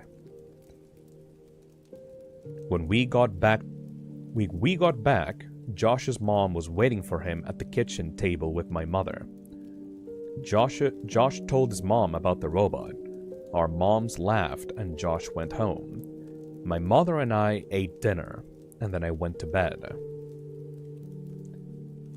I didn't stay in bed for long before I crept out and decided that, due to the day's events, I would revisit the envelopes, since now the whole affair seemed much more interesting.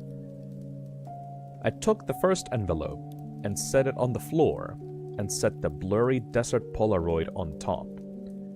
I laid the second envelope right next to it and placed the oddly angled Polaroid of a building's top corner on top, and did this with each picture until they formed a grid that was about 5 to 10. I was always taught to be careful with things that I was collecting, even if I wasn't sure that they were valuable. I noticed that the pictures gradually became more decipherable though. There was a tree with a bird on it, a speed limit sign, a power line, a group of people walking into some building. And then I saw something that vexed me so powerfully that I can now, as I write this, distinctly remember feeling dizzy and capable of only a single, repeating thought. Why am I in this picture? In this photograph of the group of people entering the building, I saw myself holding hands with my mother in the very back of the crowd of people. We were at the very edge of the photo, but it was undeniably us. And as my eyes swam over the sea of Polaroids, I became increasingly anxious. It was a really odd feeling. It wasn't fear. It was the feeling you get when you are in trouble. I'm not sure why I was flooded with that feeling, but there I sat floundering in the distinct sense that I had done something wrong. And this feeling only intensified as I looked on at the rest of the photos after the one that had so powerfully struck me. I was in every photo. None of them were close shots. None of them were only of me, but I was in every single one of them. Off to the side, in the back, in the bottom of the frame. Some of them only had the tiniest part of my face captured at the very edge of the photo, but nevertheless, I was there. I was always there. I didn't know what to do. Your mind works in funny ways as a kid, but there was a large part of me that was afraid of getting into trouble for simply still being up. Since I already had the looming feeling of having done something wrong, I decided that I would wait until tomorrow. The next day, my mom was off work and spent most of the morning cleaning up around the house. I watched cartoons, I imagine, and waited until I thought it was a good time to show her the Polaroids. When she went out to get the mail, I grabbed a couple of the pictures and put them on the table in front of me as I sat waiting for her to come back in. When she returned, she was already opening the mail and threw some junk mail into the trash can, and I said, "Mom, can you come here for a second? I have these pictures." She responded with, "Just give me a minute, honey. I need to mark these on the calendar." After a minute or two, she came and stood behind me and asked me what I needed. I could hear her shuffling with the mail behind me, but I just looked at the Polaroids and told her about them. As I explained more and pointed to the pictures, her frequent uh-huhs and okays decreased, and she was suddenly completely quiet and only making little noise with the mail.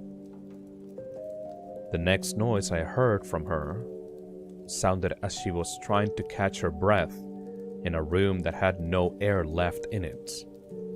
At last her struggling gasps were conquered, and she simply dropped the remaining mail on the table and ran to the kitchen to get the phone. Mom, I'm sorry. I didn't know about these. Please don't be mad at me. With the phone pressed to her ear, she was walking/running back and forth and shouting into it. I nervously fiddled with the mail sitting next to my Polaroids. The top envelope had something sticking out of it that I had thoughtlessly and anxiously pulled on until it came out. It was another Polaroid. Confused, I thought that somehow one of my Polaroids had slipped into the stack when she threw the mail down. But when I turned it over and looked at it, I realized that I had not seen this one before. To my dismay, it was me, but this one was a much closer shot. I was surrounded by trees, and I was smiling. But it wasn't just me, I noticed. Josh was there too. This was us from yesterday. I started yelling for my mom, who was still screaming into the phone. I repeatedly yelled for her until she finally responded with, "What?" And I could only think to ask, "Who are you calling?" "I'm talking to the police, honey." "But why? I'm sorry, I didn't mean to do anything." She answered me with a response that I had never understood until I was forced to revisit these events from the earliest years of my life. She grabbed the envelope off the table, and the picture of Josh and I spun and slid, landing next to the other Polaroids in front of me.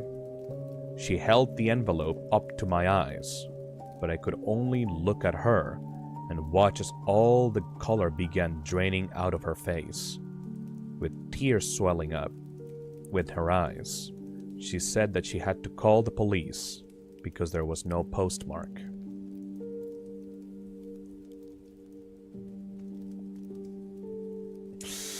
Yeah, that robot noise was a camera. That guy was sitting in the bushes. Oh, God.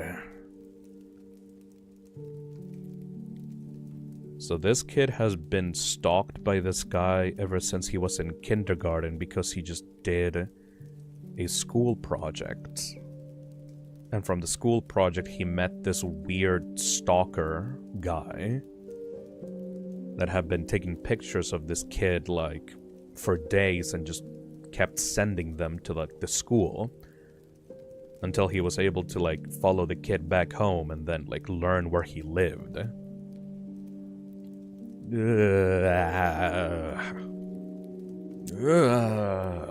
Okay. This is a very specifically scary story for me,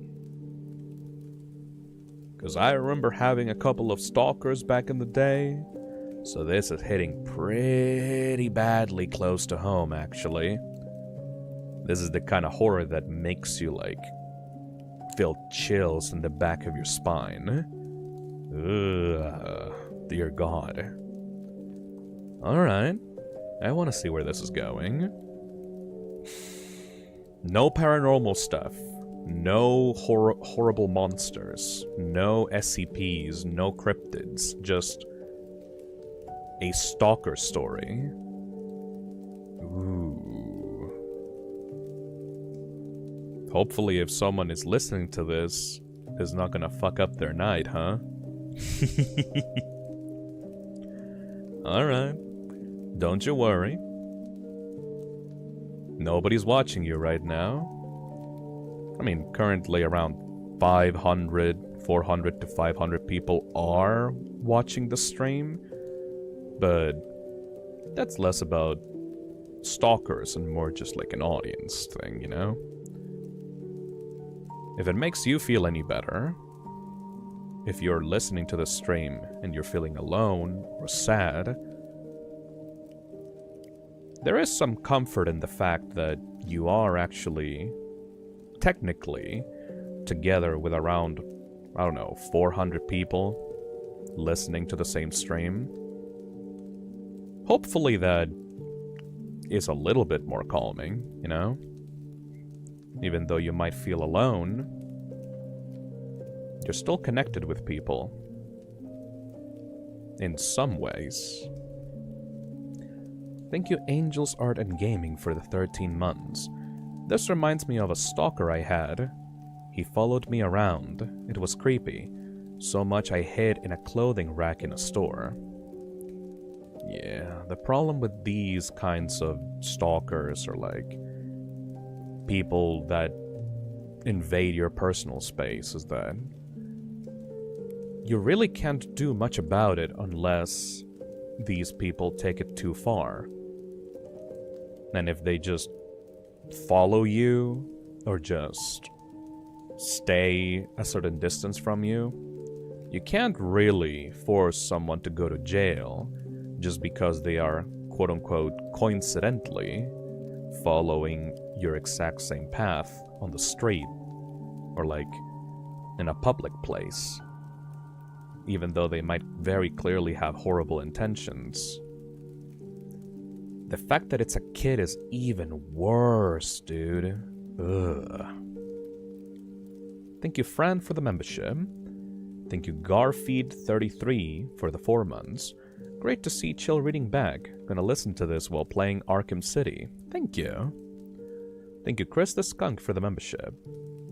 And thank you, Lexia Knight, for the $5. I had a stalker when I was in high school. He brought Doritos and Mountain Dew to my house. I wasn't home at the time, but my mother was. Never happened again. Okay, that is scary. But the Mountain Dew and Doritos stalker does sound like a pretty funny, like, stalker. Like, that guy brought in the gamer drinks for the stalking. What a fucking idiot. Anyways, time to continue into Chapter 3. We're almost halfway through. Chapter 3. Boxes.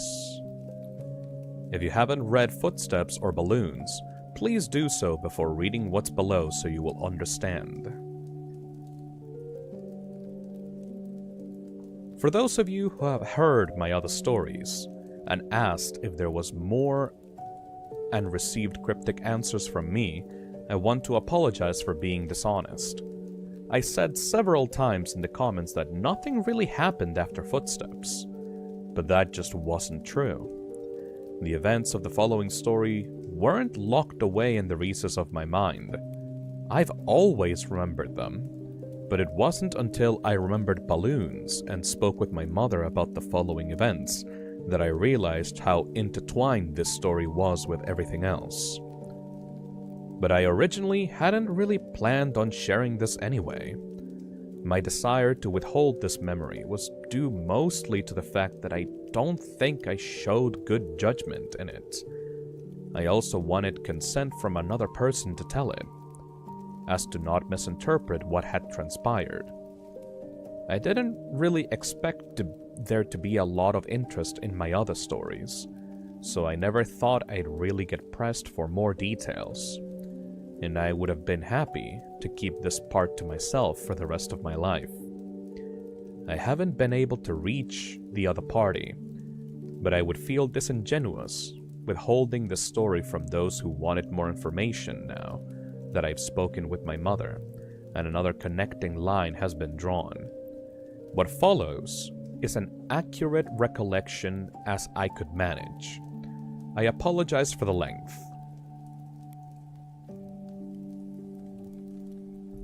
So, I spent the summer before my first year of elementary school learning how to climb trees. There was one particular pine tree right outside of my house that seemed almost designed for me. It had branches that were so low I could easily grab them without a boost. And for the first couple days, after I first learned how to pull myself up, I would just sit on the lowest branch, dangling my feet. The tree was outside our back fence and was easily accessible from the kitchen window, which was just above the sink. Before too long, my mother and I developed a routine where I would go on and play on the tree when she washed the dishes, because she could easily see me while she did other things. As the summer passed, my abilities grew, and before too long I was climbing fairly high. As the tree got taller, its branches not only got thinner, but more widely spaced. I eventually reached a point where I couldn't actually climb any higher, and so the game had to change. I began to concentrate on speed, and in the end, I could reach my highest branch in 25 seconds. I got too confident, and one afternoon, I tried to step from a branch before I had firmly grasped on the next one. I fell about 20 feet and broke my arm really badly on 2 places. My mother was running toward me, yelling, and I remember her sounding like she was underwater. I don't remember what she said, but I do remember being surprised by just how white my bone was. I was going to start kindergarten with a cast, and I wouldn't even have any friends to sign it. My mother must have felt terrible, because the day before I started school, she brought home a kitten. He was just a baby, and was striped with tan and white. As soon as she put him down, he crawled into an empty case of soda that was sitting on the floor. I named him Boxes. Boxes was only an outside cat when he escaped. My mother had him declawed so he wouldn't destroy the furniture, and so as a result, we did our best to keep him inside. He'd get out every now and then, and we'd find him somewhere in the backyard chasing some kind of bug or lizard, though he could hardly ever catch one because he had no front claws. He was pretty evasive, and we'd always catch him and carry him back inside. He would scramble to look back over my shoulder. I told Mom that it was because he was planning his strategy for the next time. Once inside, we'd give him some tuna fish, and he came back to learn what the sound of the can opener might signal. He would come running over whenever he heard it. This conditioning came in handy later, because toward the end of our time in that house, Boxes would get out much more often and would run under the house into the crawl space, where neither of us wanted to follow because it was cramped and probably crawling with bugs and rodents. Ingeniously, my mom thought to hook the can opener to an extension cord out back and run it right outside the hole that Boxes had gone through. Eventually, he would merge with his loud meows, looking excited by the sound, and then horrified at how we could run such a cruel ruse on him. A can opener with no tuna made no sense to Boxes. The last time he escaped to under the house was actually our last day in it. My mother had put the house on the market, and we had begun packing our things. We didn't have much, and we stretched the packing out for a while, though I had already packed up all my clothes at Mom's request. My mother could tell that I was really sad about moving and wanted the transition to be smooth for me. And I guess she thought that having my clothes in the box would reinforce the idea that we were moving, but things wouldn't change much. When Boxes got out, as we were loading some things into the moving van, my mom cursed because she had already packed the can opener and wasn't sure where it was. I pretended to go look for it so I wouldn't have to go under the house, and my mom, probably completely aware of my little scam, moved one of the panels and crawled in. She came out with Boxes pretty quickly and seemed pretty unnerved, which made me feel even better about getting out of it. My mother made some phone calls while I packed a little more, and then she came into my room and told me that she had spoken to the realtor and that we were going to start moving into the other house that day. She said it like it was excellent news, but I had thought we had one more time in the house. She originally said that we weren't moving until the end of the next week, and it was only Tuesday. What's more, we weren't completely finished packing, but my mom said sometimes it was just easier to replace things than pack them and haul them over to the city. I didn't even get to grab the rest of my boxed clothes. I asked if I could call Josh to say goodbye, but she said that we could just call him from our new house. We left in the moving van. I managed to stay in touch with Josh for years, which is surprising since we no longer went to the same school. Our parents weren't really close friends, but they knew we were, and so they would accommodate our desire to see one another by driving us back and forth for sleepovers. Sometimes every weekend. For Christmas, one year our parents even pooled their money and got us some really nice walkie-talkies that were advertised to work across a range that extended past the distance between our houses. They also had batteries that could last for days if the walkie-talkie was on but not used. They would only occasionally work well enough that we could talk across the city though. But when we stayed over, we'd use them around the house, talking in mock radio speak that we had taken from the movies. And they worked great for that. Thanks to our parents, we were still friends when we were 10. One weekend, I was staying over at Josh's place, and my mother called me to say goodnight. She was still pretty watchful even when she couldn't actually watch me, but I had gotten so used to it that I didn't even notice. Even if Josh did, she sounded upset. Boxes was missing. This must have been a Saturday night, because I had spent the night at Josh's the previous night and was going to go home the next day because we had school on Monday. Boxes had been missing since Friday afternoon. I gathered that she had not seen him since returning home after dropping me off. She must have decided to tell me that he was missing because if he didn't come home before I did, then I would be devastated at not only his absence, but how she could have kept it from me. She told me not to worry though. He'll come back. He always does. But Boxes didn't come back. 3 weekends later, I stayed at Josh's again. I was still pretty upset about Boxes, but my mom told me that there had been many times when pets had disappeared from home for weeks or even months, only to return on their own. She said they always knew where home was and would always try to get back.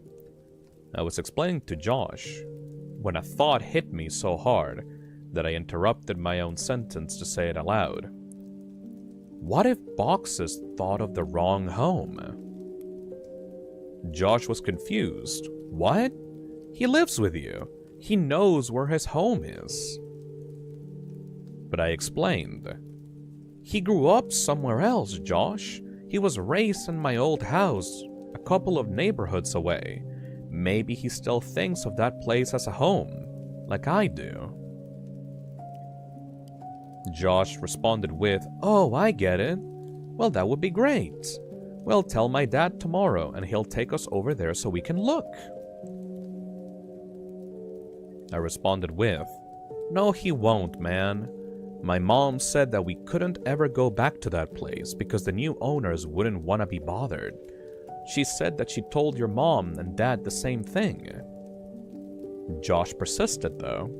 "Okay, then we'll just go out exploring tomorrow and make our way to your old house."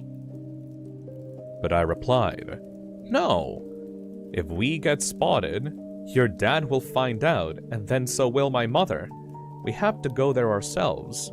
We have to go there tonight." It didn't take that much convincing to get Josh on board, since he was usually the one to come up with ideas like this. But we had never snuck out of this house before. It actually turned out to be incredibly easy, though. The window in his room opened to the backyard, and he had latched a wooden fence that wasn't even locked. After those two minor hurdles, we slept off into the night, flashing in walkie-talkies in hand. There were two ways to get from Josh's house to my old house. We could walk on the street and make all the turns or go through the woods, which would take about half the time. It would have taken about 2 hours to walk there taking the street, but I suggested that we go that way anyway. I told him it was because I didn't want to get lost. Josh refused and said that if we were seen, they might recognize him and tell his dad. He threatened to go home if we just didn't take the shortcut, and so I accepted it because I didn't want to go there by myself. Josh didn't know about the last time I walked through these woods at night. The woods were much less creepy with a friend and a flashlight, and we were making pretty good time. I wasn't entirely sure where we were, but Josh seemed pretty confident enough, and that bolstered my morale. We passed through a particularly thick patch of tangled trees when the strap on my walkie-talkie got caught on a branch. Josh had the flashlight, and so I was struggling to get the walkie-talkie free when I heard Josh say, "Hey man, wanna go for a swim?" I looked over to where he was shining the flashlight, though I closed my eyes as I did, because I now knew where we were. He was pointing at the pool floats. This was where I had woken up in these woods all those years ago. I felt a lump in my throat, and the sting of fresh tears in my eyes as I continued to struggle with the walkie. Frustrated, I yanked it on hard enough to break it free, and I turned and walked to Josh, who had partially laid down on the pool float in a mock sunbathing pose. As I walked toward him, I stumbled and nearly fell into a fairly large hole that was sitting in the middle of the small clearing. But I regained my balance and stopped right at the edge. It was deep. I was surprised by the size of that hole, but more surprised by the fact that I did not remember it. I realized that it must not have been there that night, because it was in the same spot where I had awoken. I put it out of my mind and turned to Josh. "Quit messing around, man. You saw I was stuck over there, and you were just laying here joking around this float." I punctuating the sentence with a kick to an exposed part of the float, and a screeching rose from it. Josh's smile inverted. He suddenly looked terrified and was struggling to get off the float, but he couldn't in a quick manner due to the awkward way he had been laying on it. Each time he would fall back on the float, the screeching would intensify. I wanted to help Josh, but I couldn't move myself any closer. My legs wouldn't cooperate.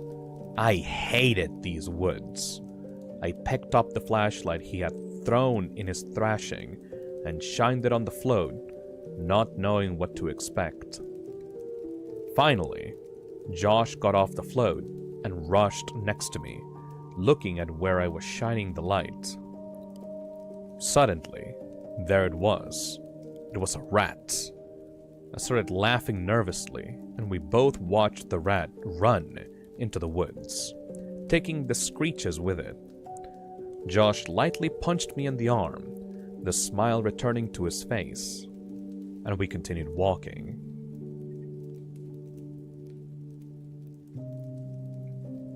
We quickened our pace, and made it out of the woods faster than we thought we would. And we found ourselves back in my old neighborhood. The last time I had rounded the bend ahead, I had seen my house fully illuminated, and all the memories of what transpired came flooding back. I felt a skipping in my heart as we were finally turning the corner and about to face the full view of my house, remembering last time how incandescent it was. But this time, all the lights were off. From a distance, I could see my old climbing tree, and as my mind raced the steps of causality backwards, I realized that I wouldn't be back here this night if that tree had not grown. And I was briefly in awe of how all events were like that. And as we got closer, I could see that the lawn looked terrible. I couldn't even guess when it had been last mowed.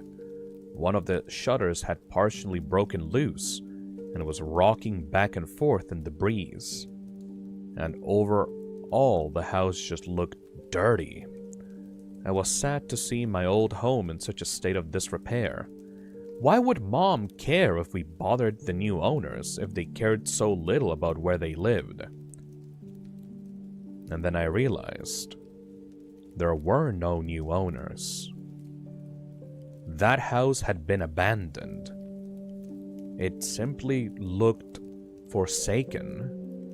Why would my mom lie to me about our house having new people in it?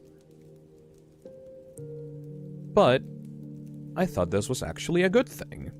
It would have been easier to look around for boxes if we didn't have to worry about being spotted by the new family. This would make it much quicker. Josh interrupted my thoughts as we walked through the gate and up to the house itself. "Your old house sucks, dude," Josh yelled as quickly as he could. "Shut up, Josh. Even like this, it's still nicer than your house." "Hey, man." Okay. I think boxes is probably under the house. One of us has to go under and look, but the other should stay next to the opening in case he comes running out. "Are you serious? There's no way I'm going under there.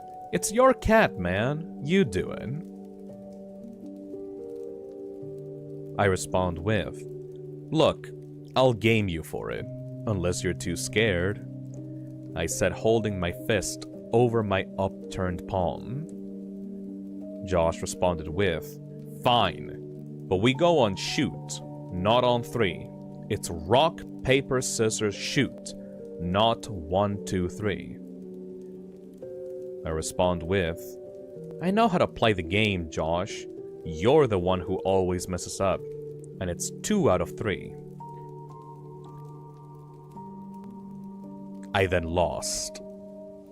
I wiggled loose the panel that my mother would always move when she had to crawl under there for boxes.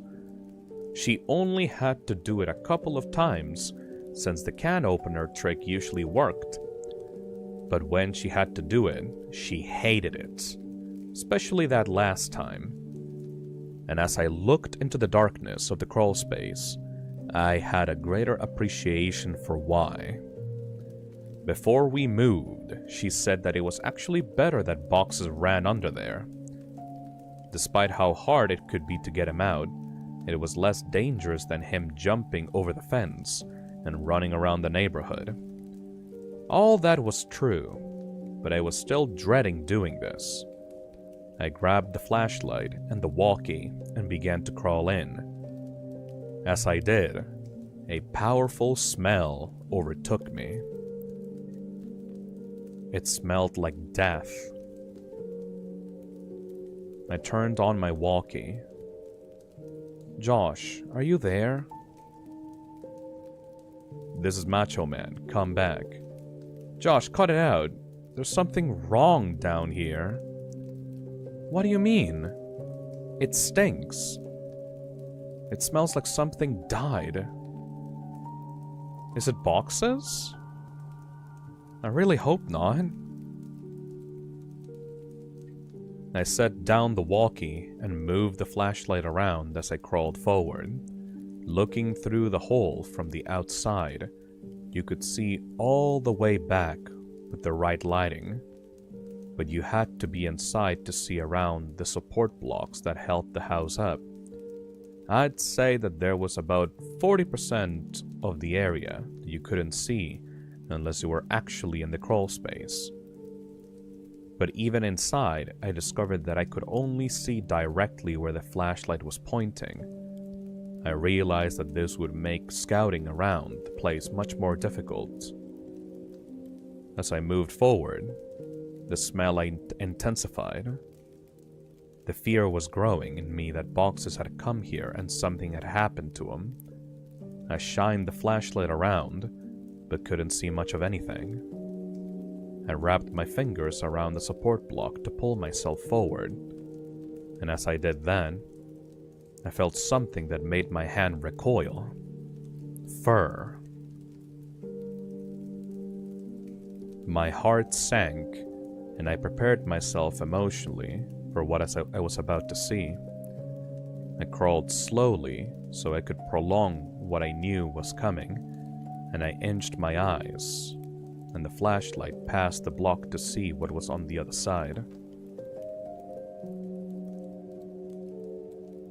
I staggered back in horror. Jesus Christ escaped my trembling mouth. It was a hideous and twisted creature, badly decomposed. Its skin had rotted away on its face, so the teeth appeared to be enormous, and the smell was unbearable. What is it? Are you okay? Is it boxes? I reached for the walkie-talkie. No, it's not boxes. Then what the hell is it then? I don't know. I shined the light on it again and looked at it with less fear in my vision. And then I chuckled. Oh, it's a raccoon. Well, keep looking then. I'm gonna go into the house to see if he might have made it in there somehow. I respond with, What? No, Josh, don't go in there. What if Boxes is down here and runs out? Josh responds with, He can't. I put the board back in. I looked behind me and saw that he was telling the truth. I said, Why did you do that? Josh said, Don't worry, man. You can move it easy. This makes more sense. If Boxes ran out and I missed him, then he would be gone. If he's down there, then grab him tight, and I'll come and move the board. And if he's not, then you can move it yourself while I look around the house. Some of his points were good, and I doubted he would be able to get in anyway. So I said, Okay, but be careful and don't touch anything. There's a bunch of my old clothes still in boxes in my room. You can look in there to see if he crawled into one, and make sure to bring your walkie. Josh said, Roger that. Good buddy. I realized that it would be pitch black in there. The power would have been turned off since no one was paying the bill. With any luck, he'd be able to see from the streetlights that might cast some light inside. Otherwise, I'm not sure what he would do. Before too long, I heard footsteps right over my head and felt old dirt raining down on me. Josh, is that you? He responded with, Shh, Breaker. This is Macho Man coming back for the big Tango Foxtrot. The Eagle has landed. What's your 20, Princess Jasmine? Over. I responded with, Asshole. Macho Man, my 20 is in your bathroom, looking at your stash of magazines. Looks like you've got a thing for dudes' butts. What's the report on that? Over. I could hear him laughing without the talkie and started laughing too. I had the footsteps fade away a little. He was on his way to my room. Josh says, "Man, it's dark in here. Hey, are you sure you had boxes of clothes in here? I don't see any of them." I responded with, "Yeah, there should be a couple of boxes in front of the closet." But there weren't any boxes in here. Let me check to see if you maybe put the boxes in the closet before you left. I started thinking that maybe my mom had come back and gotten the clothes and just given them away because I had outgrown a lot of them. But I remembered leaving the boxes there. I didn't even have time to close the last one up before we left. While I was waiting for Josh to tell me what he found, I kicked out my leg, which had started falling asleep because of the position I was in, and it hit something. I looked back and saw something really strange. It was a blanket, and all around it, there were bowls. I crawled a little closer to it. The blanket smelled moldy, and most of the bowls were empty, but one had something that I recognized still in it. Cat food. It was a different kind than we gave to boxes. But suddenly I understood. My mom had set up a little place for boxes to encourage him to come here instead of running around the neighborhood. That made a lot of sense, and it seemed even more likely that boxes would have come back to this place. That's so cool, Mom, I thought.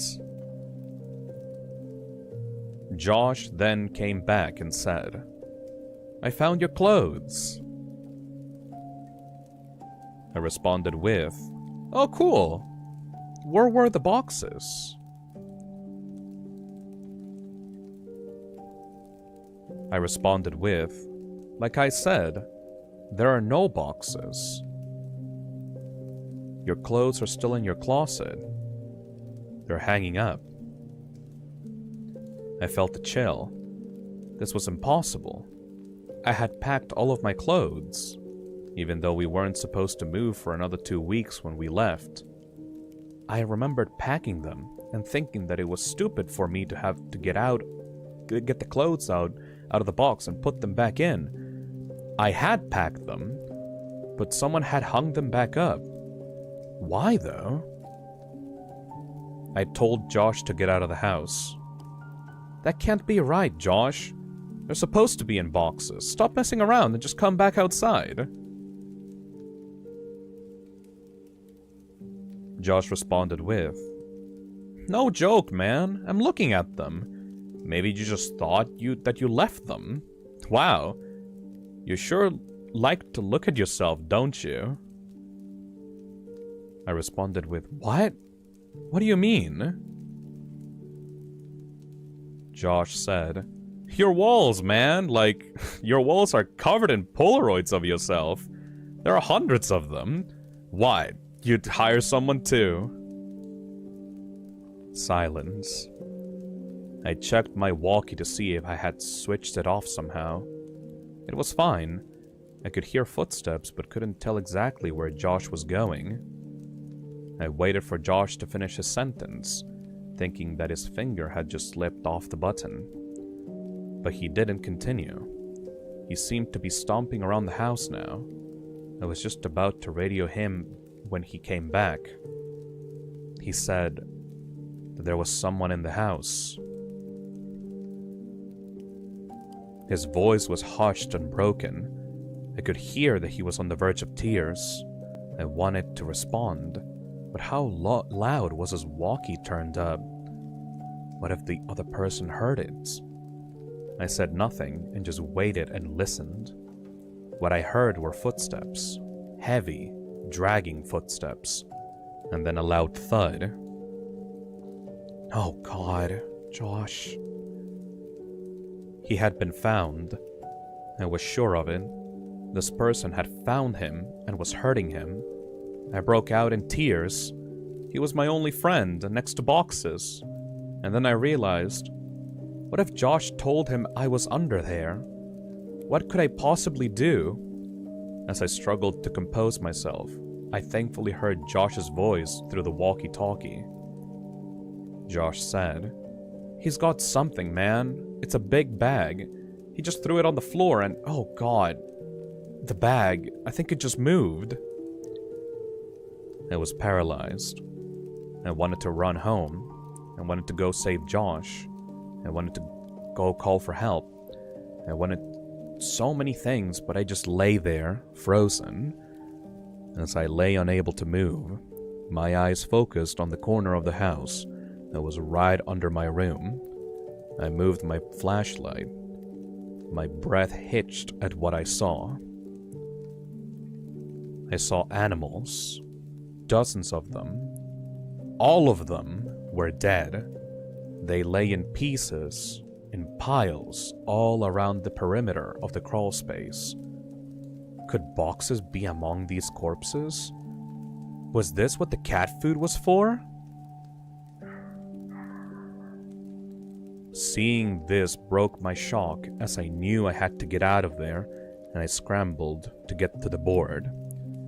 I pushed on it, but it wouldn't budge. I couldn't move it because it was wedged in there, and I couldn't get my fingers around it since the edges were outside. I was trapped. God damn it, Josh, I whispered to myself. I could feel thunderous footsteps above me. The house was shaking. I heard Josh scream, and it was matched by another scream that wasn't full of fear. As I continued pushing, I felt the board move, but I knew that it wasn't me who was moving it. I could hear footsteps above me, and in front of me, and shouting and screaming, filling the brief silences between the footsteps. I moved back and held my walkie ready to defend myself. And then the board was thrown to the side, and an arm shot in and grabbed for me. "Let's go, man, now!" It was Josh, thank God. I scrambled out of the opening, holding the flashlight on the walkie. When we got to the fence, we both jumped it, but Josh's walkie fell. He reached for it, and I told him to forget it. We had to move. Behind us, I could hear yelling, though they weren't words, only sounds. And we, perhaps foolishly, ran for the woods to get back to Josh's quicker and be somewhat harder to follow. The whole way through the woods, Josh kept yelling, "My picture! He took my picture!" But I knew the man already had Josh's picture, from all those years ago at the ditch. I suppose Josh still thought those mechanical sounds were from a robot. We made it back to Josh's house, and back into his room before his parents woke up. I asked him about the big bag, and if it really moved, and he said he couldn't really be sure. He kept apologizing about dropping the walkie at the house, but obviously that wasn't a big deal. We didn't go to sleep, and sat peering out the window waiting for him. I went home later that day, as it was about 3 a.m. already. I told my mom the basics of this story a couple of days ago. She broke down and was furious about the anger I put myself in. I asked her why she made all those things up about bothering the new owners to stop me from going. Why did she think the house was so dangerous? She became irate and hysterical, but she answered my question. She grabbed my hand and squeezed it harder than I ever thought her capable of, and locked her eyes to mine, whispering as if she was afraid of being overheard. Because I never put any fucking blankets or bowls under the house for boxes. You weren't the only one to find them. I felt dizzy. I understood so much more now. I understood why she had looked so uneasy after she brought boxes from under the house on our last day there. She found more than spiders or a rat's nest that day. I understood why we left almost 2 weeks early. I understood why she tried to stop me from going back. She knew. She knew he made his home under ours, and she kept it from me. I left without saying another word, and didn't finish the story for her, but I want to finish it here for you. I got home from Josh's that day. I threw my stuff on the floor, and it scattered everywhere. I didn't care, I just wanted to go to sleep. I woke up around 9 p.m. to the sound of Box's meowing. My heart leapt. He had finally come home! I was a little sick about the fact that if I just had waited a day, none of the previous night's events would have happened, and I would have my cat anyway. But that didn't matter. He was back. I got off my bed and called for him, looking around to catch a glint of light off his eyes. The crying continued, and I followed it. It was coming from under the bed. I laughed a little, thinking I had just crawled under a house looking for him, and how this was so much better. His meows were being muffled by a shirt, so I flung it aside and smiled, yelling, "Welcome home, Boxes!" His cries were coming from my walkie-talkie. Boxes never came home.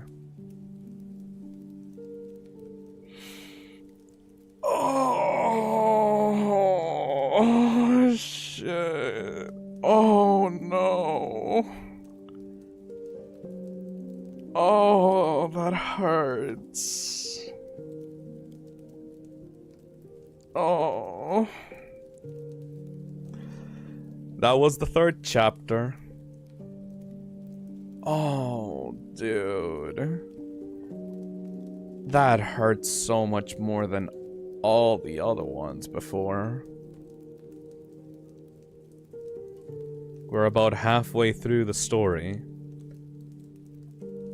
So from what I understand, this dude not only started stalking this kindergartner, but after his obsession continued growing and growing and growing and growing, he ended up moving inside of the house underneath, inside of the crawl space underneath the home.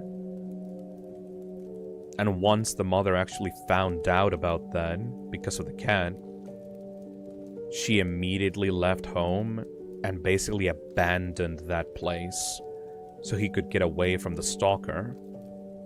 And then the stalker essentially made their old house his home.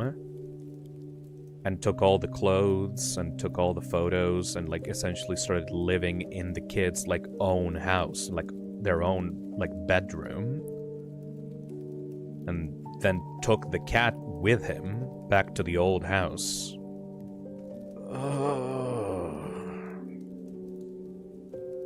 Oh, I hate that. Does he know that he's living in a different house now? I'm not sure, are you able to, find out where, a new someone is moving, after they leave their old house? Hey, Kamal, thank you for the $5. Have you ever heard of Free Pets to a Good Home on r/NoSleep? The ending ain't good, but the start is solid.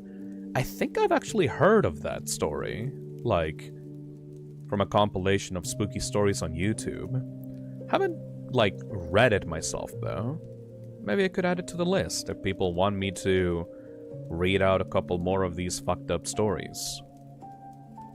He might try to lure him with the walkie-talkie.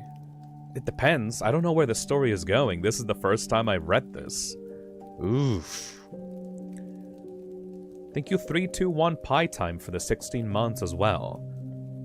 Wishing good vibes to y'all. Hyped for the weekend streams. Hell yeah. I got some really cool streams coming up this weekend. I'm playing Peak with a couple of friends. I'm looking into the Roblox situation with Schlepp, and I'm reacting to all the current episodes of Server Blight, the TF2 SFM series. I'm pretty excited for that. I'm talking like I just ended the stream, but like I would like to point out that we are only halfway through the story. And I have no idea how this could possibly get worse. I guess we need to continue. Because aside from what I've been saying about this so far, it's just... this is like the creepiest like stalker story that I've read in a long time. Ugh. The idea of like a stalker being so entrenched like into your life that they take every single old thing from your previous home and then just like drape themselves over it and completely take control of it. Ugh. You know, the worst part about stalkers is that I guess just like the way that you can fall into these situations is so random. In this story, the kid like met this pen pal stalker, like essentially through dumb luck, you know? Whenever like these kinds of stories happen, the stalker that ends up getting attached to you usually gets attached for completely random nonsensical reasons, you know?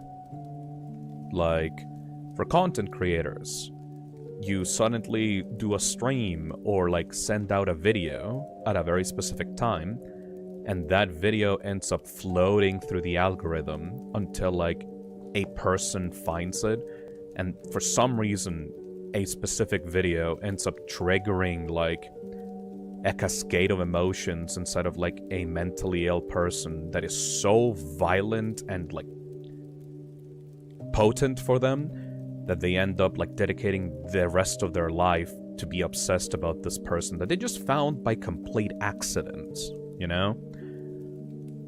A lot of victims of like stalking and like these kinds of abusive like situations end up blaming themselves for it, like unsubstantiatedly. They believe that if they just hadn't done X thing, that they wouldn't be in this mess or in this situation.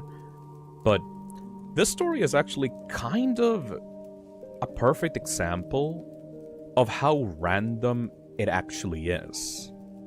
That a kid randomly like sending out a balloon with like a letter out into the ether, out into like anywhere for anyone to catch would end up resulting in like someone being so desperately attached to you that they would try to consume your entire life like this.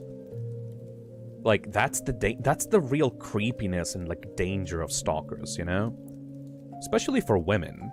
Like walking around the place, talking to someone in like a library, talking to someone in a bus station, talking to someone in class or like a random office space, and then suddenly that person having like a psychotic break and just becoming desperately attached to you for no fault of your own is so creepy. And because like you have no control over it, you know? You don't know which person you might be talking to or might be exposed to is like a ticking time bomb that would end up developing these weird fucked up feelings for you, you know? Ugh. Anyways, I'm actually really morbidly curious about how this story ends.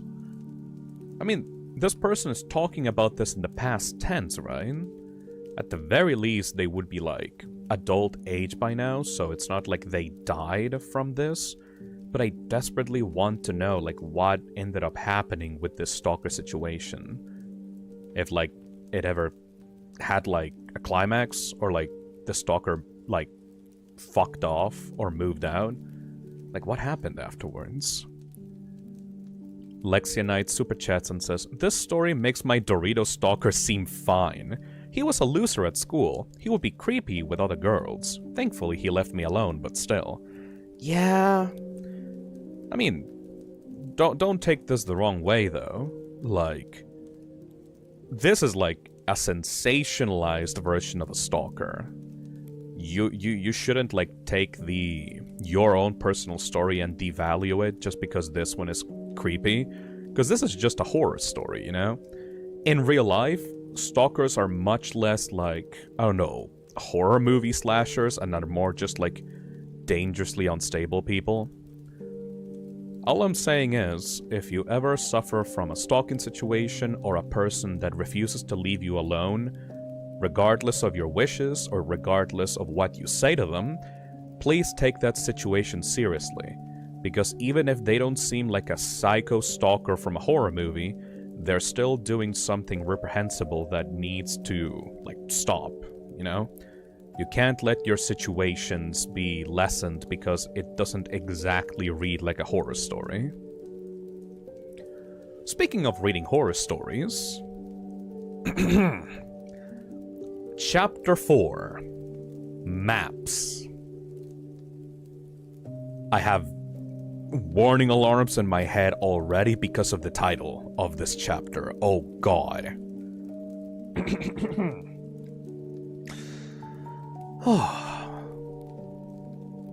There was a comment on the last post that made me remember an event from my childhood that I always took as odd, but never considered it to be related to any of these stories.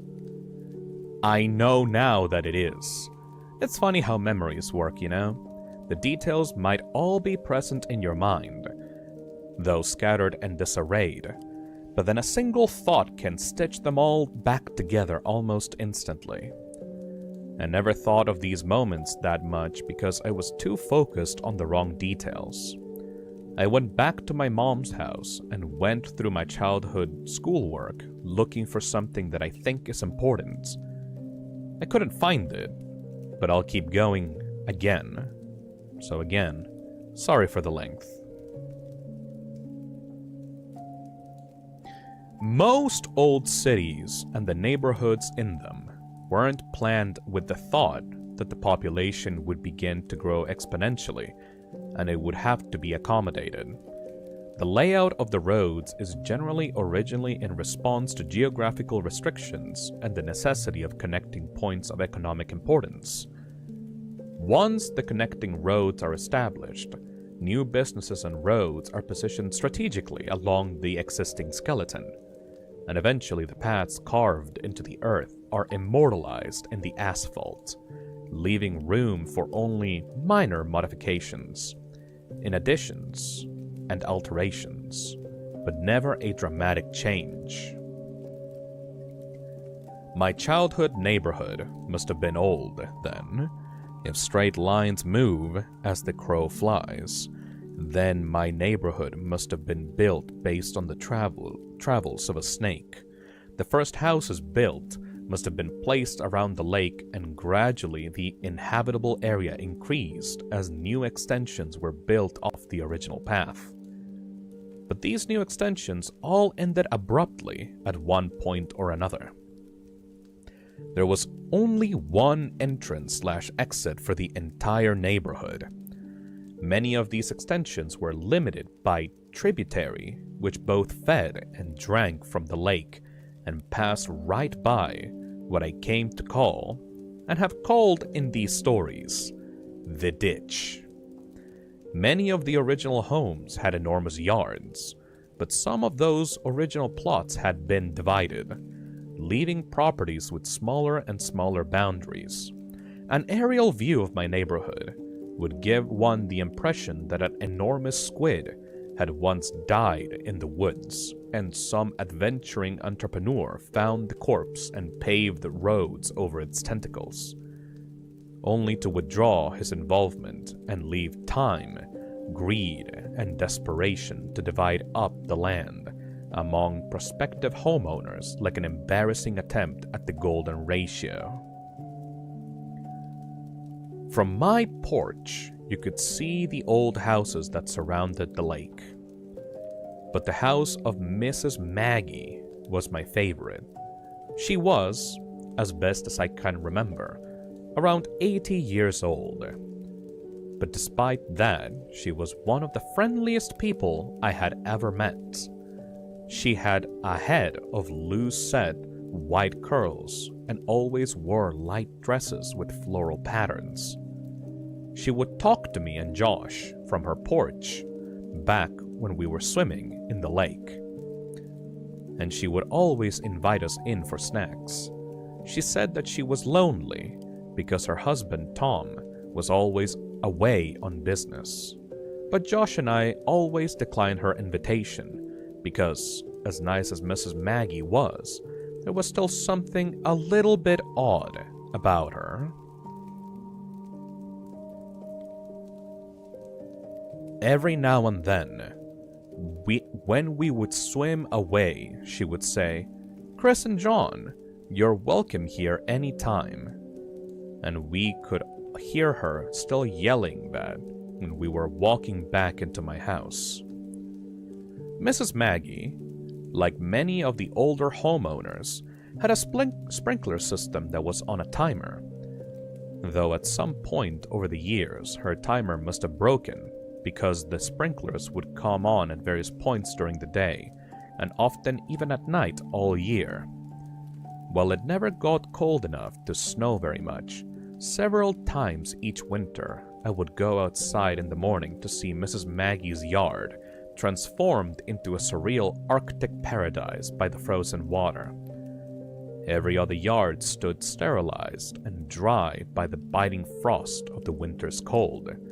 But right there, in the middle of the bleak reminder of the savagery of the season, was an oasis of beautiful ice hanging like stalactites from every branch of every tree and every leaf of every bush. As the sun rose, it reflected off, and each piece of ice splintered the sun into a rainbow that would only be viewed briefly before it blinded you. Even as a child, I was struck by how beautiful it was, and how often Josh and I would go over there to walk on the iced grass and have sword fights with the icicles. I once asked my mom why she left it on like that. My mother seemed to search for the explanation before she said, "Well, sweetie, Mrs. Maggie is sick a lot, and sometimes when she gets really sick, she gets confused." Oh, that's why she messes up yours and Josh's names sometimes. She doesn't mean to, but sometimes she just can't remember. She lives in that big house all by herself, so it's okay if you talk to her when you swim in the lake. But when she invites you in, you should keep saying no. Be polite. Her feelings won't get hurt.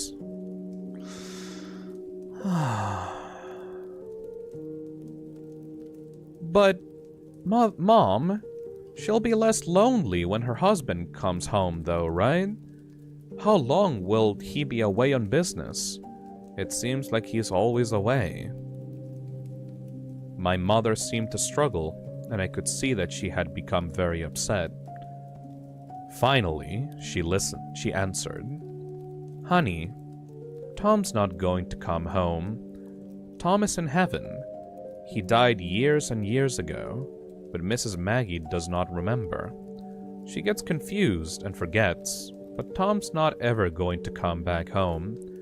If someone moved back in with her, she might even think it was Tom. But he's gone, sweetie." I would have only been around 5 or 6 years old when she told me that, and while I did not understand it completely, I was still profoundly sad for Mrs. Maggie. I know now that Mrs. Maggie had Alzheimer's. She and her husband had 2 sons, Chris and John. The 2 had worked out payment plans with the utility companies and paid for Mrs. Maggie's water and electricity, but they would never visit her. I don't know if something happened between them, or if it was the illness, or if they just lived too far away, but they never came around. I have no idea what they looked like, but there were times when Mrs. Maggie must have thought Josh and I looked like they did when they were children. Or maybe she saw some part of her mind so desperately wanted her to see. Ignoring the images transmitted down her optic nerve, and just for a little while, showing her what used to be. I realize only now how lonely she must have been. During the summer after kindergarten, before the events of my balloon story, Josh and I had taken to exploring the woods near my house, as well as the tributary of the lake. We knew that the woods between our houses were connected, and we thought it would be neat if the lake near my house was connected to the creek around his, so we resolved ourselves to find out. We were going to take maps. The plan was to make 2 separate maps and then combine them. We would make one map exploring the area around the creek near his house, and make another following the outflow from my lake. Originally, we were going to make one map, but we realized that that wasn't possible since I had started drawing the map of my area so huge that the route from his house wouldn't have been to scale. We kept the map from the lake at my house, and the map from the creek at his house, and we would add to each when we stayed the night with each other. For the first couple weeks, it went really well. We would walk through the woods along the water and pause every couple minutes to add to the map, and it seemed like the 2 maps would come together any day. We had no equipment needed for the job, not even a compass, but we tried to make do. We had the idea to impale the earth with a stick when we had reached the end of a venture, so if we came upon the stick from the other direction the next weekend, we would know we had joined the maps. We might have been the world's worst cartographers. Eventually, however, the woods became too thick near the water coming from the lake, and we were unable to proceed further. We lost interest in the project for a bit, and reduced our exploration significantly, though not completely, when we started selling snow cones. After I showed my mom all the pictures I had taken home from school, and she took away my snow cone machine, our interest in the maps revitalized. We had come up with another plan, although I did not understand why. My mom had placed what I considered to be extremely severe restrictions on what I could do and where I could go, and I had to check in frequently if I went outside to play with Josh. This meant that we couldn't stay in the woods for hours and continue to look for a new path. We thought that we could just swim when we got to the cutoff in the woods, but that clearly wouldn't work since the map would get wet. We tried going faster when we were coming from Josh's house, but we eventually ran into the same problem. Then, we had a brilliant idea. We would build a raft. Due to the construction in the neighborhood, there was a large amount of scrap building material that the company would set in the ditch to keep it out of the road and off-site since they no longer needed it for building. We originally conceived of a formidable ship, complete with a mast and an anchor, but this quickly diminished into something much more manageable. We set aside the wood and took several pieces of styrofoam that were backed with foam board and tied them together with rope and kite string. We launched our vessel a little down water from Mrs. Maggie and waved farewell to her as she motioned us to come back her way, but there was no stopping us. The raft worked very well, and while we both behaved and spoke as if the functionality of the raft was a given, I know at least I was a little surprised. We each had fairly long tree branches to use as paddles, but we found it was easier to simply push against the land under the water than actually use them as intended. When the water became too deep, we would simply lie on our stomachs and use our hands to paddle the water, which still worked, albeit less well. The first time we had to resort to that method of propulsion, I remember thinking that from far above it, it must have looked like a colossally fat man with tiny arms was out for a swim. It actually took us several trips to get the raft to the impassable patch of the woods that marked the farthest we had made it. After we had come up with the idea of marking the ground with a stick, we had taken to running through the woods until we got to the stick and then, as carefully and precisely as we knew how, charting our course. This meant that the impasse was actually quite a bit away, so to sail from around my house all the way to the blockade in the woods was taking longer than expected. We'd sail for a bit and then dock the raft, and then next time we'd run through the woods to the raft and go a little farther.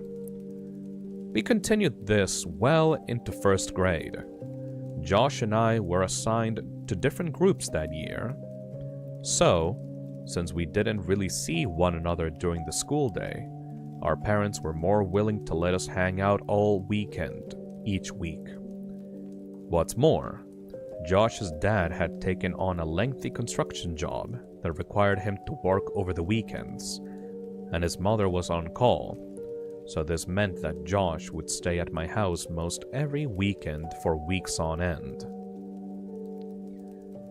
We should have been making excellent progress, but when we finally made it to the impasse and had the opportunity to explore past it, we couldn't find a place to dock the raft.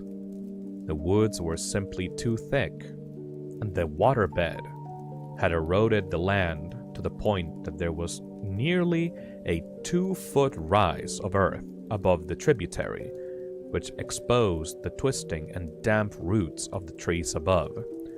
We'd have to turn back every time and leave the raft at the same thick of trees that prompted us to build it in the first place.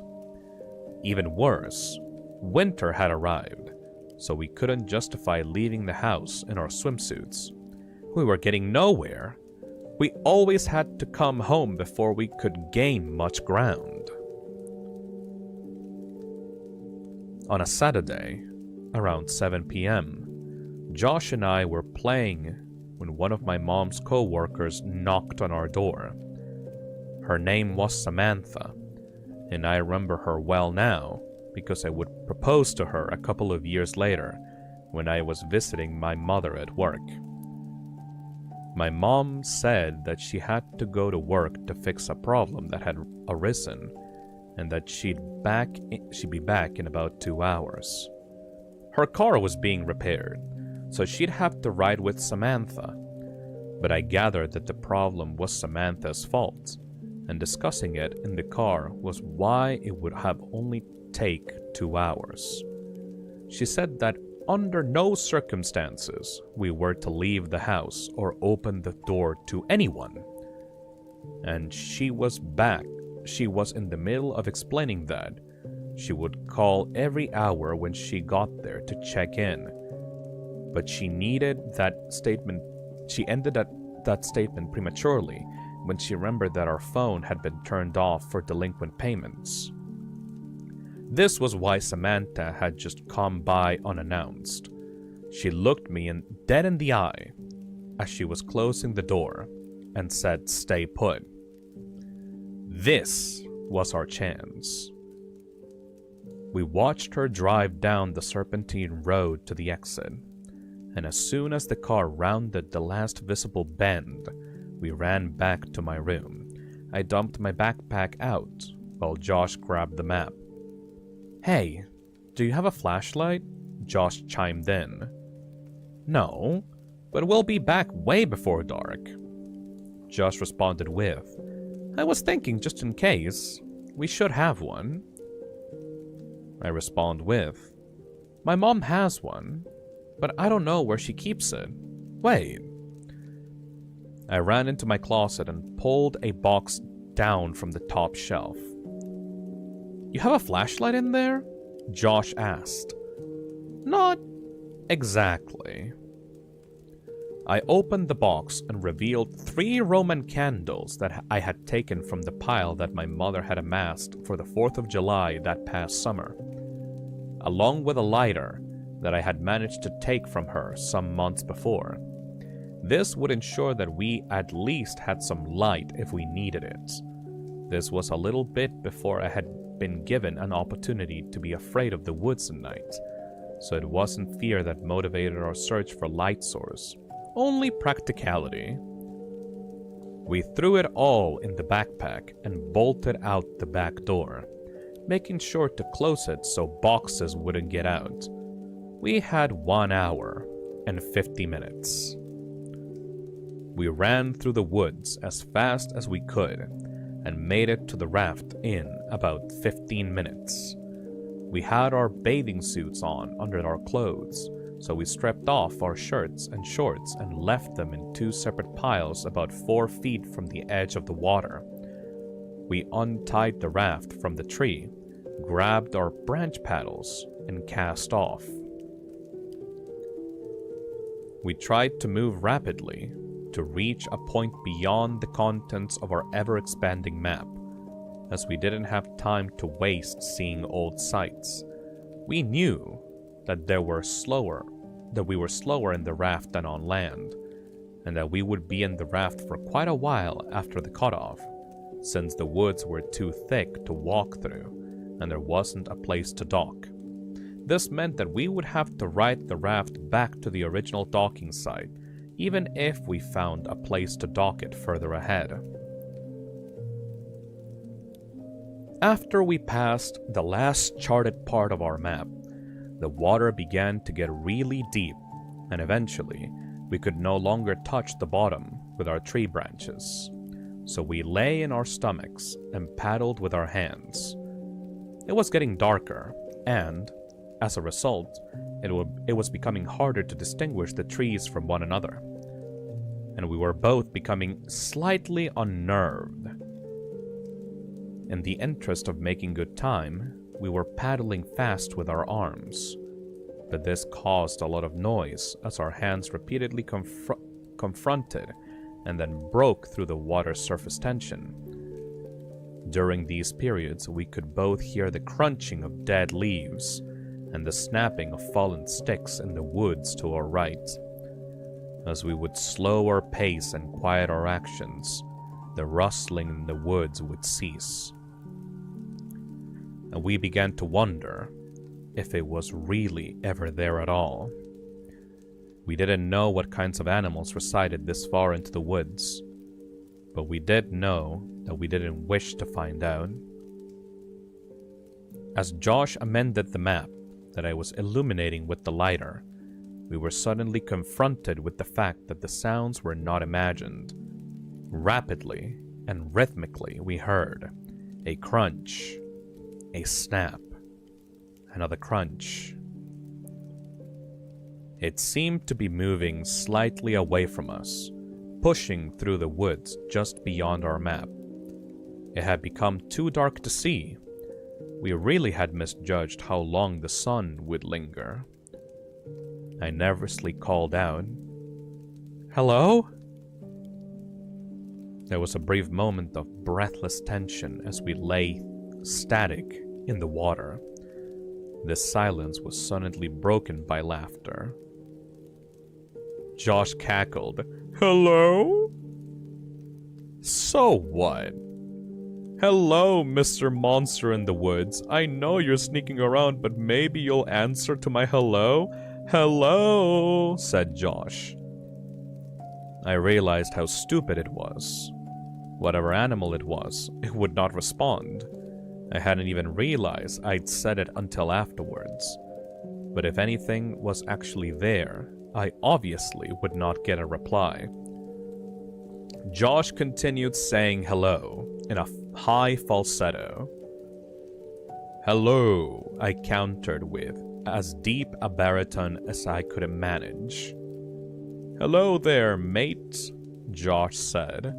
Hello, beep boop, I responded with it. We continued mocking each other, and we were in the process of turning the raft around to head back when we heard, hello.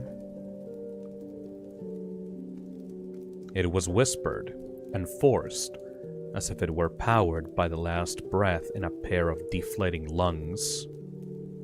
But it didn't sound sickly. It had come from the spot just off the map, which now sat behind us since we turned the raft around. I slowly shifted on the raft and faced the direction of the sound as I fumbled with the Roman candle. I just wanted to see. What are you doing? Josh hissed. But I had already lit it. As the sparking fuse sunk into the wrapper, I held it toward the sky. I had never actually shot one of these myself, and thought to just use it like a flare in the movies. A glowing green orb rocketed out toward the stars, and then quickly extinguished. I lowered my arm more toward the horizon.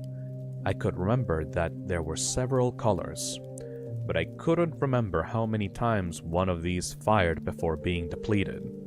A second ball of red light burst out and fizzled above the trees, but I still saw nothing. Just let it go, man, Josh pressed, as he turned to face the direction back home. He began paddling desperately. Just one more. Lowering my arm directly at the woods in front of me, another red ball of fire was launched from the tube. It traveled straight ahead until it collided with a tree, briefly exploding the light in a much greater diameter. But still, nothing. I dropped the firework in the water and watched as one more struggling fireball burst free, only to quickly die, suffocated by the water.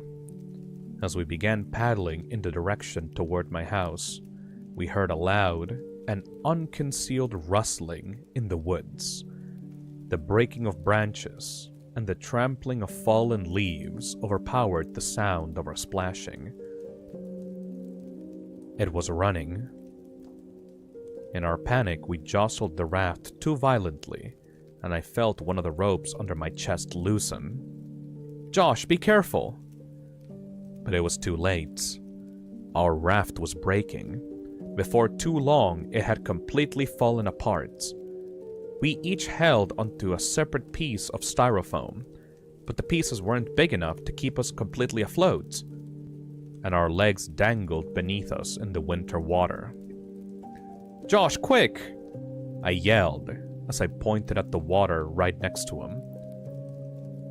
He scrambled, but it was too quick to move quickly, and we both watched as the map floated away.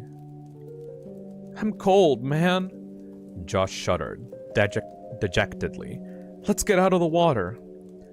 We approached the shore, but each time we attempted to pull ourselves up, we'd hear the frantic rustling thundering towards us from the woods just above.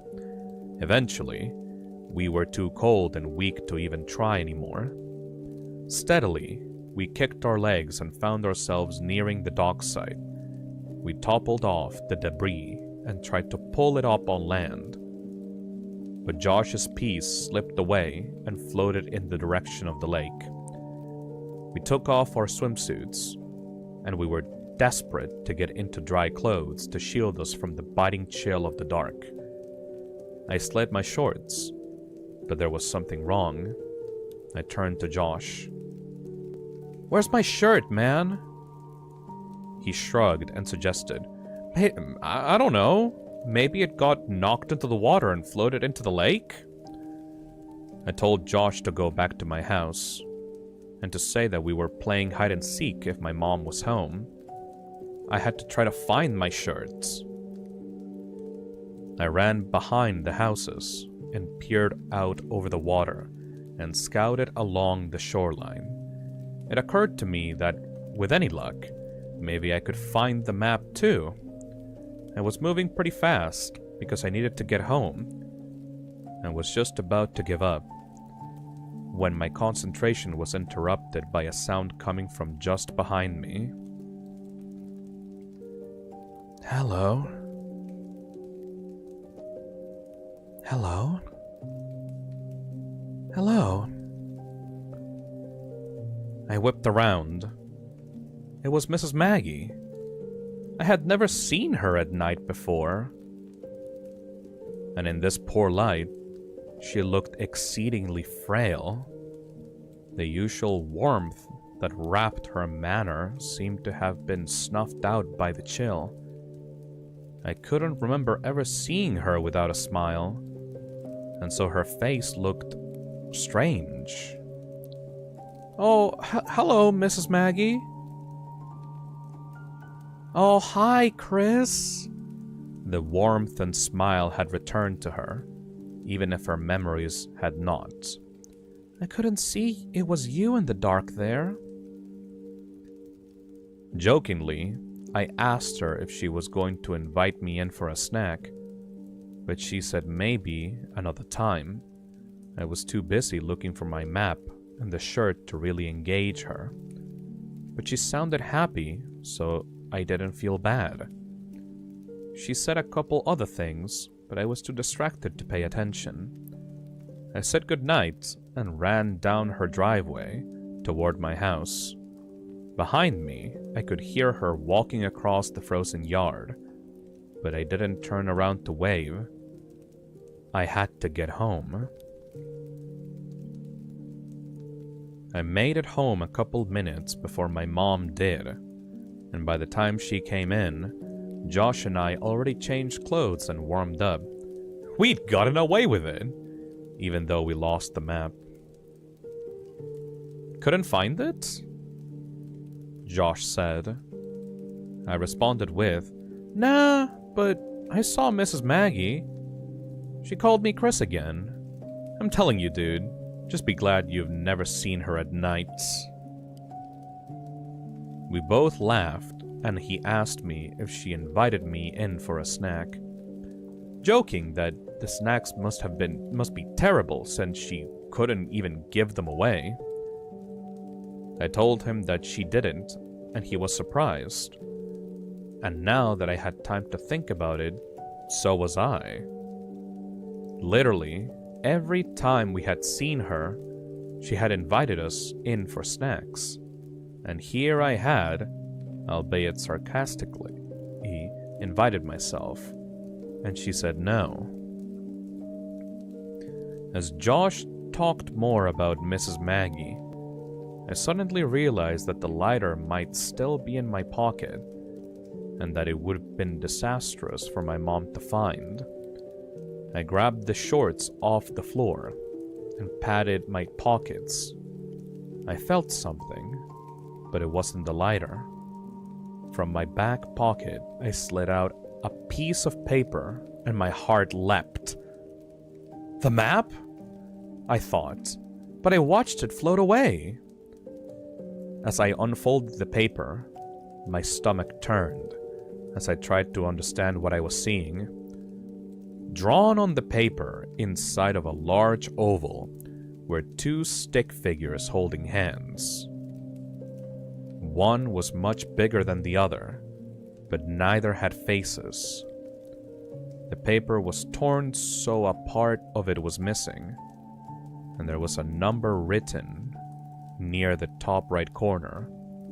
It was either 15 or 16? I'm not sure. I nervously handed Josh the paper and asked him if he had put it in my pocket at some point. But he scoffed at the idea and asked why I was so upset. I pointed toward the smaller stick figure and what was written next to it. It was my initials.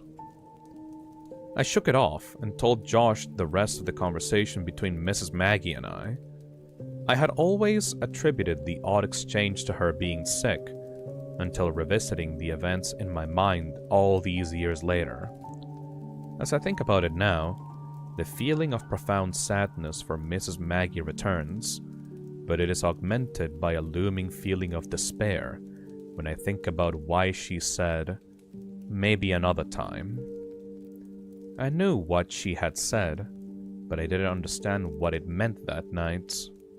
I didn't understand what her words had meant weeks later when I watched men in strange, orange biohazard suits carry what I thought were black bags full of garbage out of her house, or why the whole neighborhood smelled like death that day. I still didn't understand when they condemned the house and boarded it up a little while before we moved, but I understand now. I understand why her last words to me were so important, even if neither she nor I realized it at the time. Mrs. Maggie had told me that night that Tom had come back home, but I now know who had really moved in, just as I know now why I never saw her body brought out on a stretcher. Those bags weren't filled with garbage.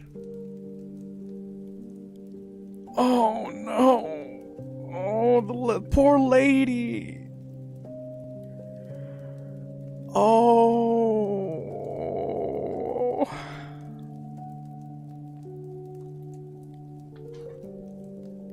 The stalker had assumed, like,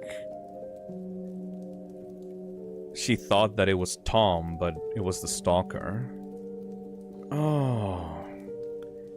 So she didn't want to invite the kid into the house. Maybe not until later.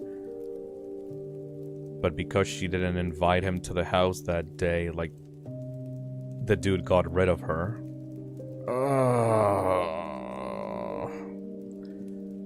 Oh, that makes me feel awful. Oh. She was just a nice old lady. Oh, man.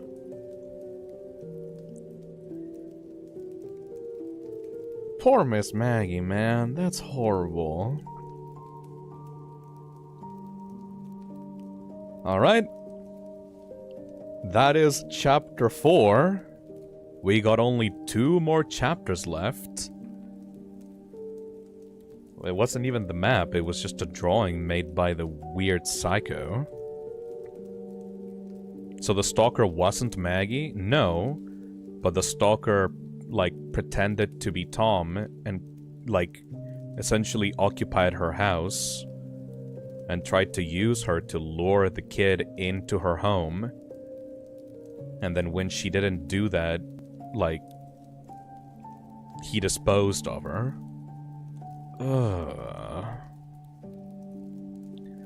C-Max says, the stalker was probably trying to use her as bait, and when she had that moment of clarity and didn't invite them in, the stalker lost her mind and hacked her apart. Yeah. Lexia donates $2 and says, last donation, will you make chapter timestamps? Every single stream that I've ever done on the channel after Season 1 has had timestamps, so yes. I pride myself on having timestamps on the channel VODs, so people can, like, jump around on these stories. I'm invested. Yep.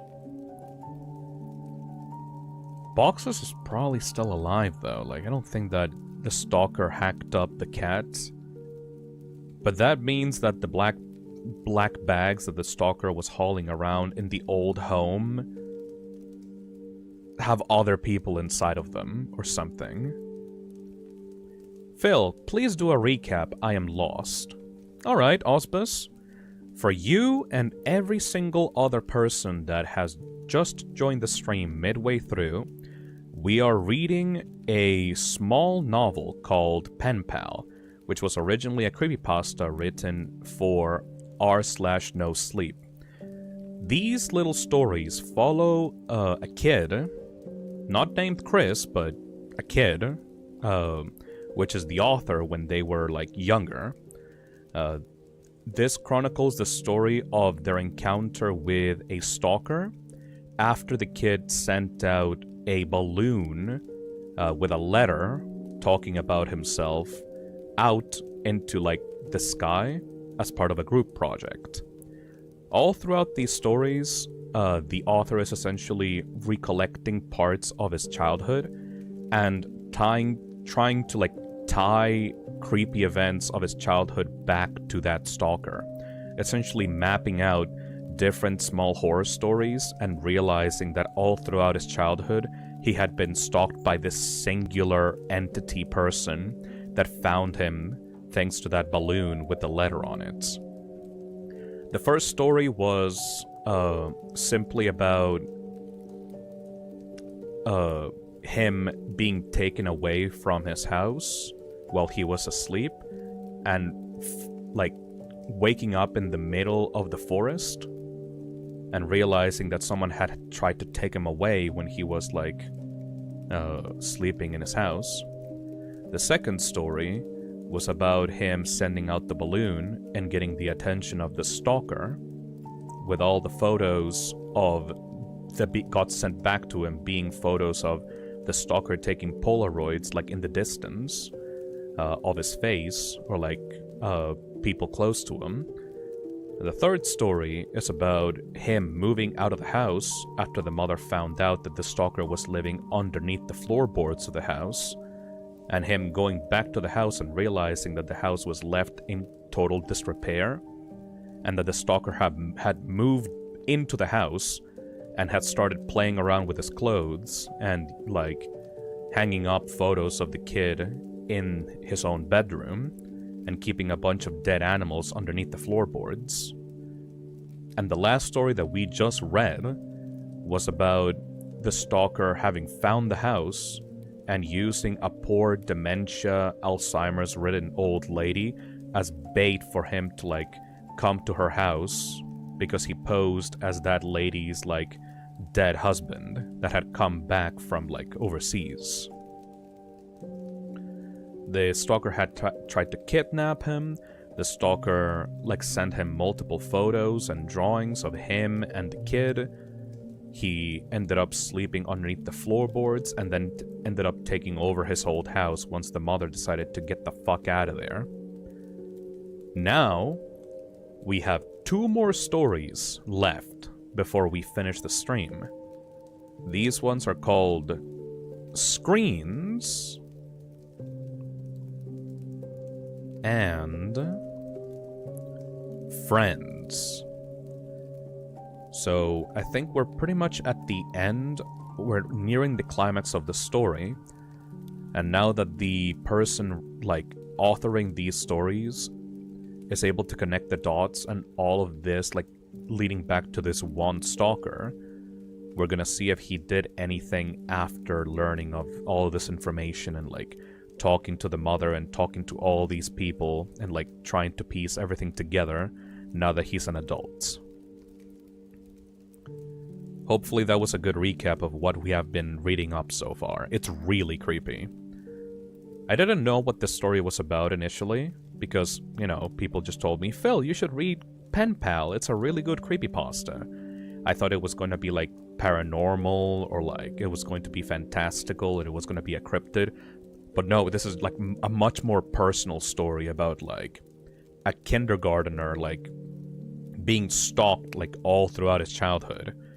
And how, like, disturbing, like, kid stories from you were, like, younger are actually all, like, interconnected in a way you never thought about until you actually grew up and realized that it all, like, connects back to this one person that had been following you since you were a child. Whew. Also, the stalker has the cat. The stalker took the goddamn cat. Alright. The 4th chapter is titled Screens. And it says, I've intentionally withheld some details from a lot of my stories. I've let my hopes concerning the way things might influence my evaluation of the way they actually are. but I don't think there's any point to that anymore. At the end of the summer, between kindergarten and first grade, I caught the stomach flu. This was all of the components of the regular flu. However, with the stomach flu, you throw up in a bucket and not the toilet because you are sitting on it. The sickness gets purged from both ends. This lasted for about 10 days. But just before it had passed, the sickness was granted an extension in the form of my pink eye.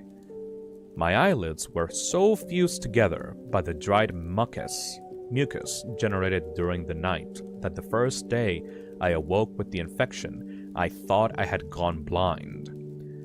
When I started first grade, I had a kink in my neck from 10 days of bed rest and 2 swollen, bloodshot eyes. Josh was in another group and didn't have my lunch, so in a cafeteria bursting with 200 kids, I still had a table to myself. I started keeping spare food in my backpack that I would take into the bathroom to eat after lunch, since my school meals were usually confiscated by older kids who knew I wouldn't stand up to them, since no one would stand with me. This dynamic persisted, even after my condition cleared up, since no one wants to be friends with the kid who gets bullied, lest they have some sort of aggression directed towards themselves.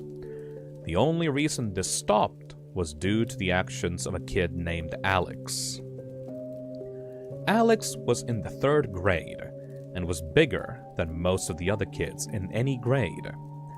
Around the 3rd week of school, he started sitting with me at lunch, and this put an immediate end to the shortage of my food supply. He was nice enough, but he seemed kind of slow. We never really talked at length except for when I finally decided to ask why he had been sitting with me. He said he had a crush on Josh's sister, Veronica. Veronica was in 4th grade and was probably the prettiest girl in the school. Even as a 6-year-old who fully endorsed the notion that girls were icky and disgusting, I still knew how pretty Veronica was. When she was in 3rd grade, Josh told me, 2 boys had actually gotten into a physical fight which erupted out of an argument concerning the significance of the messages she had written in their yearbooks. One of the boys eventually hit the other in the forehead with the corner of the yearbook, and the wound required stitches to close. Simps. While not one of those two boys, Alex wanted her to like him and confessed that he knew Josh and I were best friends. I gathered that he had hoped that I would convey his ostensibly philanthropic deed to Veronica, and that she would presumably be so moved by his selfishness that she would take an interest to him. I told her he would continue to sit with me for as long as I needed him to. Because this was during the time when Josh mostly stayed at my house building the raft and navigating tributary with me, I didn't have the chance to bring it up to Veronica because I simply didn't see her. I told Josh about it, and he made fun of Alex, but said that he would tell his sister since I wanted him to. I doubted that he would. Josh was kind of annoyed that people seemed to be so taken with his sister. I remember him calling her an ugly crow. I never said anything to Josh, but I remember wanting to say, even then, that she was pretty and would one day be beautiful. I was right.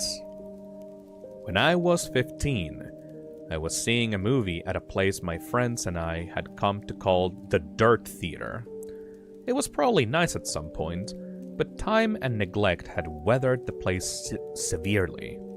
This theater had movable tables and chairs on a level floor, so when the theater was full, there were very few places you could sit and see the whole screen. The theater was still open, I imagine, for 3 reasons. 1, it was cheap to see a movie there. 2, they showed a different cult movie twice a month at midnight. And 3, they sold beer to underage kids during the midnight showings. I went for the first 2, and that night they were showing Scanners by David Cronenberg for $1. My friends and I were sitting in the very back. Also, Jesus Christ, $1 for a theater ticket? Oh my god, what the hell? I wanted to sit closer to the front for a better view, but Ryan had driven us, so I relented. A couple minutes before the movie started, a group of girls walked in. They were all pretty attractive, but whatever beauty they might have had was eclipsed by the girl with dirty blonde hair. Even though I had only caught a glimpse of her profile, as she turned to move her seat, I caught a full view of her face, which gave me the feeling of butterflies in my stomach. It was Veronica. I hadn't seen her in a long time. Josh and I progressively saw less of one another after we snuck out of my old house that night when we were 10. And usually, when I'd visit him, she'd be out with friends. While everyone stared at the screen, I stared at Veronica, only looking away when the feeling that I was being a creep overcame me. But that feeling would quickly subside and my eyes would return to her. She was really, really beautiful, just like I had thought she would be when I was a kid. When the credits started to roll, my friends got up and left. There was only one exit, and they didn't want to be trapped waiting for the crowd to clear. I lingered in hopes of catching Veronica's attention. As she and her friends walked by, I took a chance. "Hey, Veronica!" She turned toward me, looking a little startled. "Yeah?" I got out of my seat and stepped a little into the light coming in through the open door. "Hey, it's me! Josh's old friend from way back. How you been? Hey! Oh my god, hey, it's been so long!" She motioned to her friends that she'd be out in a second. "Yeah, a few years at least. Not since the last time I stayed over with Josh, so how is he anyway?" Veronica responded with, "Oh, that's right. I remember all you guys' names. Do you still play Ninja Turtles with your friends?" She laughed a little and I blushed. "No, I'm not a kid anymore. Me and my friends play with X-Men now." I was really hoping that she'd laugh. And then she did. Aw, you're cute. Do you come to these movies every time? I was still reeling from what she said. Did she really think I was cute? Does she just mean I was funny? Does she think I'm attractive? I suddenly realized that she had asked me a question, and my mind grasped for what it was.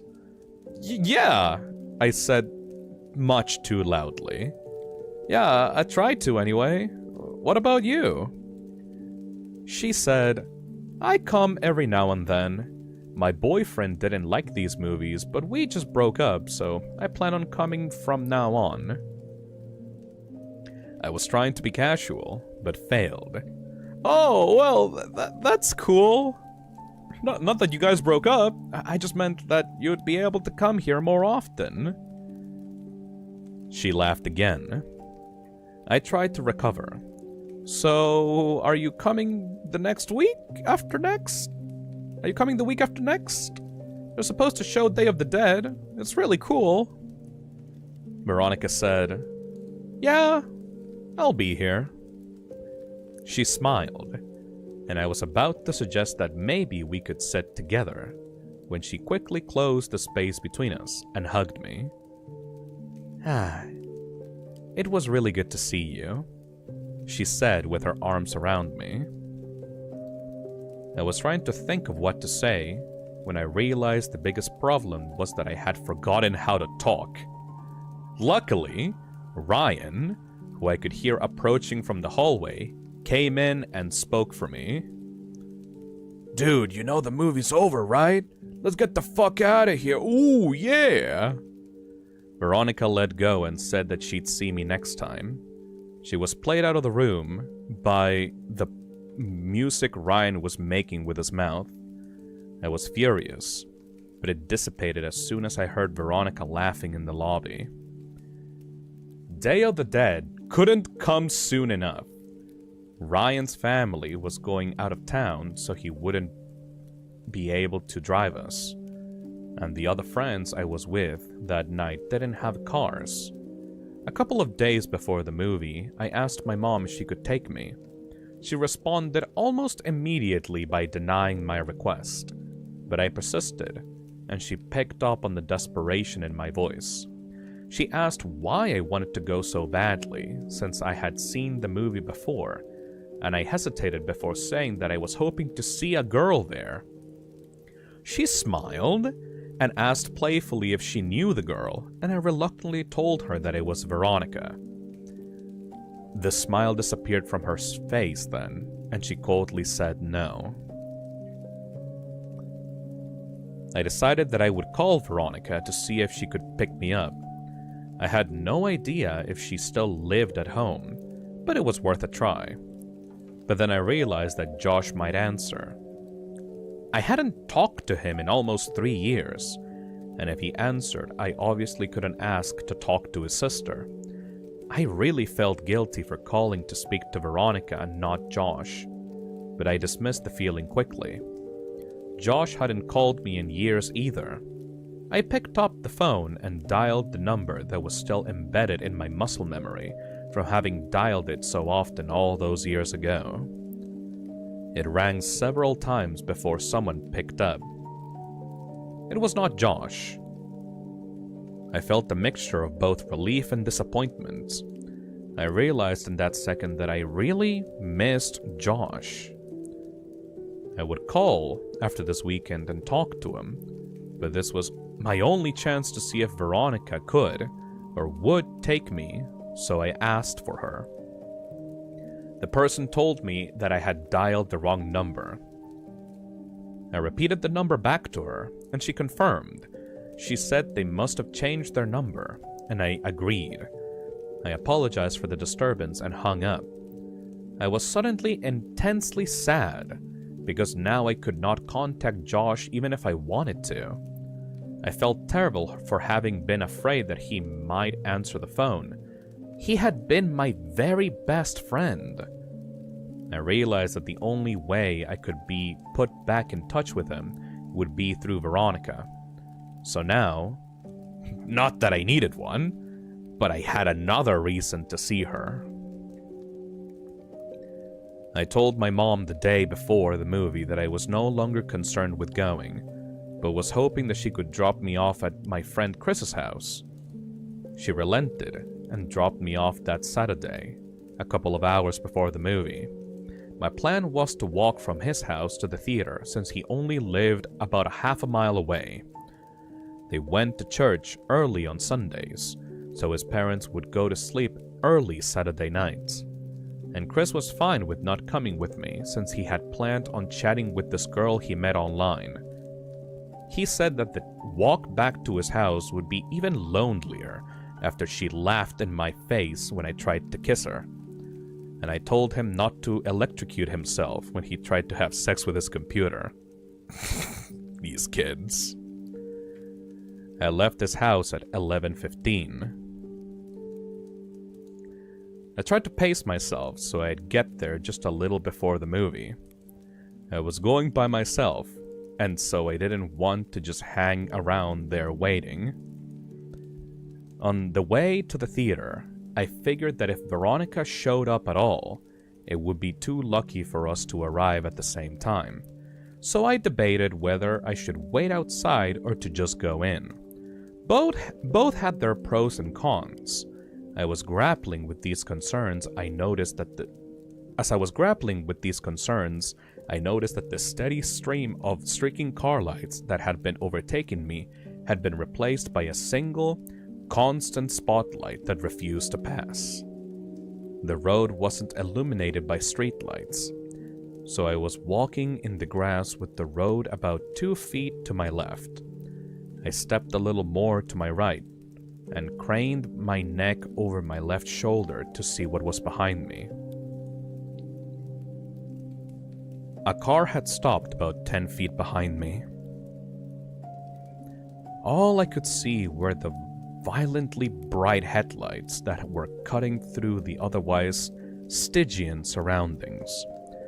I thought that it might have been one of Chris's parents. Maybe they had come to check in on us and seen that I was gone. It wouldn't have taken much pressing for Chris to confess. I took one step forward toward the car, and it broke its paws and started driving toward me at a slow pace. It passed me, and I saw that it wasn't Chris's parents' car, or any car that I recognized for that matter. I tried to see the driver, but it was too dark, and my pupils had shrunk when faced with the blinding lights from the car just moments before. They adjusted enough so that I could see a tremendous crack in the back window of the car as it drove away. I didn't think much of the whole affair. Some people find it fun to scare others. I'd often hide around corners and jump out at my mom, after all. I timed it right and got out there about 10 minutes before the movie. I had decided to wait outside around 11:57, since that would give me time to find her inside if she was already seated.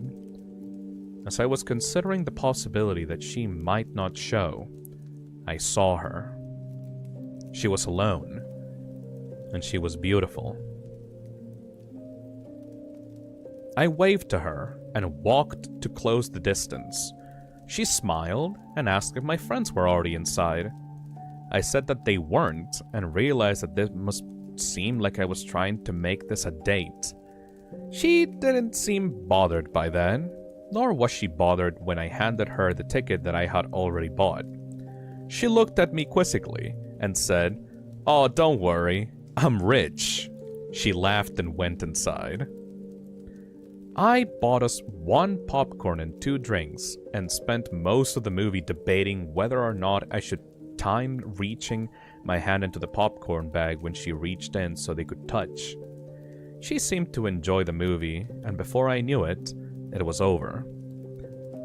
We didn't really linger in the theater. Because this was a midnight show, we couldn't loiter in the lobby, so we walked outside. What a dork, yeah. The parking lot of the theater was big, because it was connected with a mall that had gone out of business. Not wanting the night to be over just yet, I continued the conversation while casually walking toward the old mall. As we were about to round the corner and leave the theater out of sight, I looked back and saw that her car wasn't the only one left in the parking lot. The other one had a large crack in the back window. My immediate uneasiness turned to understanding. That makes a lot of sense. The driver of that car works here and must have figured I was on my way to the movie. Injecting real horror into the life of a horror fan seemed like an obvious move. We walked around the mall and talked about the movie. I told her that I thought Day of the Dead was better than Dawn of the Dead, but she refused to agree. I told her of when I called her old number, and about my dilemma about who would answer the phone. She didn't find it as funny as I now did, but she took my phone and put her number in it. She commented that it might be the worst cell phone she'd ever seen. Her evaluation wasn't resented when I told her I couldn't even receive pictures on it. I called her so that she'd have my number, and she programmed it in. She told me that she was graduating, but she hadn't done well in school so far that year, so she wasn't sure that if she would even get into college. I told her to attach a picture of herself to the application and that they pay her to go there just so they could look at her. She didn't laugh at that one, and I thought she might have been offended. She might have thought that I was implying that she couldn't get in based on her intelligence. I nervously glanced at her, and she was just smiling, and even in this poor light, I could see that she was blushing. I wanted to hold her hand, but I didn't. As we walked down the final side of the mall back toward the theater, I asked her about Josh. She told me she didn't want to talk about him. I asked her if he was at least doing alright, and she just said, "I don't know."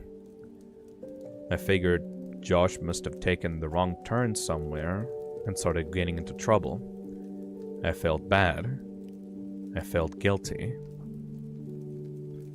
As we approached the parking lot, I noticed that the car with the cracked backed window was gone, and that her car was now the only one in the parking lot. She asked me if I needed a ride, and even though I really didn't, I said that I would appreciate it. I had drunk my whole soda during the movie, and all the walking was putting pressure on my bladder. Ew. I knew that I could wait until I was back at Chris's, but I had decided that I was going to try to kiss her when she dropped me off, and I didn't want this biological nag to rush me out of the car. This would be my first kiss, after all. I could think of no ruse to conceal what I needed to do. The theater had long closed, so I only had one option. I told her that I was going to go behind the theater to piss, but that I'd be back in 2 shakes. It was obvious that I thought it was hilarious, and she seemed to laugh more at how funny I found it than how funny it actually was. On the way toward the theater, I stopped and turned toward her. I asked her if Josh had ever told her that kid named Alex had done something nice for me. She paused to think for a moment and said that he had. She inquired as to why I had asked, but I said it was nothing. Josh really was a good friend. When I went to go behind the theater, I realized that there was a chain-link fence extending off and running parallel to the walls of the building.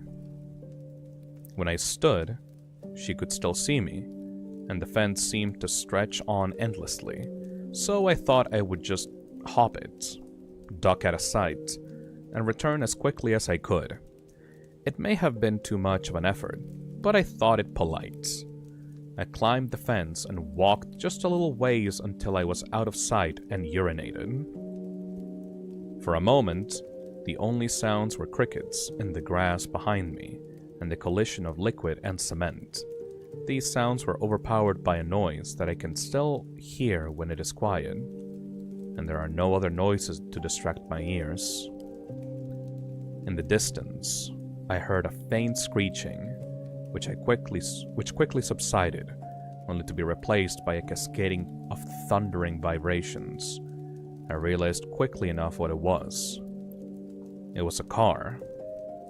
The growling of the engine got louder, and then I thought, no, not louder, closer.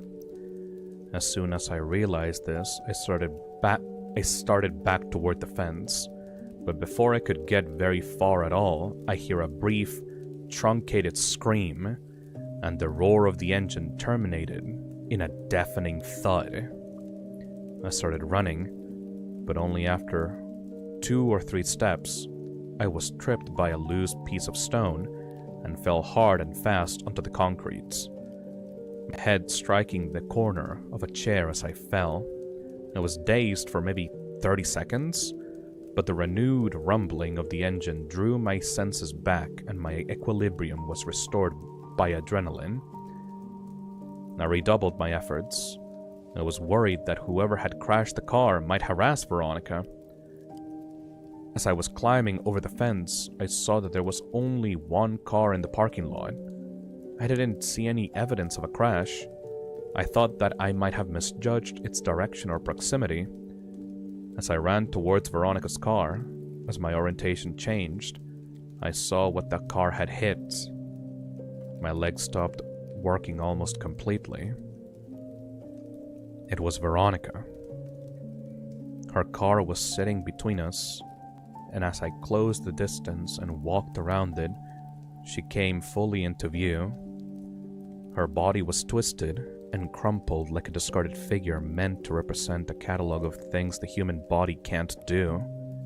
I could see the bone of her right shin cutting through her jeans, and her left arm wrapped so hard around her back, or on the back of her neck, that her hand fell on her right breast. Her head was craned back, and her mouth hung widely open toward the sky. There was so much blood. As I looked at her, I actually found it hard to discern whether she was laying on her back or on her stomach. And this optical illusion made me feel sick when she was confronted with something in the world that simply... When you're confronted with something in the world that simply doesn't belong, your mind tries to convince itself that it is dreaming. And so that to that end, it provides you with the distinct sense of all things moving slowly, as if through sap. In that moment, I honestly felt that I would wake up at any minute, but obviously I did not. I fumbled with my phone to call for help, but it had no signal. I could see Veronica's phone sticking out of what I thought was her front right pocket. I had no choice.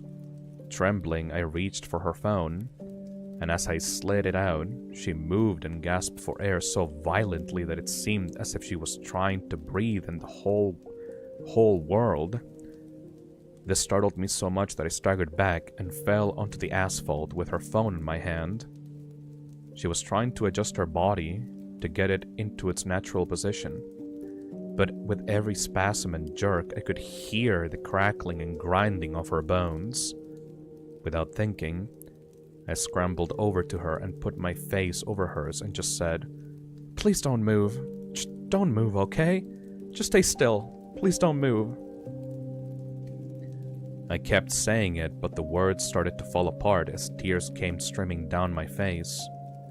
I opened her phone. It still worked. It was still on the screen where she had saved my number. And when I saw that, I felt my heart break a little. I called 911 and waited with her, telling her that she would be okay, and feeling guilty for lying to her every time I said it. When the sound of sirens tore through the air, she seemed to become more silent. She had remained conscious since I found her, but now more of the light was coming back into her eyes. Her brain was protecting her from her pain, though it looked as if it was finally allowing her to become aware that something had gone terribly wrong with her. Her eyes rolled over mine, and her lips moved. She was struggling, but I heard her in whispers. "Picture. My picture. He took it." I didn't understand what she meant, so I said the only thing I could. "I'm so sorry, Veronica." I rode with her in the ambulance, where she finally lost consciousness. I waited in the room that they had reserved for her. I still had her phone, so I put it in her purse, and I called my mom from the hospital phone. It was about 4 a.m. I told her that I was fine, but that Veronica was not. She cursed at me and said that she'd be right there, but I told her I wasn't leaving until Veronica was out of surgery. She said that she'd come anyway. My mom and I didn't really speak that much. I told her that I was sorry for lying, and she said that we'd talk about that later. I think that we had talked more in that room if I had just told her about boxes or the night with the raft. If she had just told me more about what she knew, I think that things would have changed. But we sat in silence. She told me that she loved me and that I could call her whenever I wanted her to come get me. As my mom was leaving, Veronica's parents rushed in. Her dad and my mom exchanged a few words that appeared to be quite serious while Veronica's mother talked to the person at the desk. Her mother was a nurse, but didn't work at this hospital. I'm sure that she had tried to get Veronica transferred, but her condition was prohibitive. While we waited, the police came in and talked to each of us. I told them what happened. They made some notes, and then they left. She came out of surgery, and 90% of her body was covered in a thick white cast. Her right arm was free, but the rest of her was bound like a cocoon. She was still under, but I remembered how it felt when I had my cast before kindergarten. I asked a nurse for a marker, but I couldn't think of anything to write. I slept in a chair in the corner and went home the next day.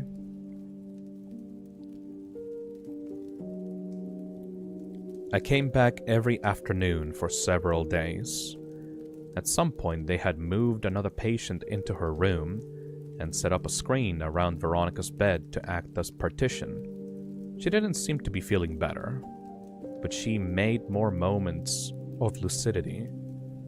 But even during these periods, we wouldn't really talk. Her jaw had been broken by the car, so the doctors had wired it shut. I sat with her for a while, but there was nothing much I could say. I got up and walked to over her. I kissed her on the forehead, and she whispered through clenched teeth, "Josh." This surprised me a little, but I looked at her and said, "Has he not come to see you?" "No." I found myself really irritated. Even if Josh had been getting into trouble, he should have still come to see his sister, I thought. I was about to express this when she said, "No, Josh, he ran away. I should have told you." I felt my blood turn to ice. When? When did this happen? When he was 13. Did he leave a note or something on his pillow? She started crying and I followed her, but I think now we were crying for different reasons, even if I didn't realize it. At this point, there were a lot of things I still didn't remember about my childhood, and there were a lot of connections I hadn't yet made. I told her that I had to go, but that she could text me at any time. I got a text from her the next day telling me not to come back. I asked why, and she said she didn't want me to see her like that again. I agreed begrudgingly. We texted each other every day, though I kept this from my mom because I knew that she didn't like me talking to Veronica. Usually her texts were fairly short, and mostly only in response to more lengthy texts that I would send her. I tried calling her only once. I was sure that she was screening her calls, but hoped I could still hear her voice. She picked up but didn't say anything. I could hear how labored her breathing was. About a week after she told me not to come see her anymore, she sent me a text that simply read, "I love you." I was filled with so many different emotions, but I responded by expressing the most prevalent one. I replied with, "I love you too." She said that she wanted to be with me, and that she couldn't wait until she could see me again. She told me that she had been released and was convalescing at her house. These exchanges carried on for several weeks, but every time I asked to come see her, she would say soon. I kept insisting, and the following week she said that she thought she might be able to make it to the next midnight movie. I couldn't believe it, but she insisted that she would try.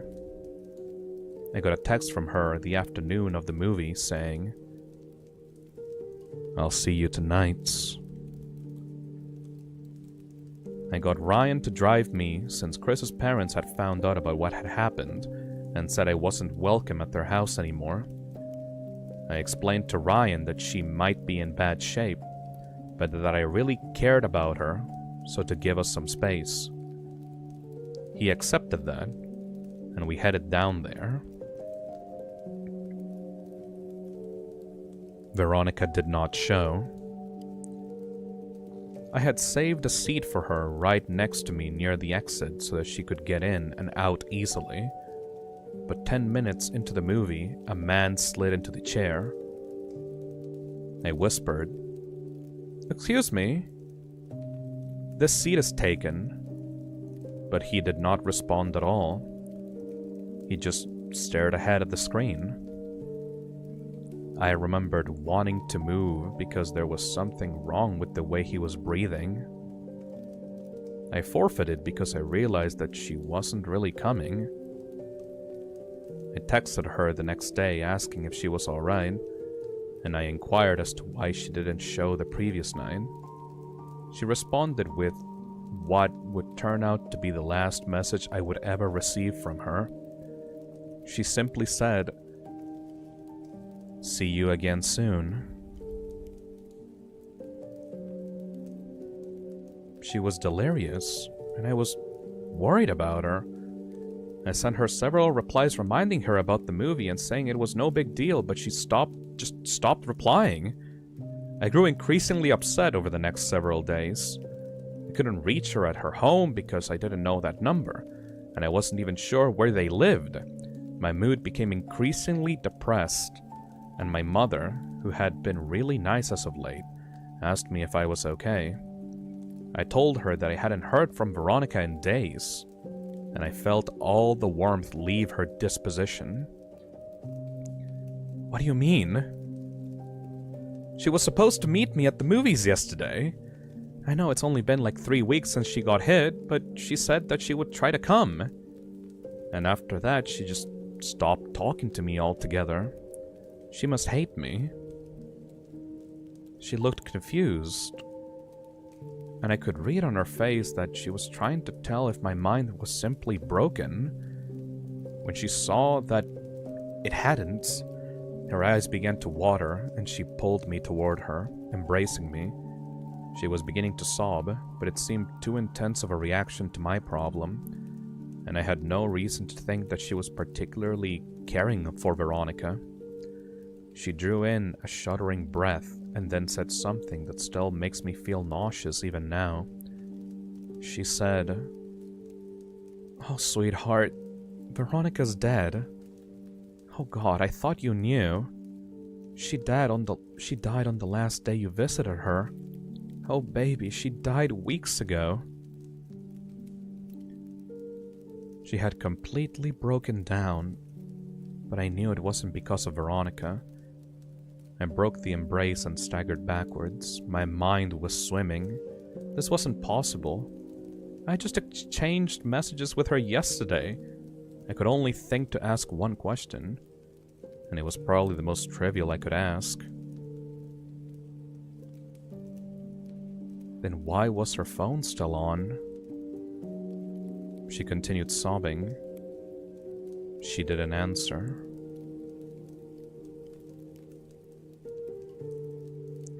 Her crying broke enough to mutter, "The pictures." I would come to find out that her parents thought that her phone had been lost in the accident, despite the fact that I had put it in her purse the night she was brought to the hospital. When they retrieved her belongings, the phone was not among them. They intended to contact the phone company at the end of the billing cycle to deactivate the line, but they received a call informing them of a massive impending charge for hundreds of pictures that had been sent from her phone. Pictures that were all sent to my phone. Pictures that I never got because my phone couldn't receive them. They learned that they were all sent after the night she died. They deactivated the phone immediately.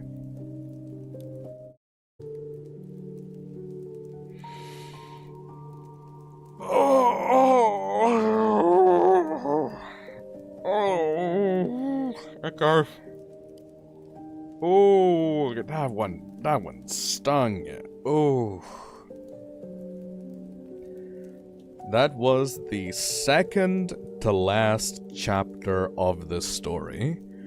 This fucking guy. Oh, that was the closest he ever got. How old was, like, this person in this story? Like 15? He said 15, right? Ooh. So the stalker came back after he had become a teenager. I think he took Josh. Because the way that Josh, quote-unquote, ran away from home was exactly the same as how, like, this kid was kidnapped in the first chapter.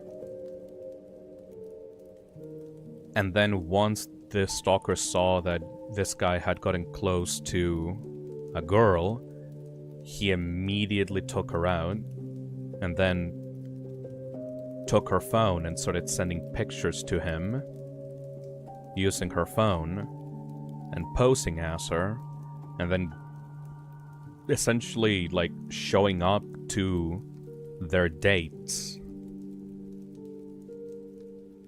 while not saying anything.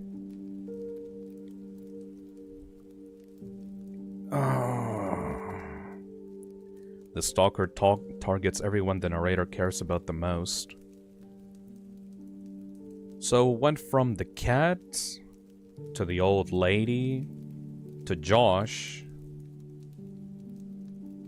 to Veronica. And he loves just like sending pictures to this guy for some reason. How many pictures did he send?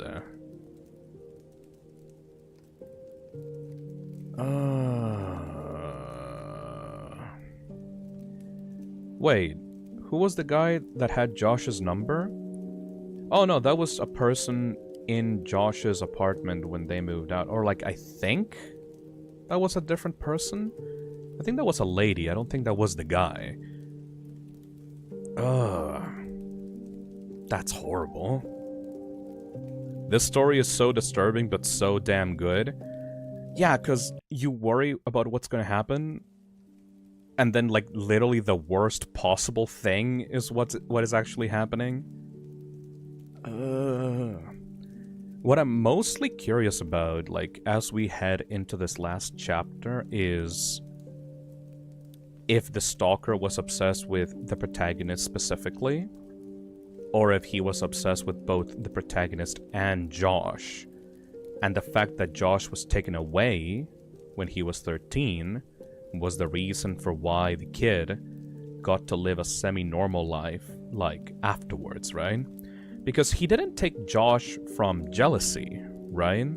Because Josh and the protagonist had, like, essentially, like, broken off their friendship after a certain while.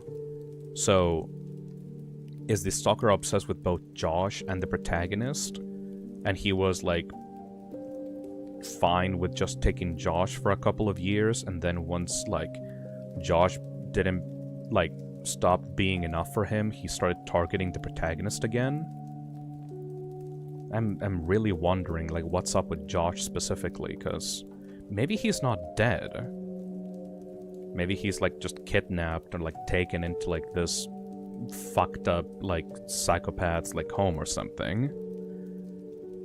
Josh was taken when he was 13, and at the time this happened, the protagonist was 15, so Josh has been kidnapped for around, like, at least 2 years.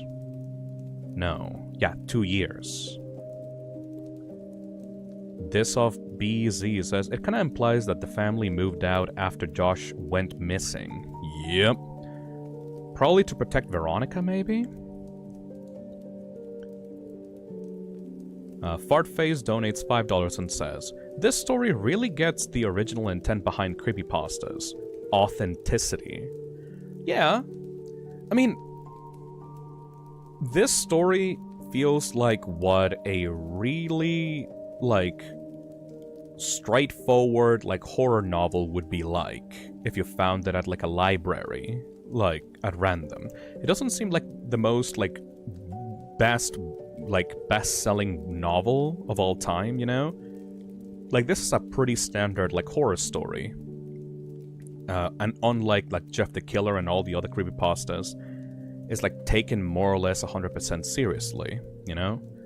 It's just that the reason for why it's so remarkable is because all of these chapters are just Reddit posts, you know? Like, this author wrote down this essentially, like, small novel as, like, different posts that the user, like, posted to this subreddit for, like, I don't know, like, weeks at a time. And then it got turned into, like, a full novel. Like, this author was really, like, pushing his creative, like, muscles around with this story without having to, like, actually put it into, like, a book publishing company or something. He just put it out there on the internet, and people really resonated with that story. Shy Mike donates $2 and says, "Great hells, that poor girl." Yup, poor Veronica.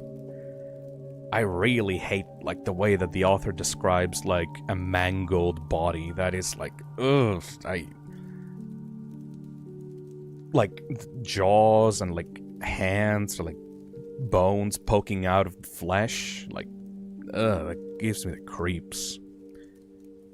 Lawrence Forts has been a member for 13 months and says, "I feel like it's going to be the mom next." Well, the last chapter is called Friends, so I wonder what it's going to be about. And lastly, thank you, Satania, for joining the Toxic Cesspit. Thank you for the membership. Voidless Nick says, "Exactly, it's why I feel like it so much. Feels like something I'd check out of the library when I was a teen." Yeah. Jumbas donates $5 and says, "Poor dude, any attempt at connection with someone just gets ripped away by the stalker." I mean, that's literally how stalkers that want to isolate their victims function, you know? Like, essentially seeing everyone else around the target of obsession as, like, enemies or, like, people that should be taken care of to, like, isolate this person away from everyone else. The problem with this, too, is that victims of actual real stalking in these situations end up blaming themselves for these horrible tragedies. Because in their minds, if they didn't exist around these people, then those tragedies wouldn't happen to them. So this naturally isolates them and makes them afraid of reaching out to anyone else. Especially people that, like, blame themselves for the situation in the first place. Those people start to self-isolate and start to, like, be afraid of opening up to anyone about these issues or, like, able to form bonds with anyone else. Foolish Fiend super chats and says, "The pen pal has to die right now, holy cow." Well, we have to see what happens in the last chapter. Let me get some water, though.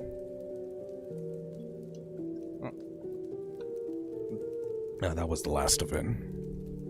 Damn it. Alright. This final chapter is the longest of them all. This is Chapter 5 and the final chapter of the story, titled Friends.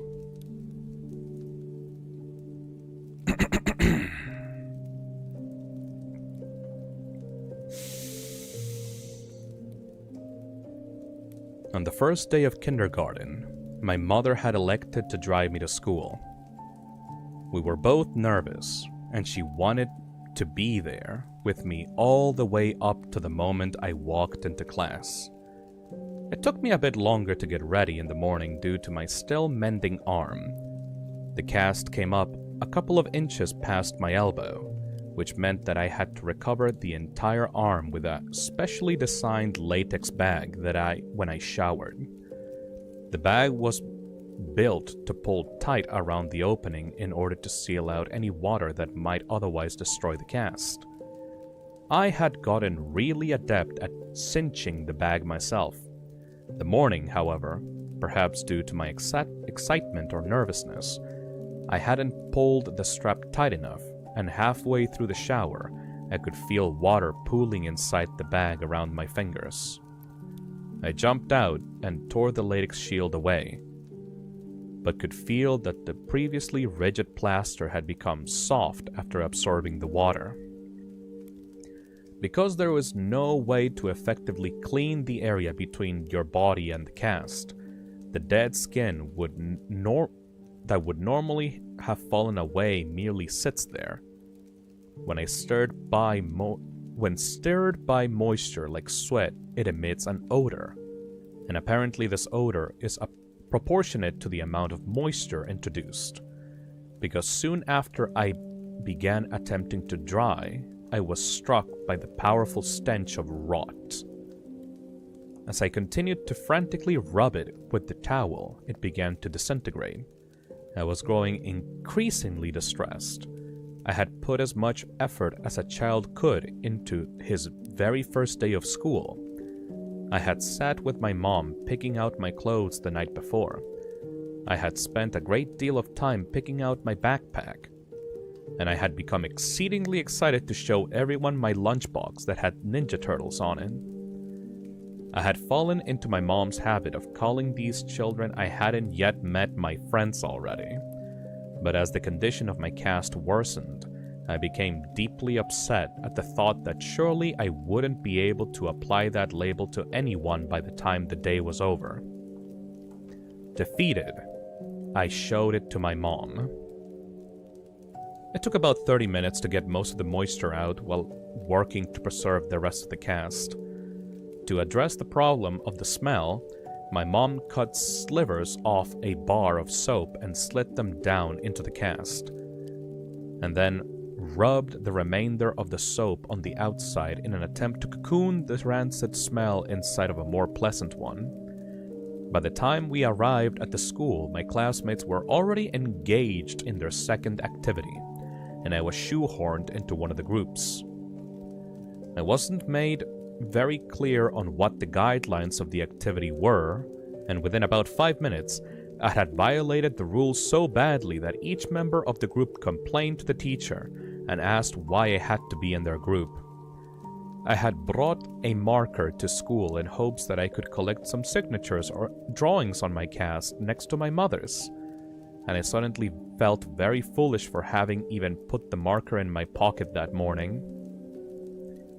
Kindergartners had the lunchroom to themselves at my elementary school, but some of the tables were off limits, so I didn't have to sit alone. I was self-consciously picking at the fraying ends of my cast when a kid sat across from me. "I like your lunchbox," he said. I could tell he was making fun of me, and I grew really angry. In my mind, that lunchbox was the last good thing about my day. I didn't look up from my arm, and I felt a burning in my eyes from the tears that I was holding back. I looked up to tell the kid to leave me alone, but before I could get the words out, I saw something that made me pause. He had the exact same lunchbox. I laughed. "Oh, I like your lunchbox too." "I think Michelangelo's the coolest," he said while miming nunchuck moves. I was in the middle of rebutting by saying that Raphael was my favorite when he knocked his open carton of milk off the table and onto his lap.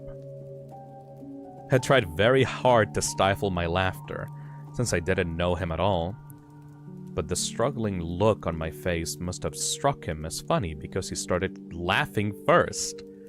Suddenly, I didn't feel so bad about my cast, and thought that this person would hardly notice now anyway. Just then, I thought to try my luck. "Hey, do you want to sign my cast?" As I pulled out the marker, he asked me how I broke it. I told him that I fell out of the tallest tree in my neighborhood. He seemed impressed. I watched him laboriously draw his name, and when he was done, I asked him what it said. He told me it said Josh. Josh and I had lunch together every day after that, and whenever we could, we partner up for projects. I helped him with his handwriting, and he took the blame when I wrote fart on the wall in the permanent marker. I would come to know other kids, and I think I knew even then that Josh was my only real friend.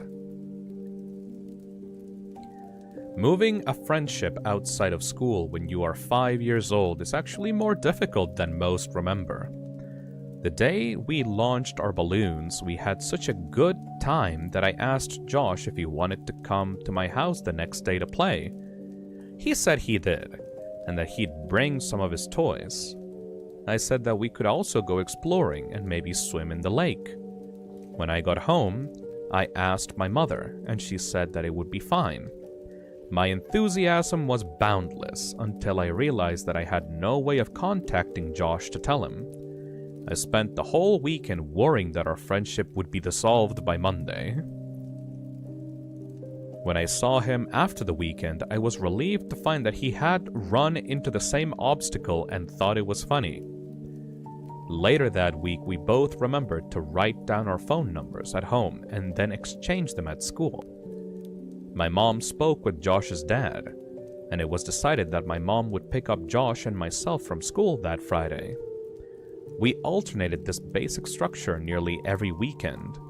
The fact that we lived so close made things much easier on our parents, who seemed to work constantly. When my mom and I moved across the city at the end of first grade, I was sure that our friendship had seen its last day. As we drove away from the house I had lived in my whole life, I felt a sadness that I knew wasn't just about the house. I was saying goodbye to my friend forever. But Josh and I, to my surprise and delight, stayed close. Despite the fact that we spent the majority of our time apart and only saw one another on the weekends, we remained remarkably similar as we grew. Our personalities coalesced. Our sense of humor complemented each other's, and we would often find that we had started liking new things independently. We even sounded enough alike that when I stayed with Josh, he would sometimes call my mom pretending to be me. His success rate was impressive. My mom would sometimes joke that the only way she could tell us apart was by our hair. He had straight, dirty blonde hair like his sister, while I had curly, dark brown hair like my mother. One would think that the thing most likely to drive two young friends apart would be what's out of their control. However, I think the catalyst of our gradual disengagement was my insistence that we sneak out of my old house to look for boxes. The next weekend, I invited Josh over to my house, in keeping with our tradition of alternating houses, but he said he wasn't really feeling up to it. We started seeing progressively less of one another over the next year or so. It had gone from once a week, to once a month, to once every couple of months. For my 12th birthday, my mom threw a party for me. I hadn't made that many friends since we moved, and it wasn't a surprise party since my mom had no idea who to invite. I told the handful of kids I'd become acquainted with and called Josh to see if he wanted to come. Originally, he said that he didn't think he could make it, but the day before the party he called me to say that he'd be there. I was really excited because I hadn't seen him in several months. The party went pretty well. My biggest concern was that Josh and the other kids wouldn't get along, but they seemed to like each other well enough. Josh was surprisingly quiet, though. He hadn't brought me a gift and apologized for that, but I told him that it wasn't a big deal. I was just glad that he was able to make it at all. I tried to start several conversations with him, but they seemed to keep reaching dead ends. I asked him what was wrong. I told him that I didn't get why things had become so awkward between us. They were never like that before. We used to hang out almost every weekend and talk on the phone every couple of days. I asked him what happened to us. He looked up from staring at his shoes and just said, "You left." Just after he said that, my mom yelled in from another room that it was time to open presents. I forced a smile and walked into the dining room as they sang Happy Birthday. There were a couple of wrapped boxes and a lot of cards since most of my extended family lived out of state. Most of the cards were silly and forgettable, but I remember that Brian gave me a Mighty Max toy shaped like a snake that I kept for years afterwards. My mom was insistent that I open all the cards that had been brought and thank each person that had given one, because several years before on Christmas, I had torn through the wrapping paper and envelopes with such fervor that I had destroyed any possibility of discerning who had sent which gift or what amount of money. We separated the ones that had been sent by mail and the ones that had been brought that day so my friends wouldn't have to sit through me opening cards from people they had never met. Most of the cards from my friends had a couple of dollars in them, and the ones from my family members contained larger bills. One envelope didn't have my name written on it, but it was in the pile, so I opened it. The card had a generic floral pattern on its face, and seemed to be a card that had been received by someone else who was now recycling it for my birthday, because it was actually a little dingy. I actually appreciated the idea that it was a reused card, since I'd always thought that cards were silly. I angled it so that the money wouldn't fall to the floor when I opened it, but the only thing inside was the message that had come printed in the card. "I love you."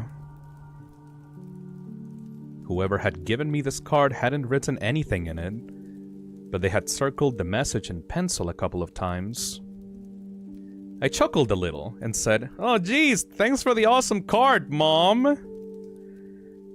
She looked at me quizzically and then turned her attention to the card.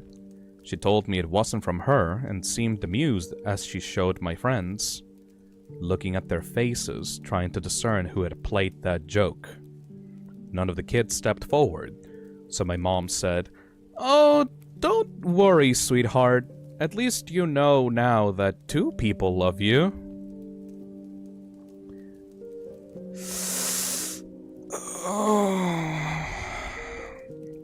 She followed that with an extremely prolonged and excruciating kiss on my forehead that transformed the group's bewilderment into hysteria. They were all laughing, so it could have been any of them, but Mike seemed to be laughing the hardest, to become a participant rather than the subject of the gag. I said to him that just because he had given me that card, he shouldn't think that I'd kiss him later. We all laughed, and as I looked at Josh, I saw he was finally smiling. "Well, I think that gift might be the winner, but you have a couple more to open." My mom slid another present in front of me. I was still feeling the tremors of suppressed chuckles in my abdomen as I tore the colorful paper away. When I saw the gift that I had no need to suppress the laughter anymore, my smile dropped as I looked at what I had been given. It was a pair of walkie-talkies. "Well, go on, show everyone." I held them up, and everyone seemed to approve, but as I drew my attention to Josh, I could see that he had turned a sickly shade of white. We locked eyes for a moment, and then he turned and walked into the kitchen. As I watched him dial a number on the corded phone attached to the wall, my mom whispered in my ear that she knew that Josh and I didn't talk as much since one of the walkie-talkies had broken, so she thought I would like it. Oh! I was filled with an intense appreciation for my mom's thoughtfulness, but this feeling was easily overpowered by the emotions resurrected by the returning memories I tried so hard to bury. When everyone was eating the cake, I asked Josh who he had called. He told me he wasn't feeling very well, so he called his dad to come get him. I understood that he wanted to leave, but I told him that I wished we could hang out more. I extended one of the walkie-talkies to him, but he put his hand up in refusal. Dejected, I said, "Well, thanks for coming, I guess. I hope I'll see you before my next birthday." "I'm sorry. I'll try to call you back more often. I really will," he said. The conversation stagnated as we waited by my door for his dad. I looked at his face. Josh seemed genuinely remorseful that he hadn't made more of an effort. His mood seemed suddenly bolstered by an idea that had struck him. He told me that he knew what he'd get me for my birthday, but it would take a while. But he thought that I would really like it. I told him it wasn't such a big deal, but he insisted. He seemed in better spirits and apologized for being such a drag at my party. He said that he was tired, that he hadn't been sleeping well. I asked him why that was as he opened the door in response to his dad's honking in the driveway. He turned back toward me and waved goodbye as he answered my question. "I think I've been sleepwalking." That was the last time I saw my friend, and a couple more months later, he was gone. Over the past several weeks, the relationship between my mother and I has grown increasingly strained due to my attempts to learn the details of my childhood. It's often the case that one cannot know the breaking point of a thing until that thing fractures. And after the last conversation with my mother, I imagine that we will spend the rest of our lives attempting to repair what had taken a lifetime to build. She had put so much energy into keeping me safe, both physically and psychologically, but I think that the walls meant to insulate me from harm were also protecting her emotional stability. As the truth came pouring out the last time we spoke, I could hear a trembling in her voice that I think was a reverberation of the collapse of her world. I don't imagine my mother and I will talk very much anymore, and while there are still some things I don't understand, I think I know enough. After Josh disappeared, his parents had done all they could to find him. From the very first day, the police had suggested that they contact all of Josh's friends' parents to see if he was with them. They did this, of course, but no one had seen him or had any idea of where he might be. The police had been unable to turn over any new information about Josh's whereabouts, despite the fact that they had received several anonymous phone calls from a woman urging them to compare this case with the stalking case that had been opened about 6 years before. If Josh's mother's grip on the world loosened when her son vanished, it broke when Veronica died. She had seen many people die at the hospital, but there is no amount of desensitization that can fortify a person against the death of her own child. She would visit Veronica twice a day since she was recuperating at a different hospital, once before her shift and once afterward. On the day Veronica died, her mother was late leaving work, and by the time she arrived at her daughter's hospital, Veronica had already passed away. This was too much for her, and over the next couple of weeks she became increasingly more unstable. She would often wander outside yelling for both Josh and Veronica to come home, and there were several times her husband found her wandering around my old neighborhood in the middle of the night, half-clothed and frantically searching for her son and daughter. Due to his wife's mental deterioration, Josh's dad could no longer travel for work and began taking construction jobs that were less well-paying, so he could be closer to home. When they began expanding my old neighborhood more, About 3 months after Veronica died, Josh's dad applied for every position and was hired. He was qualified to lead the build sites, but he took a job as a laborer helping to build frames and clean up the sites and whatever else was needed. He even took odd jobs that would occasionally come up, mowing lawns, repairing fences, anything that to keep from traveling. They began clearing the woods in the area next to the tributary to transform the land into habitable property.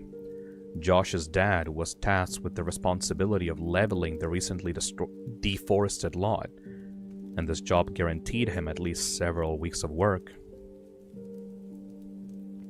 On the third day, I arrived at a spot that he could not level.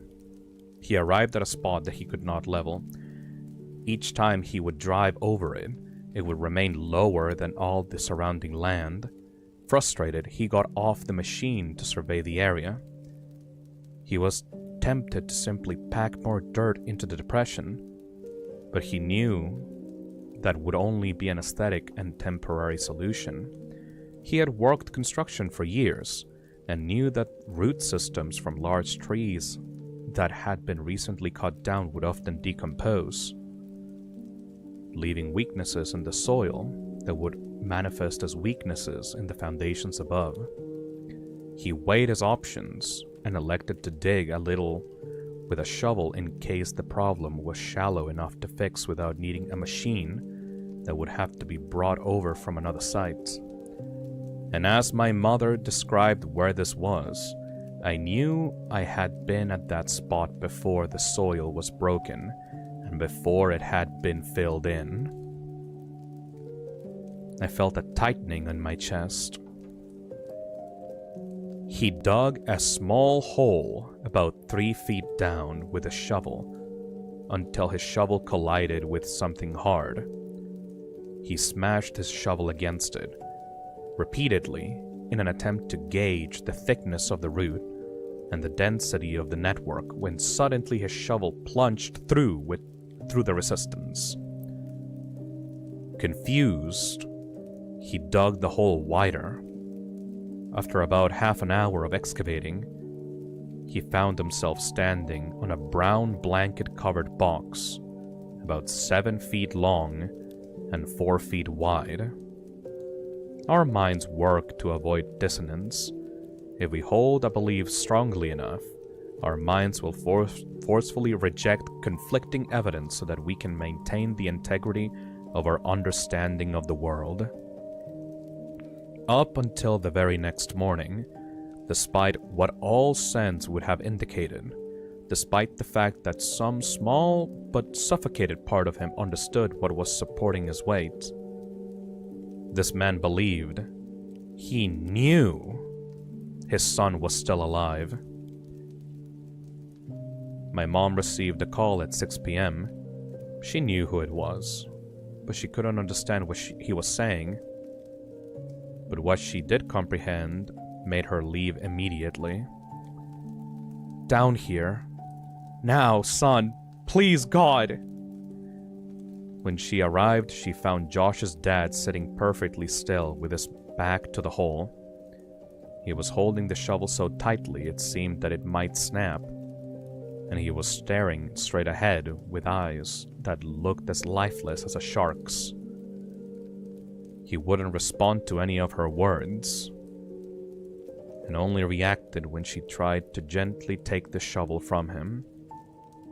He dragged his eyes slowly to hers and just said, "I don't understand." He repeated this as if he had forgotten all other words, and my mother could still hear him still muttering it as she walked past him to look into the hole. She told me she wished she had gouged her eyes out before she faced downward into that crater, and I told her that I knew what she was about to say, and that she need not continue.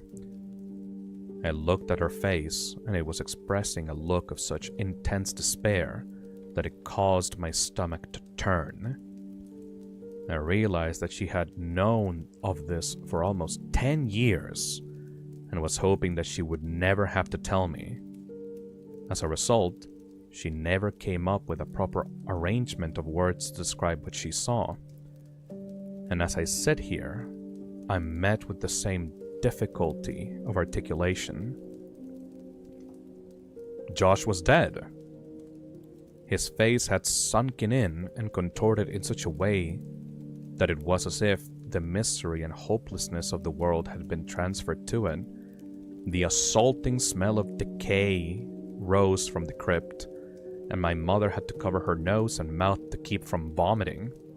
His skin was cracked, almost crocodilian, and a stream of blood that had followed these lines had dried on his face after pooling and staining the wood around his head. His eyes lay half-lidded, facing straight up. She said by the look of him, he had not been long dead, and thus time had not brought the mercy of degradation to erase the pain and terror that was now etched into his face. She said it was as if he had fixed his gaze right onto her, his open mouth offering an all-too-late plea for help. The rest of his body, however, was not visible. Someone else was covering it.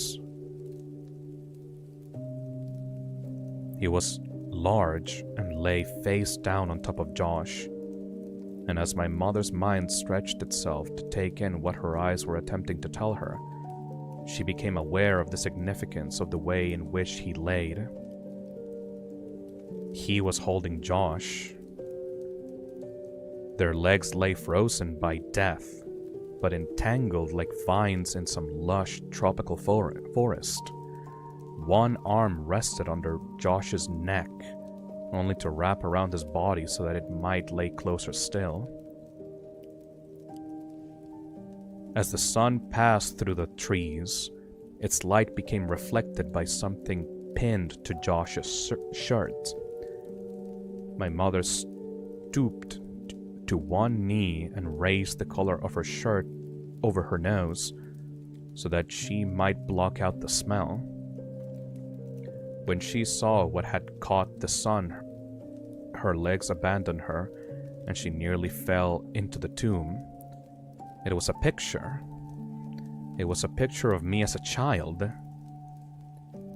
She staggered backwards, gasping and trembling, and collided with Josh's father, who still sat facing away from the hole. She understood why he had called her, but she could not bring herself to tell him what she had kept from everyone all these years. Josh's family never knew about the night I had woken up in the woods. She knew now that she should have told them, but to tell him now would help nothing. As she sat there resting her back against Josh's dad, he spoke. "I can't tell my wife. I can't tell her that our little boy..." His speech staggered in fits as he pressed his wet face into his dirt-caked hands. She couldn't bear it. After a moment, he stood up, still shuddering, and lumbered toward the grave. With a final sob, he stepped down into the coffin. Josh's dad was a big man, but not as big as the man in the box. He grabbed the back of the man's collar and pulled hard. It was as if he intended to throw the man out of the grave in a singular motion, but the collar ripped and the body fell down on top of his son. He grabbed the man by the shoulders and heaved them back until he was off of Josh, and sat awkwardly but upright against the wall of the grave. He looked at the man and staggered back a step. Oh God, no, please God, no. In a struggling but powerful moment, he lifted and pushed the corpse completely out of the ground, and they both heard the sound of glass rolling against wood. It was a bottle. He handed it to my mother. It was ether. "Oh, Josh," he sobbed. "My boy, my baby boy. Why is there so much blood? What did he do to you?" As my mother looked at the man who now lay facing upwards, she realized she was facing the person who had haunted our lives for over a decade. She had imagined him so many times, always evil and always terrifying, and the cries of Josh's father seemed to confirm her worst fears. But as she stared at his face, she thought that this didn't look like who she imagined. This was just a man. As she looked at his frozen expression, it actually looked serene. The corners of his lips were turned up only slightly. She saw that he was smiling. Not the expected smile of a maniac from a film or a horror story. Not the smile of a demon or the smile of a fiend. This was the smile of contentment and satisfaction. It was a smile of bliss. It was a smile of love.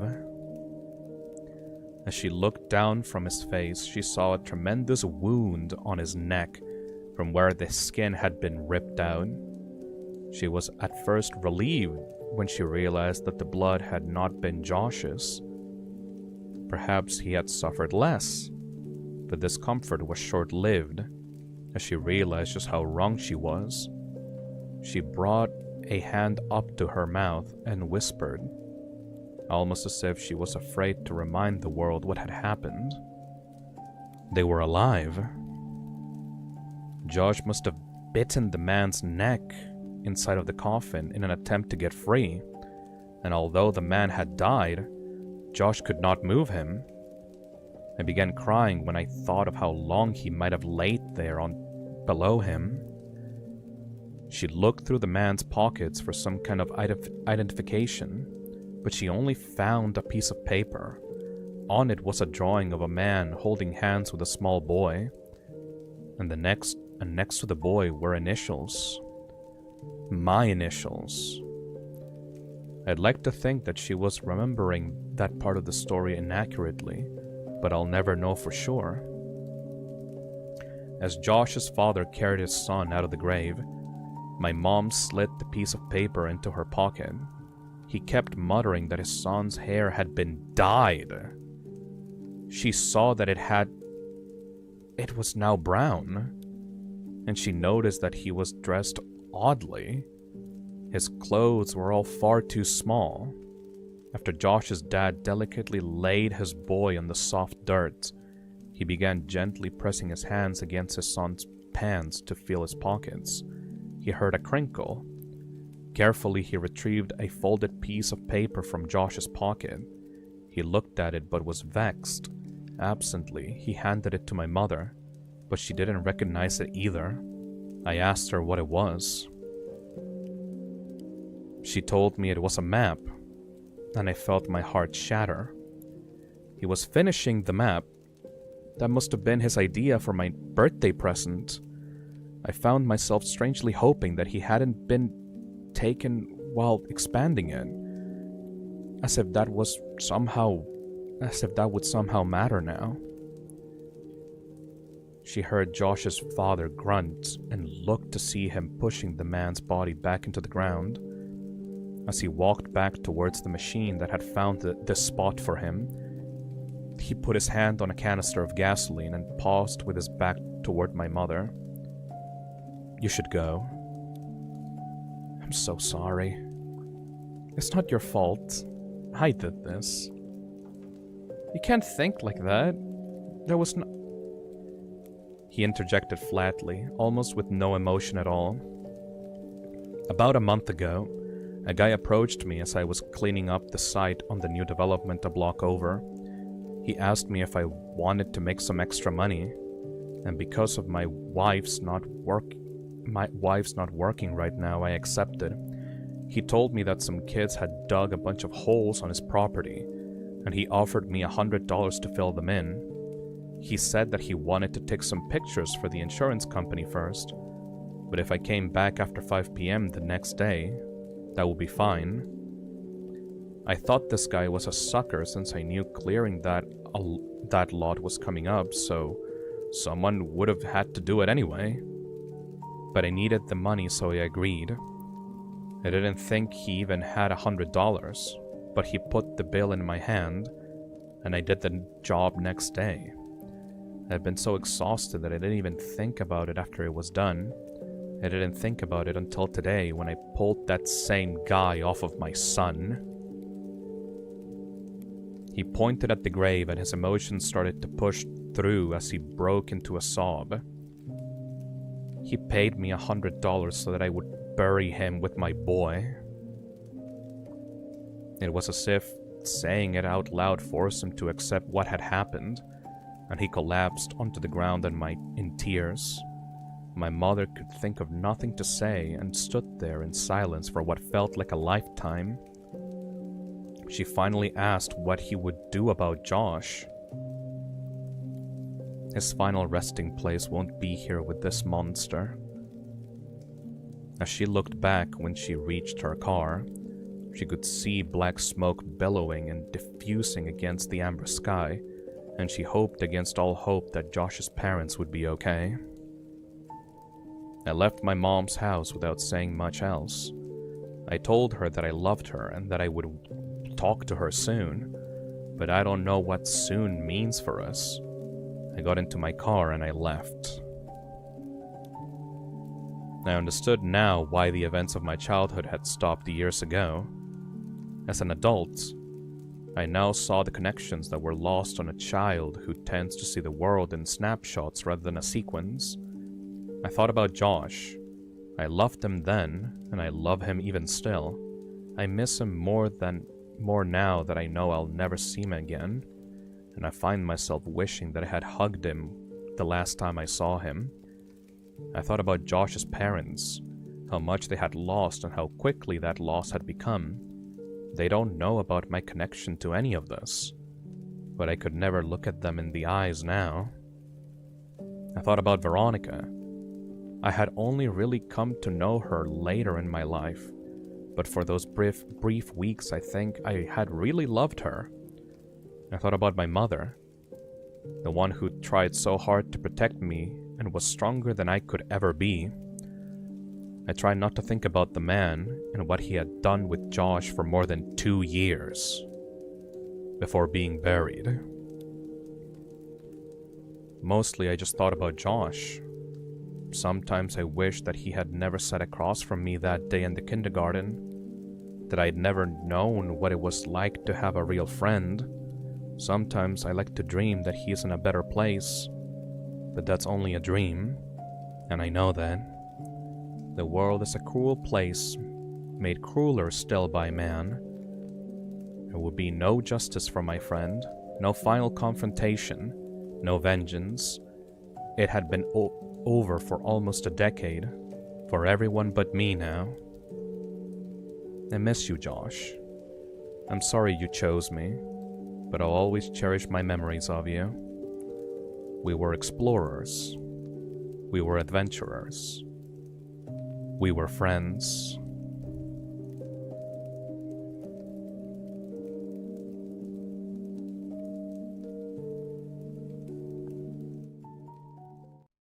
Oh, God. Oh, that was fucking brutal, dude. And that's Pen Pal. And that is Pen Pal. A 6-chapter story written across 6 Reddit posts by user 1000vultures on r/nosleep. Oh. Yeah, it's all good because the protagonist lives, right? And then this is the ending. Oh god.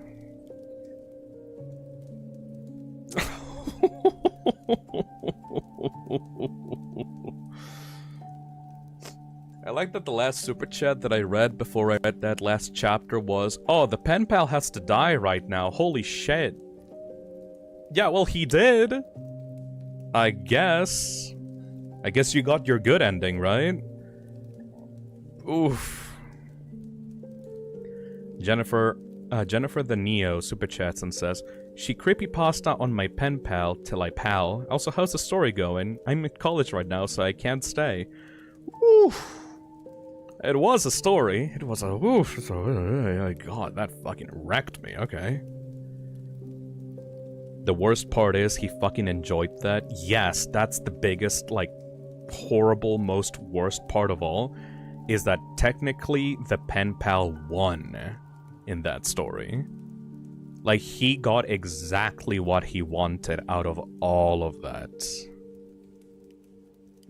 There was never a moment where he, like, lost control of the situation, or, like, was caught, or, like, had to evade the police. No, like,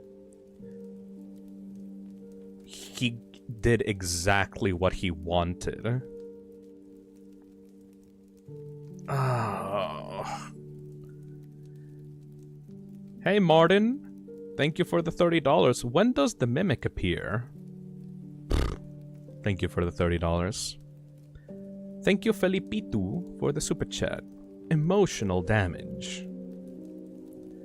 Lexia Knight says, I still hope that Boxes escaped and lived. That's my headcanon. The worst part is that we don't get to see what happened to the cat. Thing is, though, I don't know what's worse, man. Because this guy, this fucking creature, is not only, like, content with stalking the main character, but pretty much, like, took everything from him. Like, he took his cat, he took his old house, and he took his best friend. He didn't kill Josh immediately.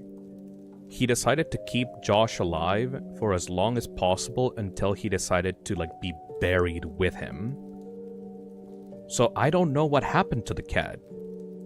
Because he didn't die immediately. At least like, Josh didn't die immediately, right? So I guess the cat just lived with the stalker for all those years. I joined before the last chapter was read. Ooh boy, hopefully you had a hopefully you had a good stream, Dan Cloud.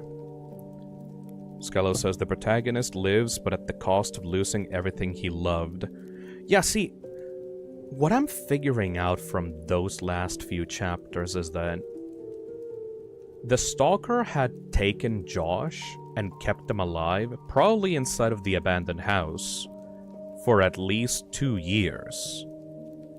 And dressed him up in, like, the protagonist's, like, old clothes, and, like, dyed his hair to look more like the protagonist, and kept him in there for years, but still stalked the protagonist while he was a teenager. This dude could not bear to be away from the protagonist, to the point that when he moved away, he had essentially had to get, like, a replacement one from, like, Josh, because Josh looked so much alike and sounded so much alike the protagonist. And then finally, once the protagonist got, like, a girlfriend, got someone that he was actually romantically interested in, that was the trigger for, like, the stalker to, like, end it all, essentially. Because he realized that the way that the protagonist was, this, like, figure that he had been, like, obsessed with for all those years, like, from kindergarten to, like, up to college, or, like, up to high school, this figure was going to slowly, like, get away from him more and more and more. And so he decided to bury himself with, like, the most perfect vision of his obsession, which ended up being Josh at the end. Because it was the thing that he was able to manipulate and modify and, like, abuse into his perfect vision of his, like, target obsession, you know? So at the end, he didn't end up killing or harming the protagonist. He just died with the good ending, like with his own good ending, you know? With his like perfect vision that he imposed onto Josh instead of the protagonist himself, because he was way too far away from where the stalker made him, like, lived in, you know? Like, good on the mother for, like, getting the fuck out of there, right? Like, she didn't actually sell the house, so she had to mortgage or rent out a completely different new place, and she just immediately moved out of there. If she hadn't, like, left when they did, the protagonist would have been dead instead. But because they left, and the stalker couldn't follow them into, like, the new place, he had to settle with Josh, basically. And she didn't say anything at all? I think that she was just too laser focused on her own child to even care about Josh in the first place, right? Because the thing with this woman is that she was like laser focused on keeping the protagonist alive and like shield him away from all the horrors, that she didn't even consider that Josh would be a possible target, you know? Thank you, Gluebird, for the $2. Call me crazy, but I think Stanley McStalker is bad. Wow. Amazing insight. You know, this almost makes me want to write horror stories myself. I know that Zack, like, did a Jeff the Killer, like, creepypasta thing. I would love to have the ability to write my own horror stories like this. It's like, ooh, the way that, like, the ideas of this, like, creepypasta just seep into your head and, like, make you think of, like, interactions with other people and, like, oh, like, the cards saying I love you and, like, the stranger that sits next to you in the cinema and, like, all these little thoughts. Like, this is how people actually develop, like, real paranoia in their head, you know? Linking all these creepy and unsettling moments together and, like, giving them a singular source from which to draw your paranoia from. It's so potent and, like, so scary. It can sit with you, like, even after reading, like, the story or, like, watching the horror movie, because you will end up thinking of all these things that happened in the childhood and thinking, wait, did that have more meaning than I actually gave it credit for? Are the things that I remember just being, like, isolated incidents have, like, something more common to tie them together? It's a really creepy, like, falling into paranoia feeling that you can get really easily after reading these kinds of horror stories, you know? Voidless Nick says, what's scary is that there are people out there that are like this to some capacity. Maybe not to this extreme, but obsession is a frightening thing. Yeah, I would say so.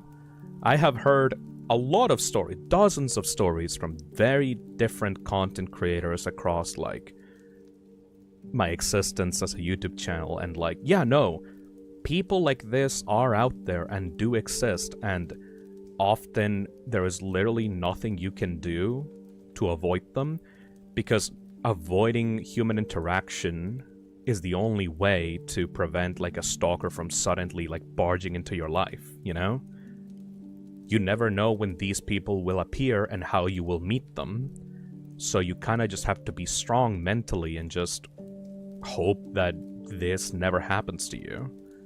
It's like the 1 in a million chance that, like, you will die by, like, getting struck by lightning out in a storm, you know? Terry says, I know I got mad paranoia from this. I ain't sleeping tonight. But this was supposed to be for you guys to sleep and relax to. No! Dociomel says, I think the fact that it was a total stranger and not someone they knew before makes this better, honestly. Yeah. It wasn't like a shitty plot twist of like, ooh, the mother secretly did it, or like, ooh, the father secretly did it. This was not a story about family. This was just a story about coming upon a monster in real life by doing just a simple action that you didn't even think to do yourself, but that your school told you to do as a fun activity. They never realized the extent that it would, like, affect these two kids' lives, you know?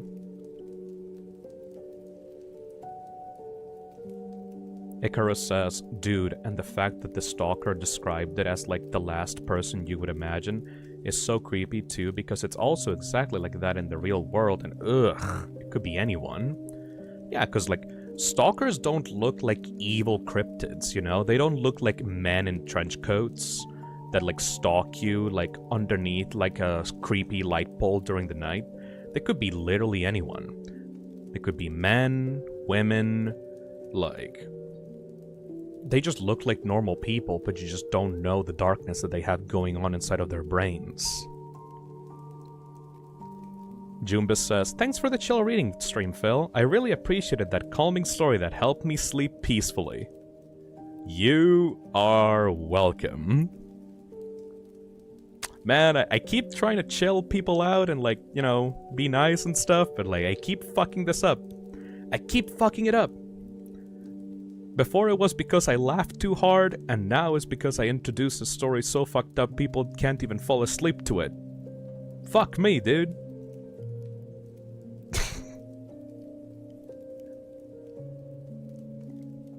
Oh well. At least I hope you liked it. I really liked it though. As a fan of horror, like, I really, really liked it. If you guys have any suggestions for more creepypastas and stuff you'd like me to read out on this series, leave them in the VOD comments. I will be reading those out as they come in tomorrow. And I will be timestamping the chapters of the stream after it's done. This was very nice, though. Thank you for coming again to the Toxic Lounge. And I'll see you guys again next weekend, where we will do more goofy shit that is gonna be more comedic in nature, and it's not going to, like, prevent you from going to sleep because of the paranoia that you could, like, be secretly stalked by someone that has followed you since you were a child. That probably didn't help anything, but, you know. Hey Alexia, thank you for the $5. I'm currently cleaning a university basement alone. Like, people are gone. I'm creeped out now. Mission success. Time for funny shit after this. Ah, shit. Sorry. If I could recommend you something, maybe try out the other chill readings. You know, the goofy ones where, like, Genshin Impact ruined some guy's marriage. Maybe that will help out better, actually. I'll see you guys later, alright? Next stream should be on Friday. It's time to go now. Bye-bye, everybody. Bye-bye.